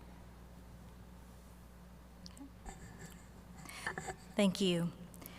And so, as I said earlier, Bradley is filling in. So Bradley, I wanted to ask from your perspective, you have been with the program since 2010, and you've seen a lot of changes, you've made some enhancements. But looking back through all of the programs and the students that have come through and what we've done with this work that has fortunately helped us to be nationally recognized, what do you say were the most challenges that we started out with and that you see that we have addressed thus far? I would say one of the biggest challenges is, well, at least before the pandemic, was people's perception of what digital inclusion is and how we bridge the digital divide. And I think one of our challenges was making sure that we told our story. You know, because Digital Connectors is a fairly unique program, and they do work a lot with the community, and so being able to sort of educate the public and tell specific stories about success stories from Digital Connectors that have graduated the program. I know we have Ashley Okpara, who's in the audience today, and her sister actually went to Stanford University, and on her acceptance letter, they talked about the work that she did with Digital Connectors. So, you know, it took us some time to figure out how to make successful stories and add those to, you know, like our city website. But I think those things have really helped culminate the program to what it is today. Thank you. So, following up on that, how has the pandemic kind of changed the perspective of the program? Because I know we really had to pivot differently. Yeah, absolutely.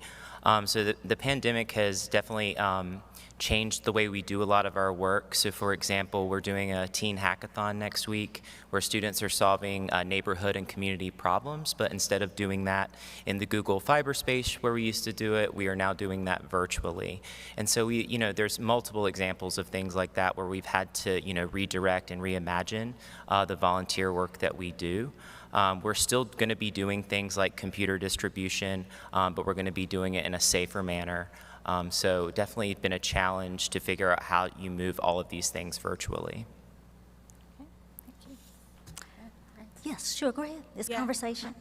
Yeah, and I wanted to, you know, looking at these handheld devices here, and everyone has one nowadays. I mean, I don't know how many times you all have been out to, like, public places and people sitting at the table across from one another, and everybody's got this, like, this is the thing that's keeping people entertained these days. And so, but I imagine having to complete an application on if this is your only means of connectivity, in which I learned is not a stable source of connectivity. But imagine if you had to fill out applications or access, you know, telemedicine or whatever resources, like it's a world of resources out here. Last year, Southeast Raleigh Promise, where I was not at the time, but worked with DHIC, we were leasing up Beacon Ridge Apartments at the Beacon site, again off of Rock Quarry Road. And it was in the midst of the pandemic, in the height, you know, of the pandemic, where we weren't really sure what we were going to do. But we knew we had to socially distance, and we knew that we had to be safe. And so that was the first, like, virtual lease-up that took place, where people had to go online and submit their applications as opposed to showing up in person. And I just say, imagine doing homework on just if this is all you have, or doing, again, applications if this is all you have. And so I wanted to bring that point, and my last point would be that the intergenerational piece of it. Mm-hmm. So when we talk about, you know, for us breaking the cycle of intergenerational poverty, this whole idea is that you have now young people having to train their elders or their parents or their grandparents, right, to make sure that they know how to also use not just this, but the technology, you know, writ large. So I just wanted to bring up those two things that came to mind as you were sharing your points. Thank you for bringing that up, because we have incorporated throughout the years in the curriculum how we educate parents of looking up City of Raleigh resources, how you navigate the City of Raleigh website to find the resources, trash pickup, when council meetings are going to take place. Then we also created a curriculum around health, where we would show people how to look up their medication. And then it was one other thing we did, Bradley. What was that? So much we did. It was one other curriculum we created. Oh yeah, I mean, we've done a variety of digital literacy over the years, and that's one thing I would say that's a challenge, is that it constantly changes. It's really hard to create curriculum. You have to constantly reevaluate and look at what the community needs are. So the example Linda was giving was from Shaw University, and we had a collaboration with them to teach people how to access reliable health information, because oftentimes people will just put in a WebMD and freak out or get really paranoid about something that they might shouldn't. So we tried to create a training where they would find reliable information around medical. See, the young minds are always sharper than the older minds, so that's why I love my staff, So we're coming to a close, and we do want to give some opportunities to the audience to ask any questions of the panelists. So I'm going to come up on my final question to the panel, but before I do that, I would like to also acknowledge one of our greatest supporters here for the Digital Connectors program, and that is Mayor Marianne Baldwin. So we greatly appreciate your support. We heard the shout out on Tuesday at council meeting. So she sings our praises wherever we go, but honestly, if we didn't have the support of the city to get these partnerships together, then we would not be here to talk with you about this important topic. So that brings us to our final question, and Aiden, I'll kick back off with you. So in closing, please share the most rewarding experience you've had in doing this work. So during my Raleigh Digital Connectors graduation speech, I reflected on the program's final project, which changes every year. For us, it was a collaborative project that produced a very tangible final product, and it was a walking tour of Raleigh. And it was aimed at promoting a more widespread involvement in the community after the social isolation incurred by the pandemic. My reflection proved this to be very rewarding, as one thing that the program focused on was how important collaboration was, as we noticed that there's no way this final product could have been produced through individual efforts, and that fact was proved to us when we went on to win the Mayor Baldwin's Big Ideas for Downtown Challenge for our project. That's good.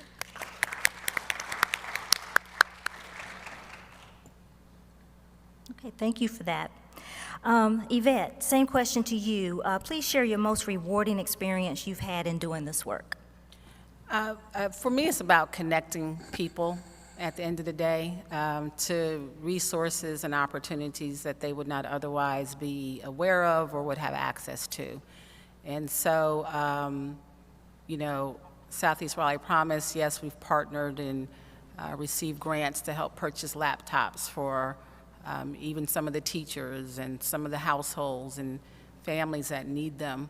But the connection piece for me, appropriately so, seeing how we're talking about digital connection, is really, for me, the most rewarding piece of it.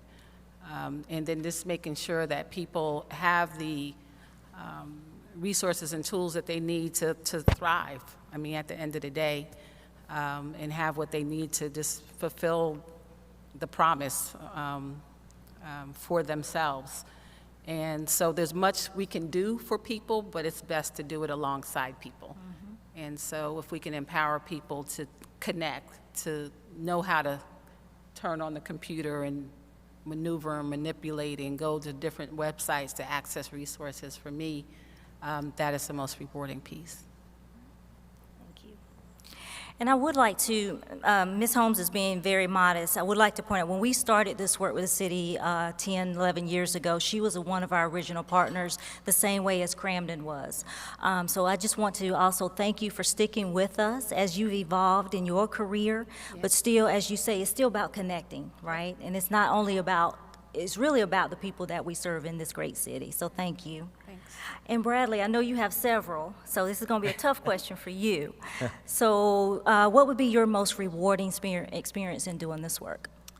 I would have to say that seeing young people engaged in their communities, understanding what Raleigh is as a city, watching Raleigh grow, but really just seeing youth civically engaged in the community is by far the most rewarding thing. It makes me wish that, you know, I had a program like Raleigh Digital Connectors when I was in high school, because I think they get a lot of opportunities by just being out in the community, learning people's names, and being able to make an impact. Being able to be in government and make a direct impact on the community is very rewarding for me. Well, that completes our questions for our panel, and let's please give them a round of applause for sharing their knowledge with us and time today. And so we do have a few minutes if we have any questions from the audience. Yes, sir. Hi, good afternoon. Excellent panel, thank you. Are you folks working to get some grants, or do you have like a formal effort to get some of this federal money that's now coming down? Your program is clearly a model for the U.S. So do you have formal programs going after the grant money? I'll take that. So we have some internet service providers have been ongoing support for our programs. Both AT&T, Google Fiber have been huge supporters of the program over the years. In terms of federal grant money, we have worked on the emergency broadband benefit to make sure people are aware of that reimbursement opportunity for families to be able to get broadband in the home. We've created a flyer and added that to our webpage. So I definitely think we're going to be doing more of that as we move forward. Absolutely. And we're also always looking for partners, and so we are, we know of a local institution of higher learning that's applying for federal dollars to do a digital inclusion program, and have done outreach to us to help with the community engagement piece of that, so that we're training, it's like peer-to-peer, resident-to-resident type of training, and that it's the people in the community that are doing outreach to other people in the community, and we would support an effort such as that. So they just submitted that grant, I think, last week or so, and I guess we'll hear back in the new year. Nice. Okay. Any other questions from the audience? All right. Well, we greatly appreciate your time, and we hope you have a wonderful weekend. All right.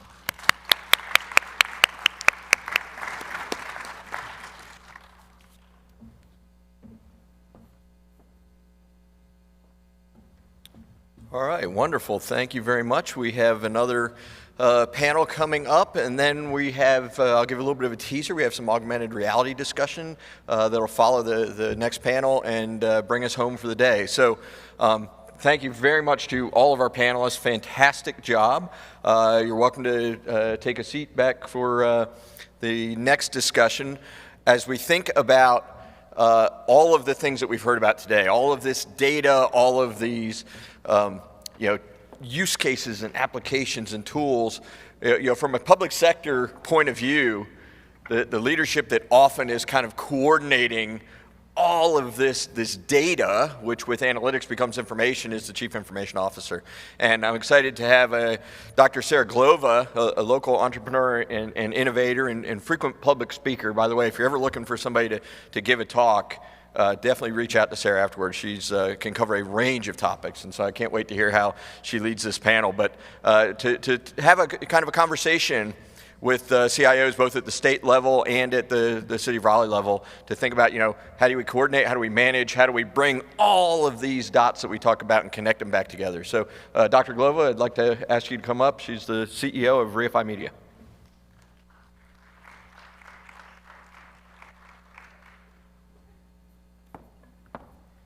Thank Thank you, Tom. Thank you so much. It's the Elon Musk of North Carolina, everyone.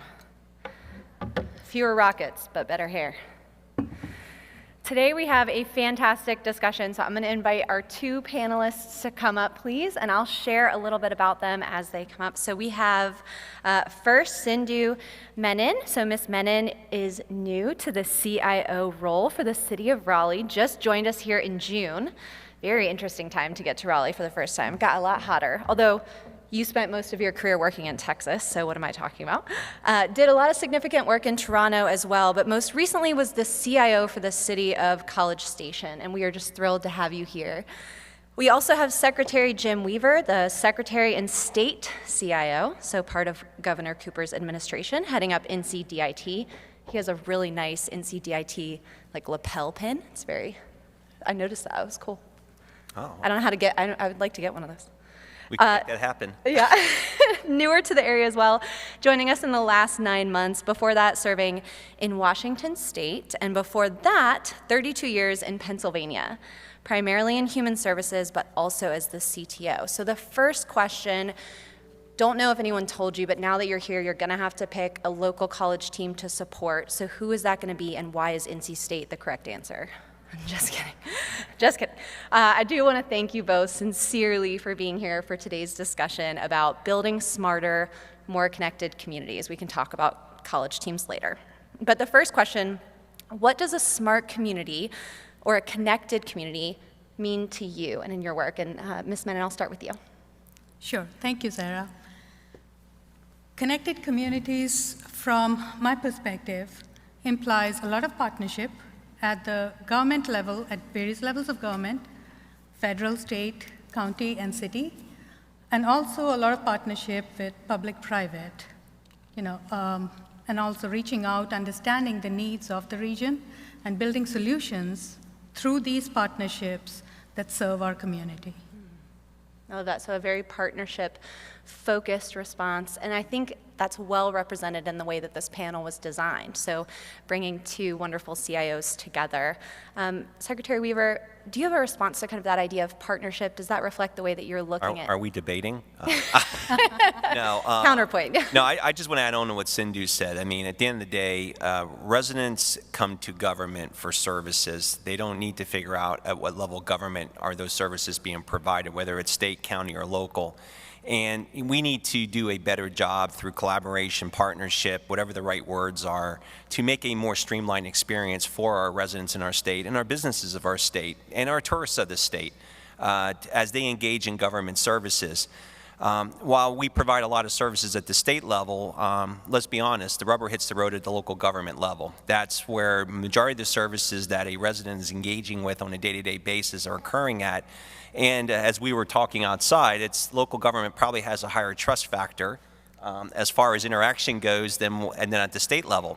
And that's because they can see on a day-to-day basis what local government provides. So how do we at the state level begin to work more collaboratively with our local government partners to streamline these efforts and get to better outcomes? And it was really exciting here because, again, I'm relatively new to North Carolina myself. I came in March, so I may have tenure over Sindhu a little bit, but Sindhu's bringing this energy forward and really has worked very hard to get us connected. When you just think here about Wake County, here at the state level with the city capital, with the county government, and then obviously with the city government. So I think there's a lot of opportunities, and when we even communicated and talked a little bit initially after we first met, our top 5 list was probably about the same. The order maybe in the top 5 may have differed a little bit, but we were all focused on the same thing. So how do we more effectively work together to solve the problem once and not continue to solve it at a factor of 3 or higher? So. And then, Dr. Glova, you have to come do some work at DIT, and I'll make sure you get a pin. Thank you. Okay. As long as I know the pathway. Pro bono, hopefully. I do have a limited budget. The budget, right. Well, I do have some questions for you about the budget now that we have one. But I just want to highlight some of the things that you've said here. I love this idea that, for the people who are here, or even the tourists who come to visit, it doesn't matter as much where the service is or where the impact comes from, whether it was the local level or the state level. It's really that, that is there, that's built in. And the trust for the local government, there have been a lot of studies that show that people have more trust in local government than other levels. And some of it is, we see our elected officials in the grocery store. I might see Mayor Baldwin, in the grocery. Actually, we usually meet on Twitter but still, I could see you at the grocery store. And so this idea that, it's more here, it's more where we are. And so I want to talk a little bit more about that. But since you mentioned the budget, see, now I have to, I want to ask you for a little bit of an update. So as we work to build smart and connected communities, and think about that work, now that we have a state budget in place, what are the initiatives, the programs that you have your eye on as far as making an impact for smart and connected communities in North Carolina? I think the key word there is connected, and so obviously the word that we need to talk about is broadband. And how do we start addressing the digital divide that exists in our state? We know today that about 10% of our state's population, roughly 1.1 million households, are on the wrong side of the digital divide, lack access to any type of internet access, let alone high-speed internet access. And when we talk in the course of this conversation, high-speed internet access we're defining as 100 down and 20 up. And it's not the FCC definition of 25.3. I think we all experienced in 2020 that was woefully inadequate, but by the federal guidelines, that's acceptable. And we can do better here for North Carolinians. So as part of the budget actually I almost said finally got passed. I shouldn't say it that way. But the budget that was passed by the General Assembly and signed into law by Governor Cooper contained a little bit of almost $1 billion, around $970 million of which was ARP funding items. And American Rescue Plan, if I'm using acronyms, I apologize. So there's a number of programs that we're looking to move forward. And keep in mind, the governor was focused on 3 key areas. And I think I heard somebody say that the previous panel had a three-legged stool approach. So we'll go with that. We need accessibility. Accessibility to the infrastructure. We need to address affordability. And we also need to address literacy and enablement, which also includes education. And woven between that is the theme of equity. How do we do this in an equitable manner? Because at the end of the day, the governor's focused on a prosperous North Carolina, an educated North Carolina, a healthier North Carolina, and I don't know if I said educated or not, but a more educated North Carolina as well. And we've seen a plethora of businesses moving in, high-tech firms in particular, moving into the state of North Carolina. Almost every week there's major announcements. Just this week alone, Toyota and the battery manufacturer announcing a big deal here in North Carolina as well. And the reason they're coming here is because we have a workforce that's ready to work, that we have an infrastructure for them to plug into. And we cannot afford to leave 10% of North Carolina behind, or we're going to end up losing the ability to support these major industrial giants coming into our state to do some things. So with that in mind, we need to understand where we're at today on broadband. And so when I talk about the fact that we have the digital divide that exists in our state, as an example, subscriptions to internet, 76% of Caucasian households have that. That number drops down to 68% for Latino households. That number drops down to 64% for African American households. That number even drops down further to 57% for Native American households. We have to fix that inequity that exists. And so the governor has challenged us to, over the next 3 to 4 years, he is demanding 80% across all our racial subdivisions here in our state that will have access to high-speed internet capability. Furthermore, we also saw in 2020 and parts of 2021 here the impact on education with our children. So the other metric that the governor is really focused in on is 100% access for households with children. We cannot afford to let our children go by the wayside and not get a quality education just because they can't get to a brick and mortar location. So with that in mind, there's a number of programs that have come about. First and foremost is a continuation of the Great Grant Program, which is about if I remember correctly, $60–70 million that are going to be set aside to continue to do what the Great Grant Program was originally constructed. That's a more prescriptive program. There's about 12 evaluation points that are looked at as we look at that competitive model. The next program is $400 million set aside for what's called Continuing Access to Broadband, or the CAB program. That is a program that is now being established to work more harmoniously with our local partners. So the ability to partner with county and local governments to help cost share, to help get more competitive procurements in place to enable the broadband connections. We also have $100 million that was established for pole replacements. So as telecom providers, utility poles that are containing fiber, as those poles need to be replaced, there's a program where the vendor community can come back and get reimbursements for those pole replacements. So that's going to help us out tremendously. We also have $90 million identified for stopgap measures. Stopgap measures are going to be things like fixed wireless access. They're going to be leveraging low Earth orbiting satellites to establish that type of connectivity. But where those locations are, because our state's is rural, it's very geographically challenged, we're not going to be able to get fiber at all places, but we got to get accessibility to all places. So we're not ruling out anything out of our toolbox as far as technology goes to leverage the capabilities and to bring that connectivity to the households. And then finally, there's some dollars set aside for us to do some program administration here. So $15 million over the 4-year period to help administer these programs.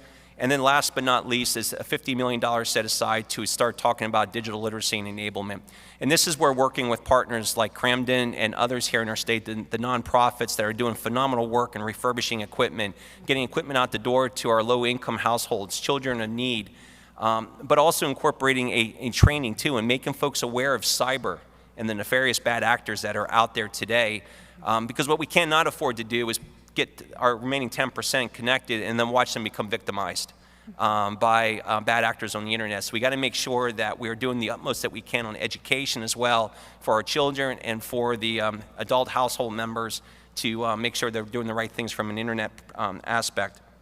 We're also looking at dig once policy. So again, as Department of Transportation is laying fiber, that is being made well known to our supplier community. So as that trench is there, they're able to go ahead and put their stuff in as well. So that's just some of the areas that we're looking at. The other component that's exciting is there's $1 million set aside to do mapping. Many of you in this room hopefully have taken our speed test, and that data is being fed into us continuously and is updated in the mapping exercise. But as we know, the FCC mapping was based on the census block data, and it can be a little bit misleading. It's like saying 2 out of 3 dentists surveyed, right? If you remember that, if you're old enough to remember those commercials with Trident gum. And we want to get to more granular level. We want to get down to the household level so we have an understanding as to what's occurring at the household level. Is there connectivity already at that house? If there is, why isn't that connectivity occurring? Is it an issue about affordability? I heard a gentleman, the previous panel talked about the EBB program, emergency broadband. That is now moving away and transitions to the ACP program, and the A is going to elude me now. Access, I forget what the A stands for, I'm sorry. But it's basically the next version of the emergency broadband benefit program. What it does, though, is it lowers the dollar amount from $50 that currently is offered in the emergency broadband benefit to $30. And I will tell you that we're a little concerned about that because the average cost, it seems, in North Carolina right now is around $37 for internet connectivity. So we want to make sure we're going to be meeting with the governor and talking about what are some options, how can we possibly backfill if we start seeing that folks are not connecting because of affordability issues, what can we do to help address that? Today we have over 313,000 households in North Carolina registered for the emergency broadband benefit. We're 6th in the nation. You can imagine the big 4 states, New York, California, Florida, and Texas are ahead of us, but the state of Ohio is ahead of us as well, significantly ahead of us as far as the number of folks registered. And interestingly enough, if Puerto Rico was a state, they would be ahead of us as well. Puerto Rico has about 390,000 households registered and within that territory. So we got more work to do there to try to make sure that those that are struggling to afford internet connectivity have the opportunity to do so through these programs. And then lastly, what I was starting to talk about was the mapping exercise as well. We are moving forward. The legislature did give us funding to go ahead and do our own mapping exercise. So that activity will be commencing next month. And we look forward to getting more defined maps and more accurate maps than what the FCC has provided. That was great. Thank you for that overview and helping to make some of those budget numbers, some of those programs a little bit more real as we talk about it specifically through this lens of what we're going to be seeing across North Carolina. Ms. Menon, since we have you, I would love to hear, what does this mean at a city level as you think about Raleigh? What's the translation of some of these state programs as you plan for a city? Sure. One of the primary reasons for this partnership, the desire to partner more, is because of all the programs that Secretary Weaver just highlighted. So we have connectivity and affordability as well as accessibility is on top of our charts when we try to, as a city, when we try to design and deliver solutions. So there are several projects in all the areas, transit, water department, all of those areas where we're looking at how do we make use of these programs and build on to the various accessibility issues that we're seeing across the region. We in Raleigh are in a good shape when it compares to many other cities and towns that Secretary Weaver referenced. We have great connectivity in a lot of areas, and then there are some areas where we lack connectivity. Absolutely. So our focus is generally on those kind of projects and helping those move along so that we are able to address this digital divide. And we saw that in the last panel when we zoomed in on Raleigh. I mean, as Secretary Weaver was sharing some of those stats, I don't think that I would have known 5 years ago that a lot of that connectivity gap was happening right here in Raleigh. Places where you can stand and see a large high-rise with the name of a tech company on that you could be standing there and maybe be surrounded by people who don't have access. And yet in the last panel, we saw these pockets where 20% of the residents do not have access, at least 20%, and those were highlighted. So I think hearing about how we're addressing that here in the Raleigh area is, I think it's challenging because we know that we need to solve, but it's also inspirational to know that we have somebody who's kind of new in this role and bringing energy to that discussion. So thank you for telling us a little bit more about that.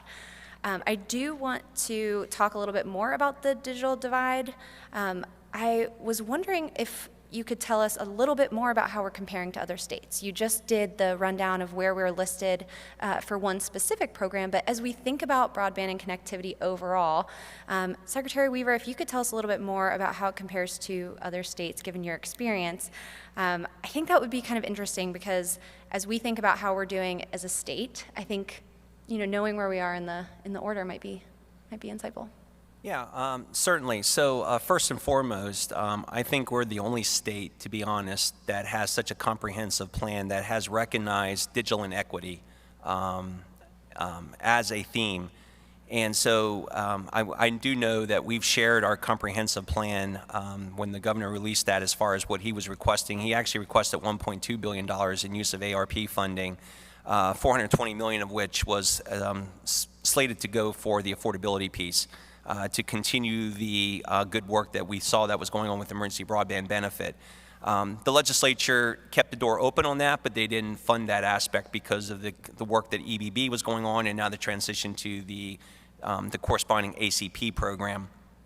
A lot of states aren't really looking at the digital inequity as far as for cross-racial subdivisions or along those themes.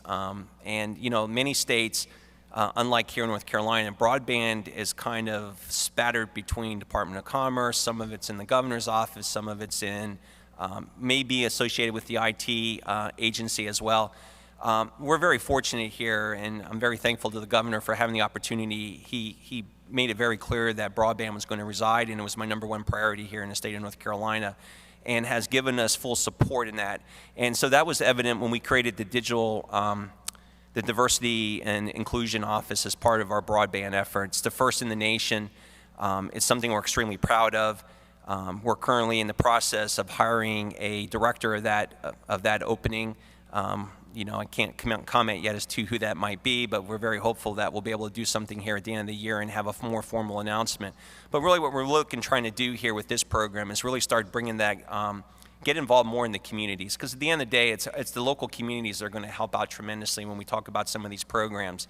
So all the great work that we're going to try to do around literacy and enablement and getting devices out the door, there's still going to be places where folks need to go to ask questions, to get assistance. And we want to start doing that private-public partnership opportunities and start doing some more grassroots level actions to start addressing this and making sure that we're doing the right things at the right times to help our residents out here in our state to get to different outcomes. We know today, as an example, if you think about rural North Carolina and the agriculture industry, IoT, Internet of Things, you have soil sampling, you have husbandry, you have veterinarian services. These are all things that the internet provides a valuable access and relevant data back to continue to help the agriculture industry. When we think about telemedicine and telehealth, as we're seeing the shift away from more of the urban areas and folks are starting to move out more into the rural areas, healthcare systems are being stretched. And so if you're able to tap into more of an urban or metropolitan areas healthcare system and to get to different outcomes and not overwhelm a local healthcare system, that's huge for us here. And again, we need broadband and we need connectivity. And then also when we start talking about digital transformation here, and when we were talking earlier about connected communities and the work across all government, how do we start, you need connectivity to do anything in a digital world anymore. And what we need to do is not focus necessarily on what's traditionally been called last mile, and that's service to a brick and mortar location, but we need to figure out how do we get service to the last user. We're on these devices. We demand, we expect to be able to connect anywhere at any time where we're at, not necessarily have to go into a building and get connectivity. And so this is the type of stuff that I think we're trying to address here in the state of North Carolina and get to those outcomes. Again, get to that different educational experience for our children, get to that different educational experience for our post-secondary children as well. I was with a colleague in the University of Houston, and he was talking about the challenges they had in the University of Houston with internet connectivity in the city of Houston. So these problems are not just here in North Carolina, they're across the country, and the problem is just not just rural North Carolina, it's our urban areas as well, it's some of our suburban areas. And so when you look at the mapping exercises that are out there, to your point that you had mentioned, very clearly to start seeing where these pockets exist. And now how do we leverage that data to get to different outcomes? And I think that's the one thing that we're trying to bring forward here in our plan in the state of North Carolina is we really need to leverage data to make wise investments and decisions as to where best to target and get to those different outcomes that we need here in the state. So great. And when you say leverage data, I want to start asking a little bit about open data and then the kind of connecting to cybersecurity, which I know are topics that we want to get to, but you both have now mentioned public and private partnerships. And when we talk about broadband in North Carolina and we talk about public and private partnerships, there's a little bit of messiness there. So just wanted to see if either of you minded sharing maybe some just big picture ideas about what you think that could look like in the future. Sure.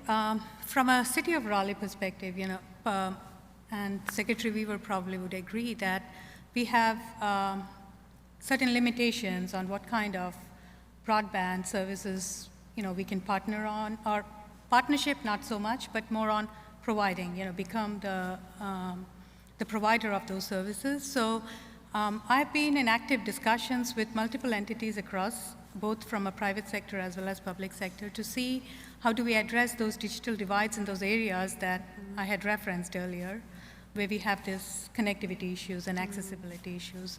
A lot of that has, for example, we've been talking with NC State universities to see what programs are in place, then MCNC, WRC. I've been talking to multiple, and some others who probably I'm not naming right now, but all of that to say that, how do we come up with a solution working together?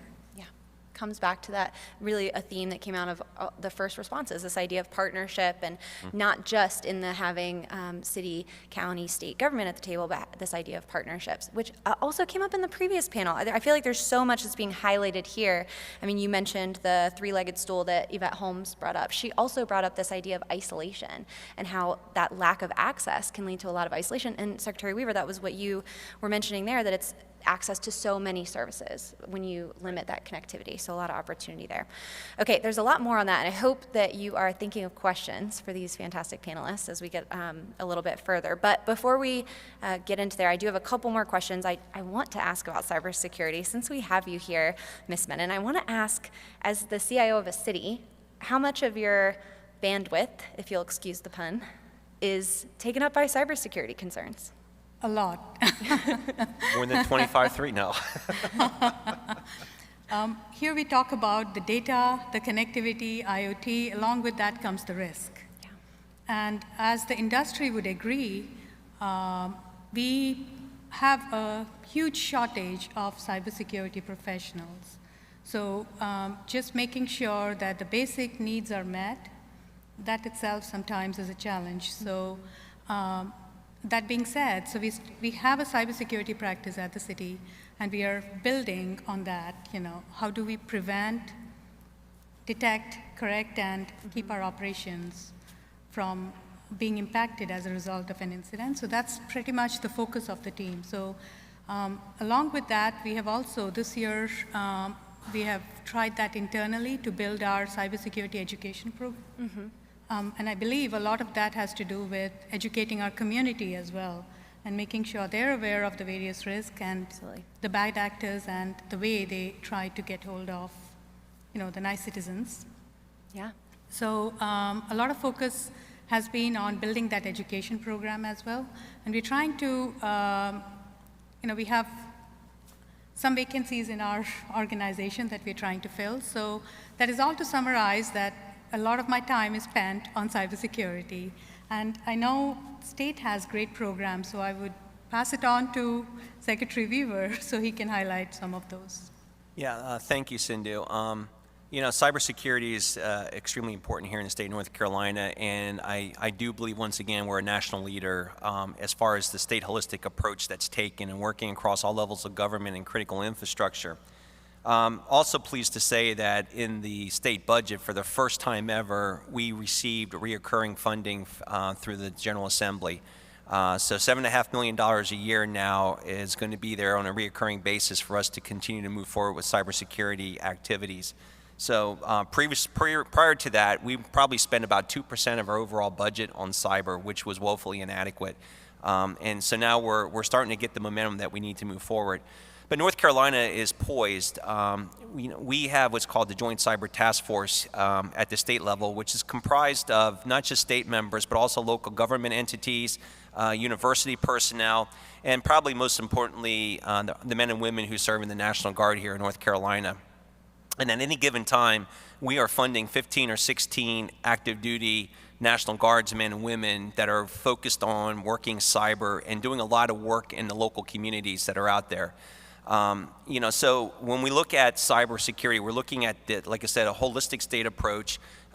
We have all kinds of a portfolio of services to offer to our local government partners around vulnerability management, penetration testing, detection and response. And unfortunately, we've seen in the past year over 20 such incidents occur at local government levels where a county government or a local entity was hit either by malware, unfortunately ransomware, and some other types of activities that occurred that we were able to deploy our assets and go out there and work side by side with the local entity and, and forgive me for saying it this way, stopping the bleeding, and more importantly, getting things mitigated and then getting them on a path of remediation. Nothing's more frustrating to us at the state level than we're out there, we're doing vulnerability assessments, and a partner that we're working with takes it and puts it in the filing cabinet like they checked the box. And then within a year later, they just got victimized by everything that was just highlighted on that vulnerability assessment. We want to make sure that as we're going out there and we're identifying the opportunities, that we're figuring out a way to help work with our local partners to start mitigating and remediating those things. In the past year, we conducted, for Next Gen 911, we went out to all our public service answering points, or PSAPs, if I use that terminology. And any network that was connecting with the Next Gen 911 network, we paid for at the state level through 911 funds a vulnerability assessment. And no matter if you were a Tier 3 county or a Tier 1 county, there was about 8 to 10 items that were seen very consistently as far as opportunities for exploitation across the entire state. And now that we know this information, now it's incumbent upon us to go figure out how do we sit here and work with our county partners and our local partners to get those exploitations mitigated and remediated. So that's something that's very high on my list as well. But I would encourage all of you at the local government level, please, please use the services we have. They're free. I say again, free, zero. We fund our National Guard members and the work that they're doing through my agency. So we want to make use of the talent we have here. And I'm telling you, we got some extremely talented people. We got on our bench, threat hunters from Vanguard, Bank of America. They're doing that for those large financial markets. They can do it for us here at the state government level as well. SAS, NetApp. We got smart people here in the RTP area that are part of our bench strength in the National Guard on cyber as well. So please avail yourselves to those opportunities. Now, we do hear from our local partners about what appears to be an endless supply of demands and things being thrusted upon them. And we understand that, and we see that at the state level too, as it comes from our federal partners. So we are working at a national association level to try to address that and start getting some more harmonization of federal regulations when it comes to cyber and the various audits that need to occur, as well as getting some modernization of those regulations. If anybody deals with Pub 1075 IRS data, there are some portions of that regulation that go back to the days of Watergate in 1972. The relevance of that regulation today in today's society, I don't know, but we're still held to that requirement. And then when we look at criminal justice data or CJIS, interpretation, every state's allowed to do its own interpretation of CJIS, which I think is a shame, and we need to get to some standardization so we can start doing some things a little bit differently across the CJIS realm as well. So these are things that we have underway. But again, we're looking for your partnership. We're looking to be a good partner with you. This is not the state coming in to take over and save the day. Trust me, it is not. We want to partner with you, and we want to strengthen the entire state of North Carolina to get to better outcomes. So ask for your cooperation, and thank you for considering us. That's great. So many things brought up there in the cybersecurity discussions for both of you that, awareness is one thing, but action remediation is something completely different, and thinking about support for that. Partnerships, again, coming up. I love the idea of talent, that we have talented people in this discussion. I'm going to use that to transition to the next topic. We have a lot of talented people, not just in the cybersecurity space, I would say, but also in just data in general. I know that I've seen representatives from NC Open Data, NC Open Pass, Open Raleigh Brigade, Jason Hibbets, I saw him earlier, if he's here and can be embarrassed and raise his hand. There are some great people who are leading these initiatives a lot of times in their free time to say, if there is open data, how can we as citizens, as a community, come together and use that and do things for good? And there have been some interesting projects that have come out of that. So I want to ask you both just about your perspective on open data and what changes or advancements you see maybe between now and the next 5 years with open data. You want to go ahead first? Sure. So my background has been very much data-oriented, so I can talk for quite some time when it comes to data. But keeping it short, open data, I believe it has a lot of power. So especially at the level where there is connectivity between the various levels of government, and I have seen that work in multiple places. We have here at City of Raleigh, our open data platform is an integration between Wake County as well as ours. So basically, folks don't have to go to different platforms to search for a data set. So that makes it much more easier, and I would think the more collaboration that happens in this particular field, the better services can be offered to the residents, and more solutions can be built upon that.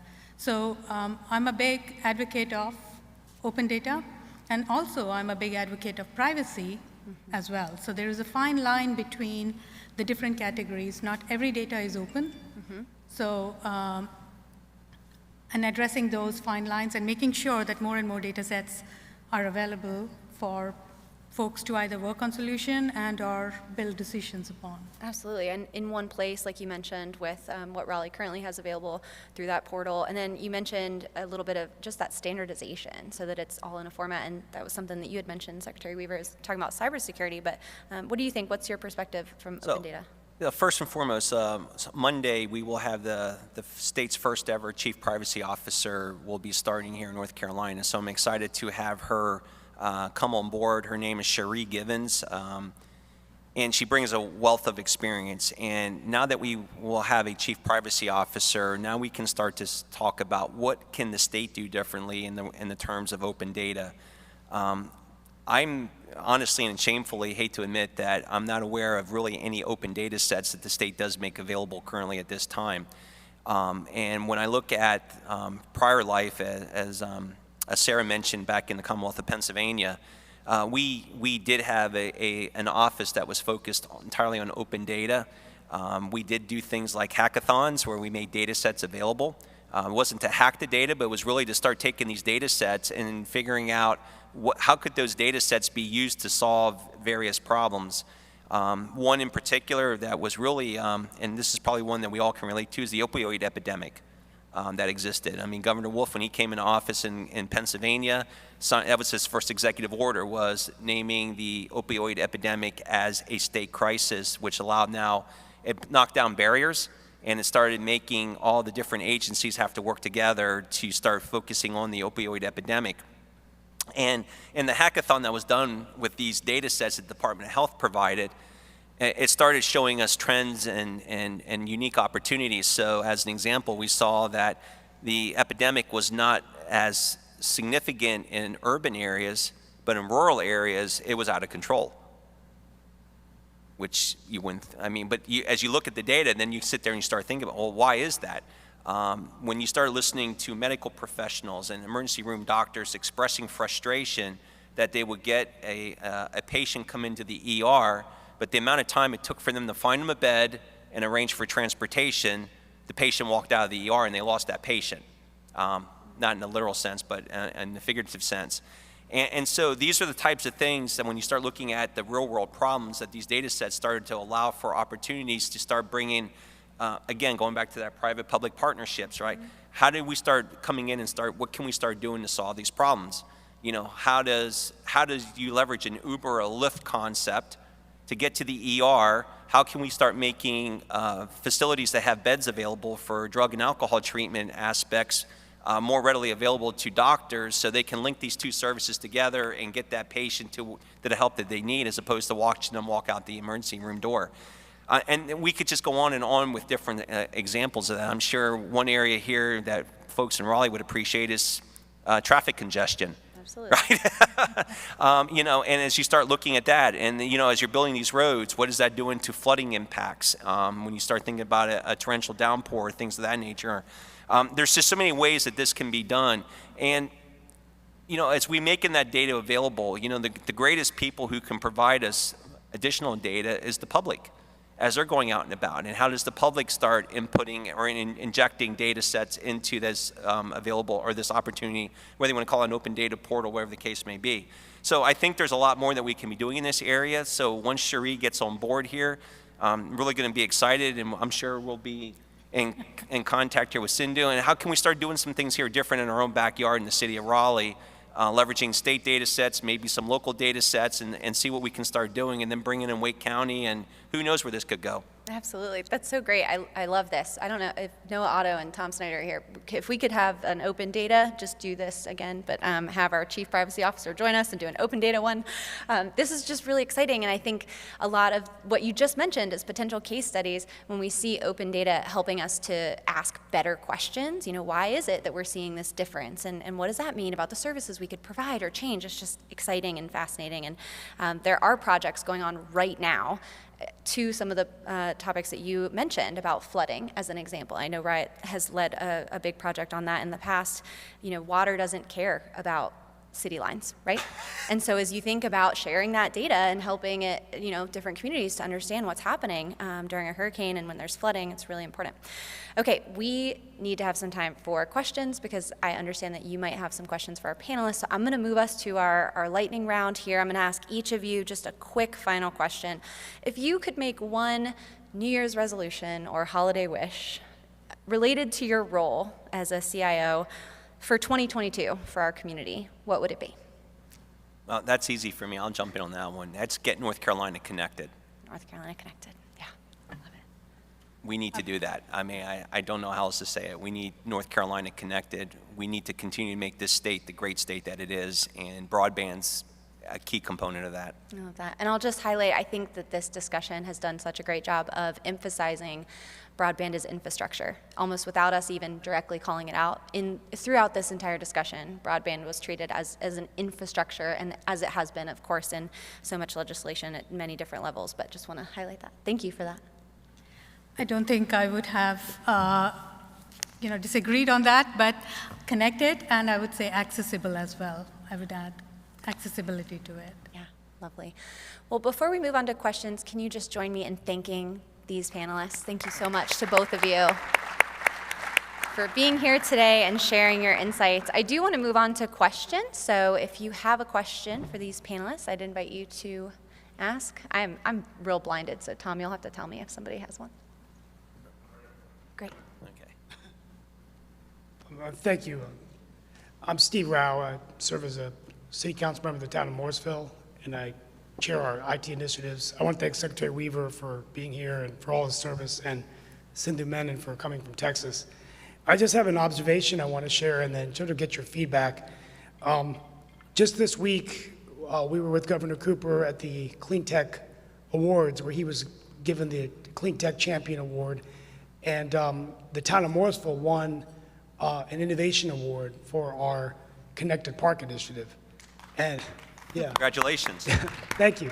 And I just want to make an observation, and then I have a question in here, but just real quickly.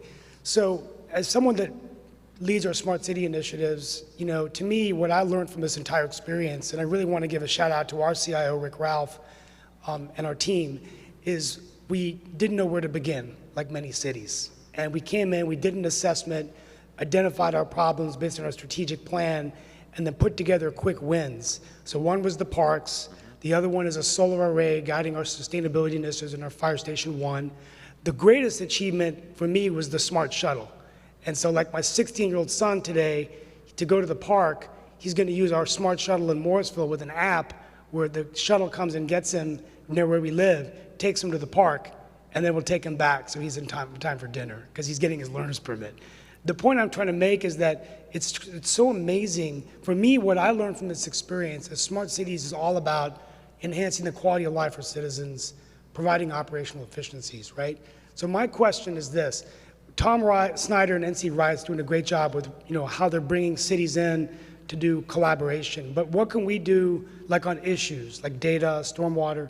What can we do better as a state to help accelerate more cities joining on board to get these quick wins, so that as Secretary Weaver is getting us the funding for broadband, and the governor and Sindhu Menon's doing all this stuff in Raleigh, that we can have more cities enjoying this. And I'm willing to help you as an elected official. I'm beginning my fourth term next week, so I'm going to start beginning a smart city tour where I'm going to go around the state and the county and start talking to cities. So I just want to get your feedback on how we can work together to do that. Thank you. Well, I guess I'll jump in there, and again, not necessarily having the city experience, but I would, you know, your approach was spot on. Start small. Don't try to boil the ocean. Get some successes, and more importantly, I think share those successes, because once it's done, the hard part is getting it done the first time. It's very easy to start replicating that. And as we're aware of what those successes are, there are plenty of partners out there, especially when it comes to smart cities, who would love to get involved and engaged and help move that forward. And they're not necessarily telecom suppliers either. You got a number of technology vendors out there too who can help us out in moving forward with some of these initiatives. So as you're finding success in your efforts, share it. You know, James.Weaver at nc.gov, share it with me. I will do what I can to try to connect folks together and to continue to help proliferate your success stories, and other entities can benefit from as well. Sindhu? Yeah, some of the things that we are doing here at the city is all the solutions that we look for, we try to think from the connectivity, smart city perspective as well. You know, what can we do in order for us to make it more accessible as well as easy for the folks to use, for our residents to use. As we also look at, you know, how does that data benefit us in terms of making decisions. So I think to answer your question from a city perspective, I would say including that as a part of the culture would help us move the cities forward in that path. That's a great answer. Oh, okay, thank you, sorry. Again, excellent event. Thank you, Secretary Weaver and Ms. Menon. I'm a federal NTIA broadband grant judge, and I've been looking at so many different applications. Does the state have a formal effort to try and mobilize, because the states are going to get, you know, this first tranche of $100 million, and then they'll have to compete for the rest. So that's one question. And the second is, I heard Secretary Weaver say he had $90 million for fixed broadband. And I was Fixed curious- wireless, fixed wireless. Fixed wireless, but well. And other stopgap measures, yes. Yeah, well, that was sort of where I was going with that is I consider some of the new fixed wireless broadband, period. So I was curious, what technologies are you looking at? Because some folks see it as a stopgap, and as a federal judge, I'm telling you, I'm awarding money to people that are including the fixed broadband, fixed wireless in the rural areas, because that's the most economic way to get broadband to the consumers. And you can get the 100 by 20 on the new technologies. Yeah. Yeah. So let me try to tackle your first question as far as the funding that would be available under the infrastructure IIJA. We're taking a look at that right now to see and try to figure out how much of that money would be coming to North Carolina, and then B, what are the things that we need to do to make application for those funds. So I don't necessarily have all the answers for you on that one yet. The dollar amounts that I've been talking about right now are the culmination of funds between state and then the ARP funding that the state received that was allocated to us through the budgetary process. When we talk about 100 down and 20 up, that is not aspirational. I think that's a low bar for us to achieve, but it's tremendously better than 25.3. We should be talking about gig symmetrical. Or whatever is going to be next. Who knows in a year from now, that's probably going to be 5 gig or whatever the number is going to be. So we don't know yet what that lunar shot's going to be. You know, when Kennedy said we're going to the moon, we didn't get there tomorrow. It took a while for us to get there. And so I'm not sure what that end state's going to look like yet. But we definitely want to at least get 100 down, 20 up for all of the North Carolina. And so when we talk about the $90 million for stopgap measure, ideally we love to get fiber everywhere. We just know that's not practical. And fixed wireless is going to have to come in play. As I said earlier, low Earth orbiting satellites is very much an option. And should AW or Amazon start to get into the market as well and start bringing some additional competition to SpaceX, that pricing, coverage, some of those things, start becoming more of a commodity than what it is today. But we also got to be concerned about the fact that we don't want to necessarily take out our communications if one of those large hurricanes sits over North Carolina and spends a couple of days over us. Just think of the disruption that would have to our communications to our communities. So we want to try to get as much fiber as we can, but we are very much looking at fixed wireless and any other type of technology that's there as well. I know there's a number of suppliers who would love to do more smart city stuff. Especially when we talk about Southeast Raleigh as an example, and some of the things that an AT&T or a T-Mobile or somebody along those Verizon could come in and help us out and start addressing some of the more urban areas as well. So again, everything's on the table. We just recognize the fact that fiber is not the answer for everywhere. We know that we're geographically challenged, and we want to make sure that we're doing what we can to provide connectivity to all areas of the state. And thank you for being a judge, and God help you. All right, so yeah, I'm normally using that mic. I'm going to take this one for one chance. I really like the vision and a lot of the programs and things that are going forward. Absolutely believe that broadband is not just critical infrastructure. It really is a basic human right at this point. In the same way that we think of clean water, we think of electricity. No one will move their family or start a business somewhere that doesn't have this basic utility. We are still, unfortunately, at a disadvantage compared to many other states in that our municipalities can't build out that infrastructure.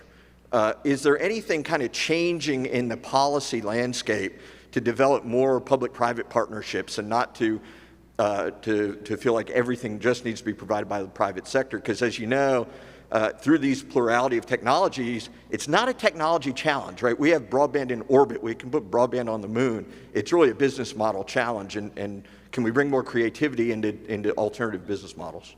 So as you're aware, the General Assembly, the legislation that's in place right now does not align to some of the concepts you just mentioned there. And that didn't change in the session that just concluded with the budget signing. I will tell you, though, at the federal level, as part of IIJA, like the 100 the money that was referenced by the gentleman in the back, that is one of the areas that is being that's being called out is that you have to allow for those types of opportunities if you're using that funding specifically. So again, as we're looking at what does everything mean, what comes with that funding, what are the requirements, does that have to get appropriated to us by the General Assembly? Does the General Assembly, is there any actions they're going to take? Are they going to remain with the current posture that they have? Those are unknowns yet for us. We'll cross that bridge as we move forward, but we're hopeful that, again, this is a once-in-a-lifetime generational opportunity for us. This is our moment to shine and to make things happen and be a difference maker. And I don't think anybody, regardless of a political affiliation, wants to squander this opportunity. So I think we're excited about what it brings to us, what it means for us. I'm a resident too. I get frustrated in the morning. I'm usually an early riser, military background.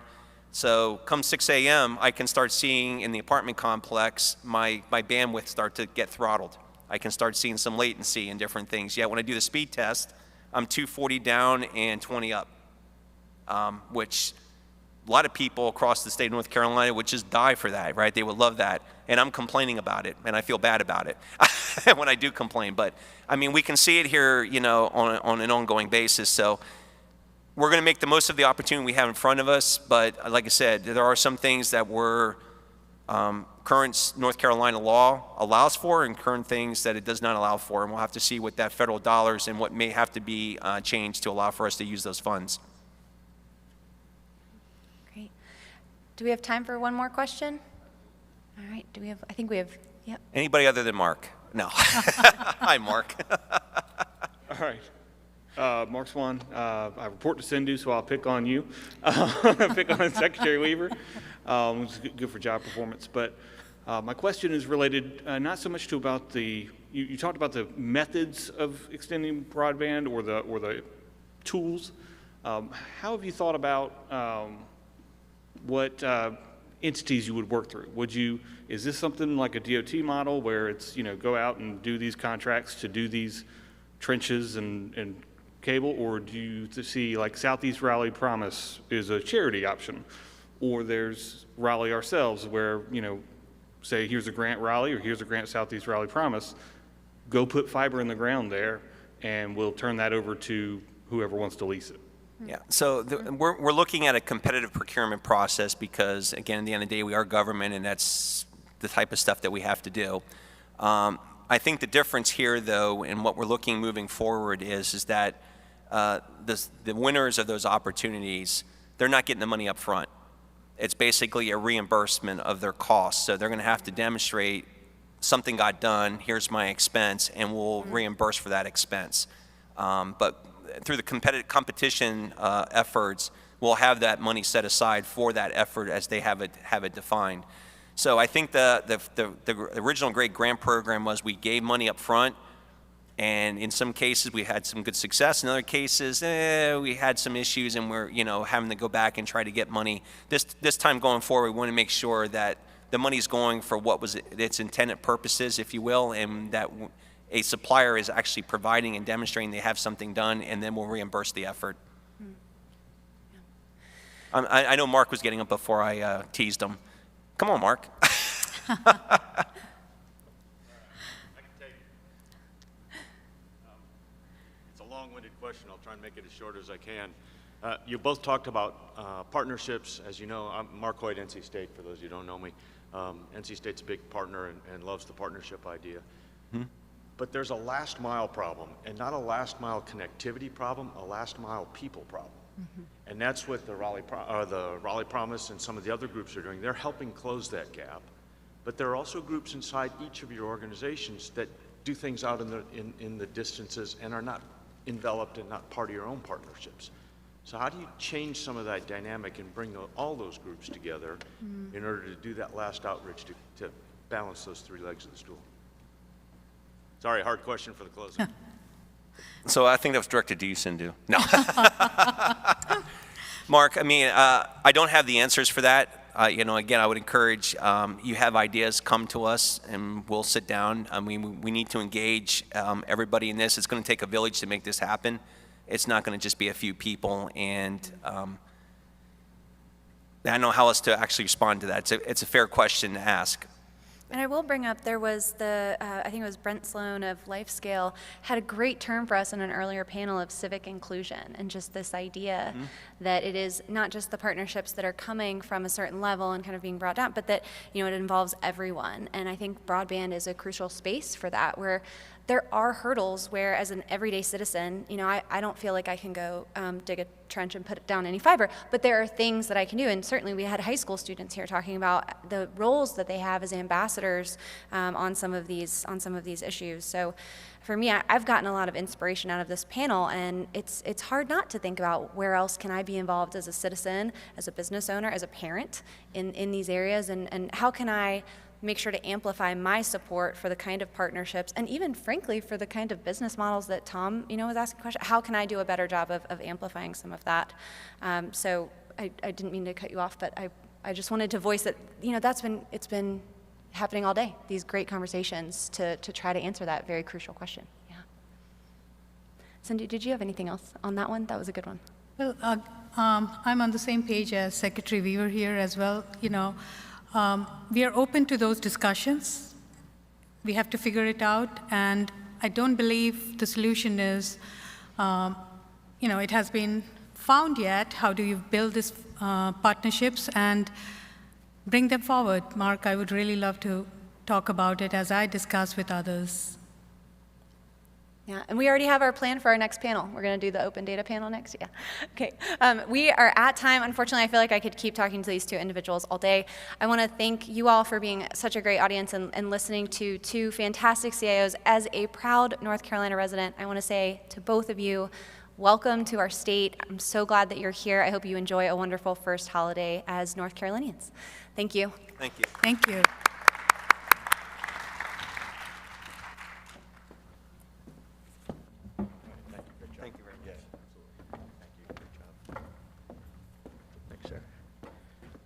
All right, thank you, Secretary Weaver and CIO Menon and Dr. Glova. Great discussion.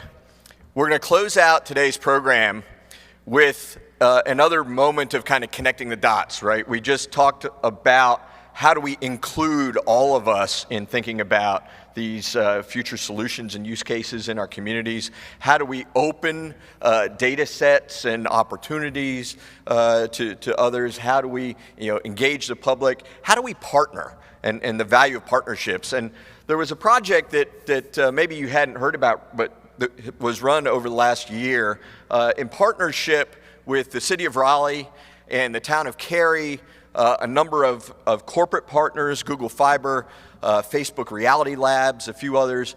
Everybody came together, and my organization, Riot, helped to coordinate an augmented reality challenge. And the idea was to source new augmented reality solutions from the community that would address problem statements that were posed by our municipal governments. So how can we as innovators and entrepreneurs and students and others maybe propose ideas that could solve need areas that have been identified but didn't necessarily have an active solution? Our governments need to run our cities and our communities 24/7, 365. The services that we've heard about, whether they're coming at a state level, at a local level, we depend on them as residents in our communities. And it makes it difficult sometimes for the government to innovate itself, right? When you experiment, when you try new things, they don't always work right the first time. And you can't necessarily just try something new in emergency management or traffic or other areas and oh my gosh, it didn't work. Well, Control-Alt-Delete, let's reboot and hope we get it back online quickly enough, right? So finding innovative ways to partner with the entrepreneurial community was a pretty cool idea. And the fact that, the city councils in Cary and in Raleigh had the vision to say, let's approve a little bit of funding and let's run a contest. And so this augmented reality challenge was born, and we had applications actually come not just from within our local region, but from all over the country and internationally, ideas to solve some of these problems that were posed. And there were problems posed around tourism, around city services, around inclusion and equity and other different topic areas.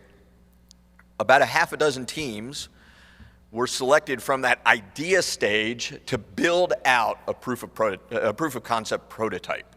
So these are folks, they're not necessarily businesses already in business trying to sell something to the city. These are folks saying, hey, I have an idea. And then Riot supported those teams and gave them a little bit of money to build out a proof of concept. And then we had a pitch event, and we brought in some expert judges, and two of those teams were awarded more significant money, $20,000 each, to continue that journey forward. And we don't know the future where that journey is going to completely end, and that's why this last session is really looking at future. But I want to bring one of those winners up, Derek Allen Rowe, who leads Nature XR, to talk about the solution that he proposed and kind of what the future of water management in our city might look like. Derek. Thanks, Tom. Hello, everybody. I have this whole stage here, but I think I'll decide to stand here for my presentation. Do I have a clicker? Oh, this is what this is. Awesome. Who here knows what a rain garden is? All right, maybe like half the room. Well, I didn't know about 2 years ago what a rain garden was, and I didn't know 6 years ago what immersive media was. I'm a filmmaker. My background is in media making and storytelling. I owned a creative agency for about 10 years. And in about 2014, I got my first dose of immersive media. And this is an image of me.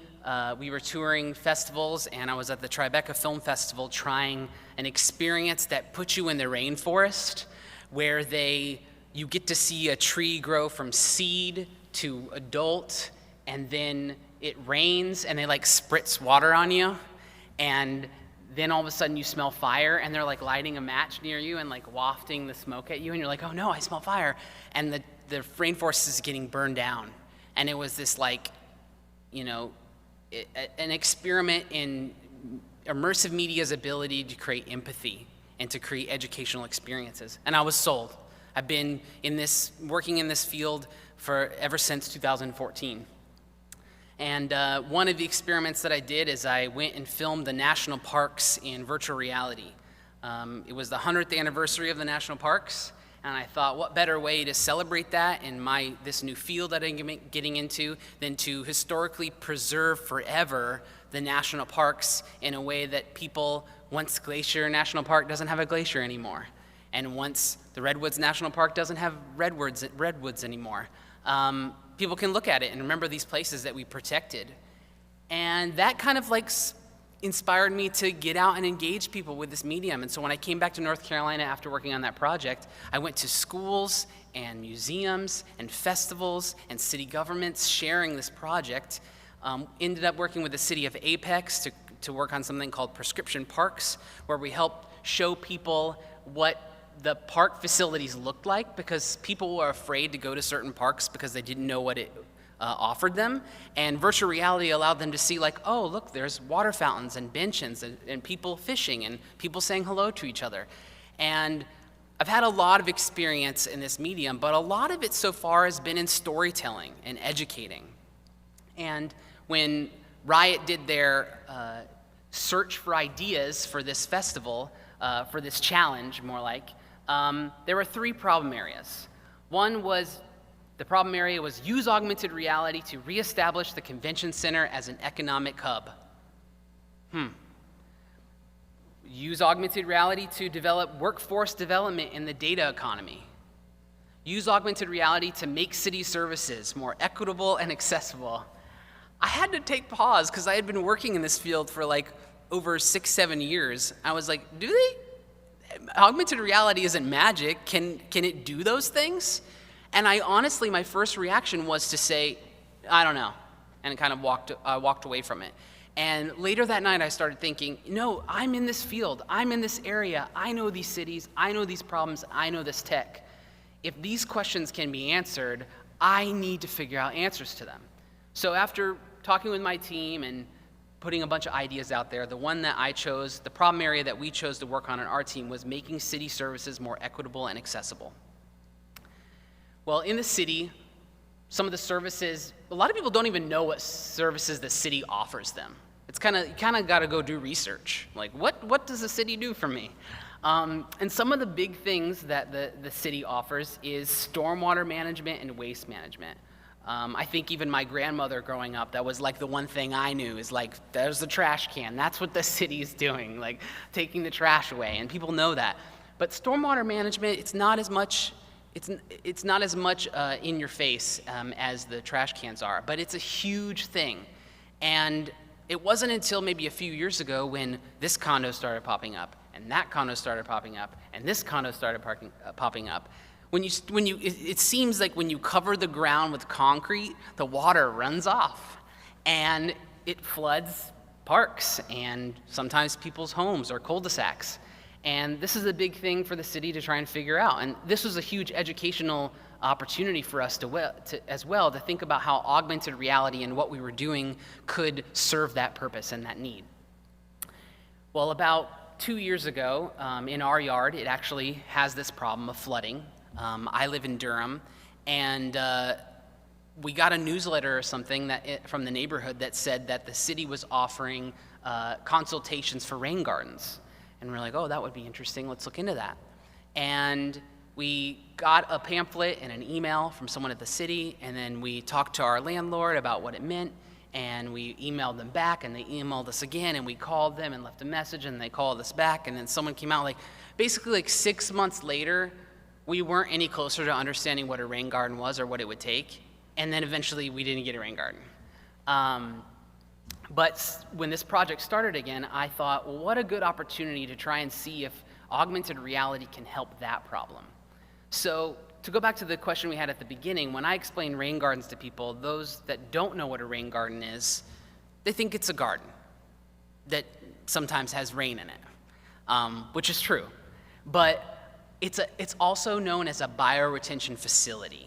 Rain gardens help filter pollution from runoff, reduce stormwater load, and beautify green spaces. And I think many of us would assume that a rain garden would beautify a green space, but I didn't know that it had purposes or benefits beyond that. Even to the point that in the city of Portland, what they call these initiatives like rain gardens is green infrastructure. And in Portland, they were able to save $63 million on their stormwater management budget by using green infrastructure. Many cities are under court order to reduce polluted runoff and bring local waterways in line with federal clean water standards. And now cities like Durham and Raleigh are offering rewards programs. I didn't know about this, but actually the city of Raleigh will assess your rain garden and cover the cost because of its benefit to the city as far as stormwater management. Well, why didn't my garden work out? It's because it's a lot of work. Someone has to design the garden. Someone has to come out and look at it. They have to see if the ground perks. Then I have to go to my community or my partner and say, do we want to do this in our front yard? And then someone has to come out and install it, and they have to do it with certain plans, a certain distance away from the road. There's a lot of parameters, and I can understand why it may be difficult for a city that doesn't have a whole dedicated team to rain gardens to grow this green infrastructure initiative. So using augmented reality, we put together a hypothesis that we could create initiatives that we had been working on prior with MITRE XR, where we were creating virtual natural environments, and apply it to rain gardens. So what people would be able to do is go into their front yard, draw a space on the ground. Oh, I think this is where we want the rain garden. Hit go, and it would populate it with plants that they put in the list. And even the city of Raleigh, it has a list of plants that are good to put in a rain garden, that are not just beautiful, but native, good for good pollinators, and also good for something like when water builds up in the rain garden. We put together, as part of our sort of build up to our pitch at Riot, we put together an advisory team, which included a team member, someone from the city of Raleigh, Justin, someone from Just Green Landscaping, John Wade, and Kim from Village Hearth Community. So after talking with Justin, he validated many of our ideas about how augmented reality could help maybe shorten the time that it would take to get a rain garden installed. Maybe educate people on what it offers and show them instead of telling them. And even allow the city to visualize the data, not of, what would that rain garden look like if it was built, especially if it was in a public space like a park or a median or something like that, but also to see what kind of offset it would offer if all the rain gardens that people downloading the app and designed and took a picture of in their front yard, if all those got made, there's a lot of interested people. How much would we offset if we put some energy into that based off the size of the rain garden and the placement of it? And then John Wade's story was super inspiring. It took our project to the next level. He said 2 years ago, he owns a landscaping company and he didn't even know what rain gardens were really. His whole team was blowing and edging RTP yards. And he said that's, good, solid work, but is not the most fun and the most fulfilling. And so he took one little class about rain gardens and was sold, and now most of his business is installing rain gardens. He flipped out about our idea about augmented reality. He was like, I don't think you know what you have. Can I invest in this project? Because I need this, and I could use this with every single garden we install. So Kim came to me from a mutual friend, and she had just recently pitched her community, it was a co-housing community, on a rain garden, 2 different rain gardens. And she said it was increasingly difficult to educate the team, the advisory team at the community on what a rain garden was, the benefits of it, and most importantly, what it would look like.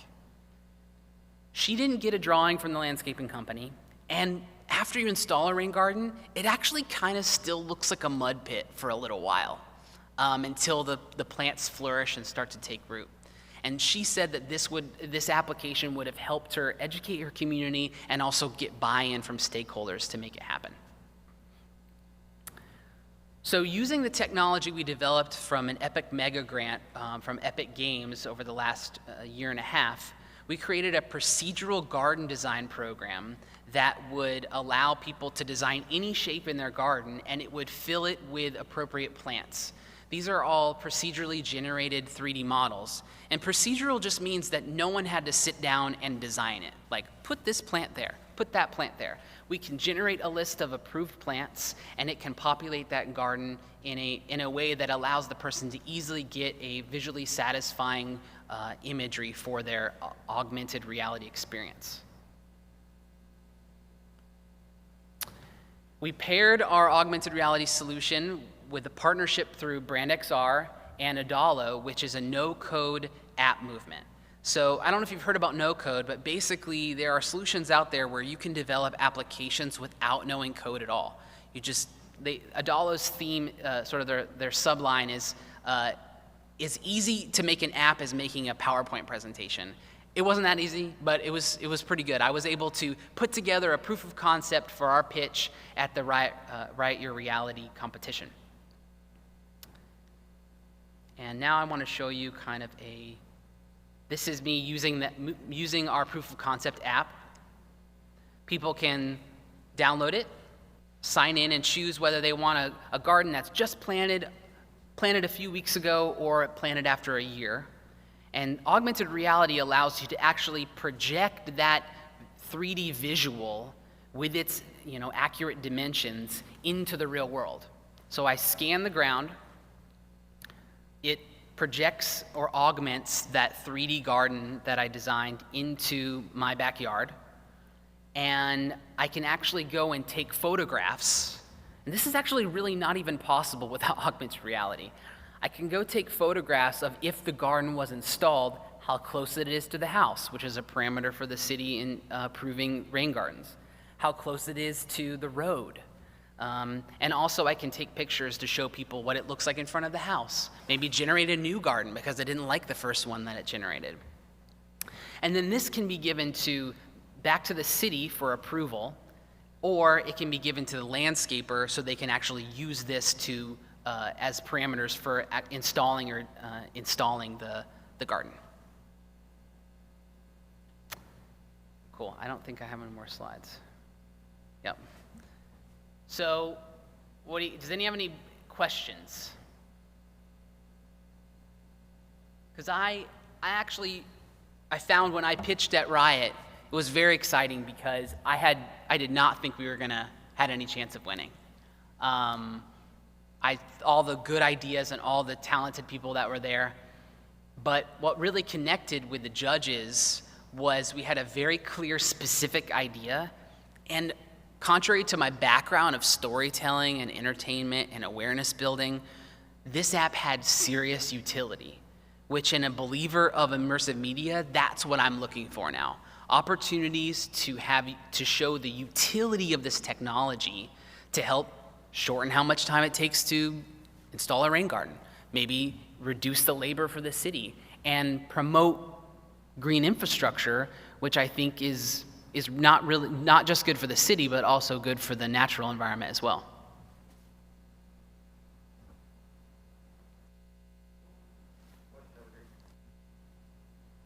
Is it on? Yeah.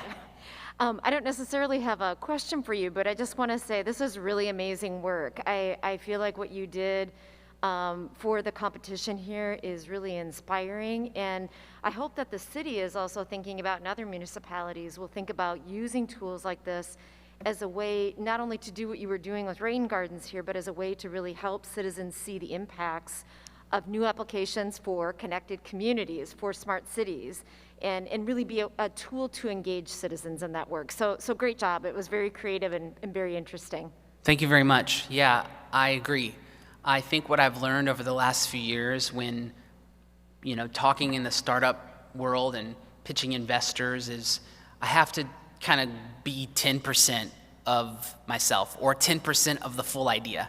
Because if you present the complete possibilities of all the technology, it just overloads everyone and they're not sure which one to focus on. And it really worked well for us to just focus in on one problem and just say, can augmented reality do something about this issue? Yeah, I really like the idea as well, and just thinking that it could be extended easily to be a rooftop or building pollinator garden for the bee downtown type initiatives that are taking place. So I don't know if you've thought about other extensions beyond just sort of a residential rain garden, right? Like how could enterprises build on top of their office space? Yeah, totally. Thank you for that idea. I think I do see this being a tool for cities, an exciting awareness building tool to give to the citizens to not only raise awareness about a service that the city offers of stormwater management, but also allow them to play a part in it, which is realizing that designing a rain garden with this app could lead to a garden, and then also get the educational awareness of the benefits that garden would not only bring to the city, but also to the natural environment as well. I want to thank everyone involved in the Riot Your Reality Challenge. I think everyone, Tom and everyone at Riot is so supportive. They're such an amazing community to be a part of. And everyone, including the judges and the contacts that came out from the city governments that supported the Riot Your Reality Challenge, were so supportive of our idea and lifting it up and lifting us up and saying, you could do this, this is possible. And even getting on bi-weekly or monthly meetings and saying what's your plan? Where are you guys at? Do you need us to introduce you to anyone? Even being here today is a product of that, and I really appreciate it. We're planning on putting together a pilot in the beginning of next year with the city of Raleigh and maybe some other, maybe piloting from not just the city side, but also the landscaping side, seeing how it can help landscapers promote rain gardens and plan them as well. I think the most exciting part for me is I'm an activist. And that's how I got that. I believe in the ability for technology and media and business to be that activism. To not be against something, but be for something. And finding this was such a merge of my love for the natural world and my dedication to telling nature's story, and merging it with a seriously cost-saving initiative like rain gardens, which not only uses nature to beautify, but also serve real utility for the city as well. At the end of my pitch at Riot, so many people came up to me and they're like, the tech, love the tech, but tell me more about rain gardens. And I really enjoyed that.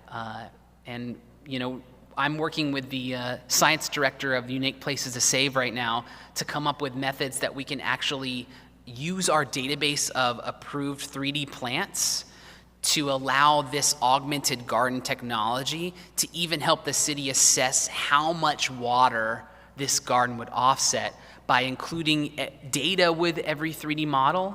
Every plant would come with data about percent moisture. That would let you see, in this garden, this is how much water would be offset from the city system. So I think there's a lot of possibility in it, and if anyone, I'll stay here a little bit. If anyone wants to talk to me more about it, I would love to. Thank you.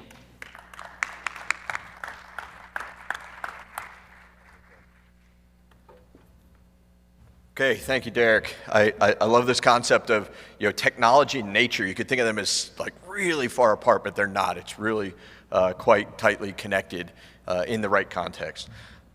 In the same way that we aspire to be a truly connected community. So thanks to everyone for participating today. I'm thankful that our organization, Riot, gets to be a part of helping to make these connections, to make this a better place to live, a higher quality place to live, to help lean in to create new technology jobs, but we can't do it alone. So we're thankful for all the sponsors that helped to put on this event.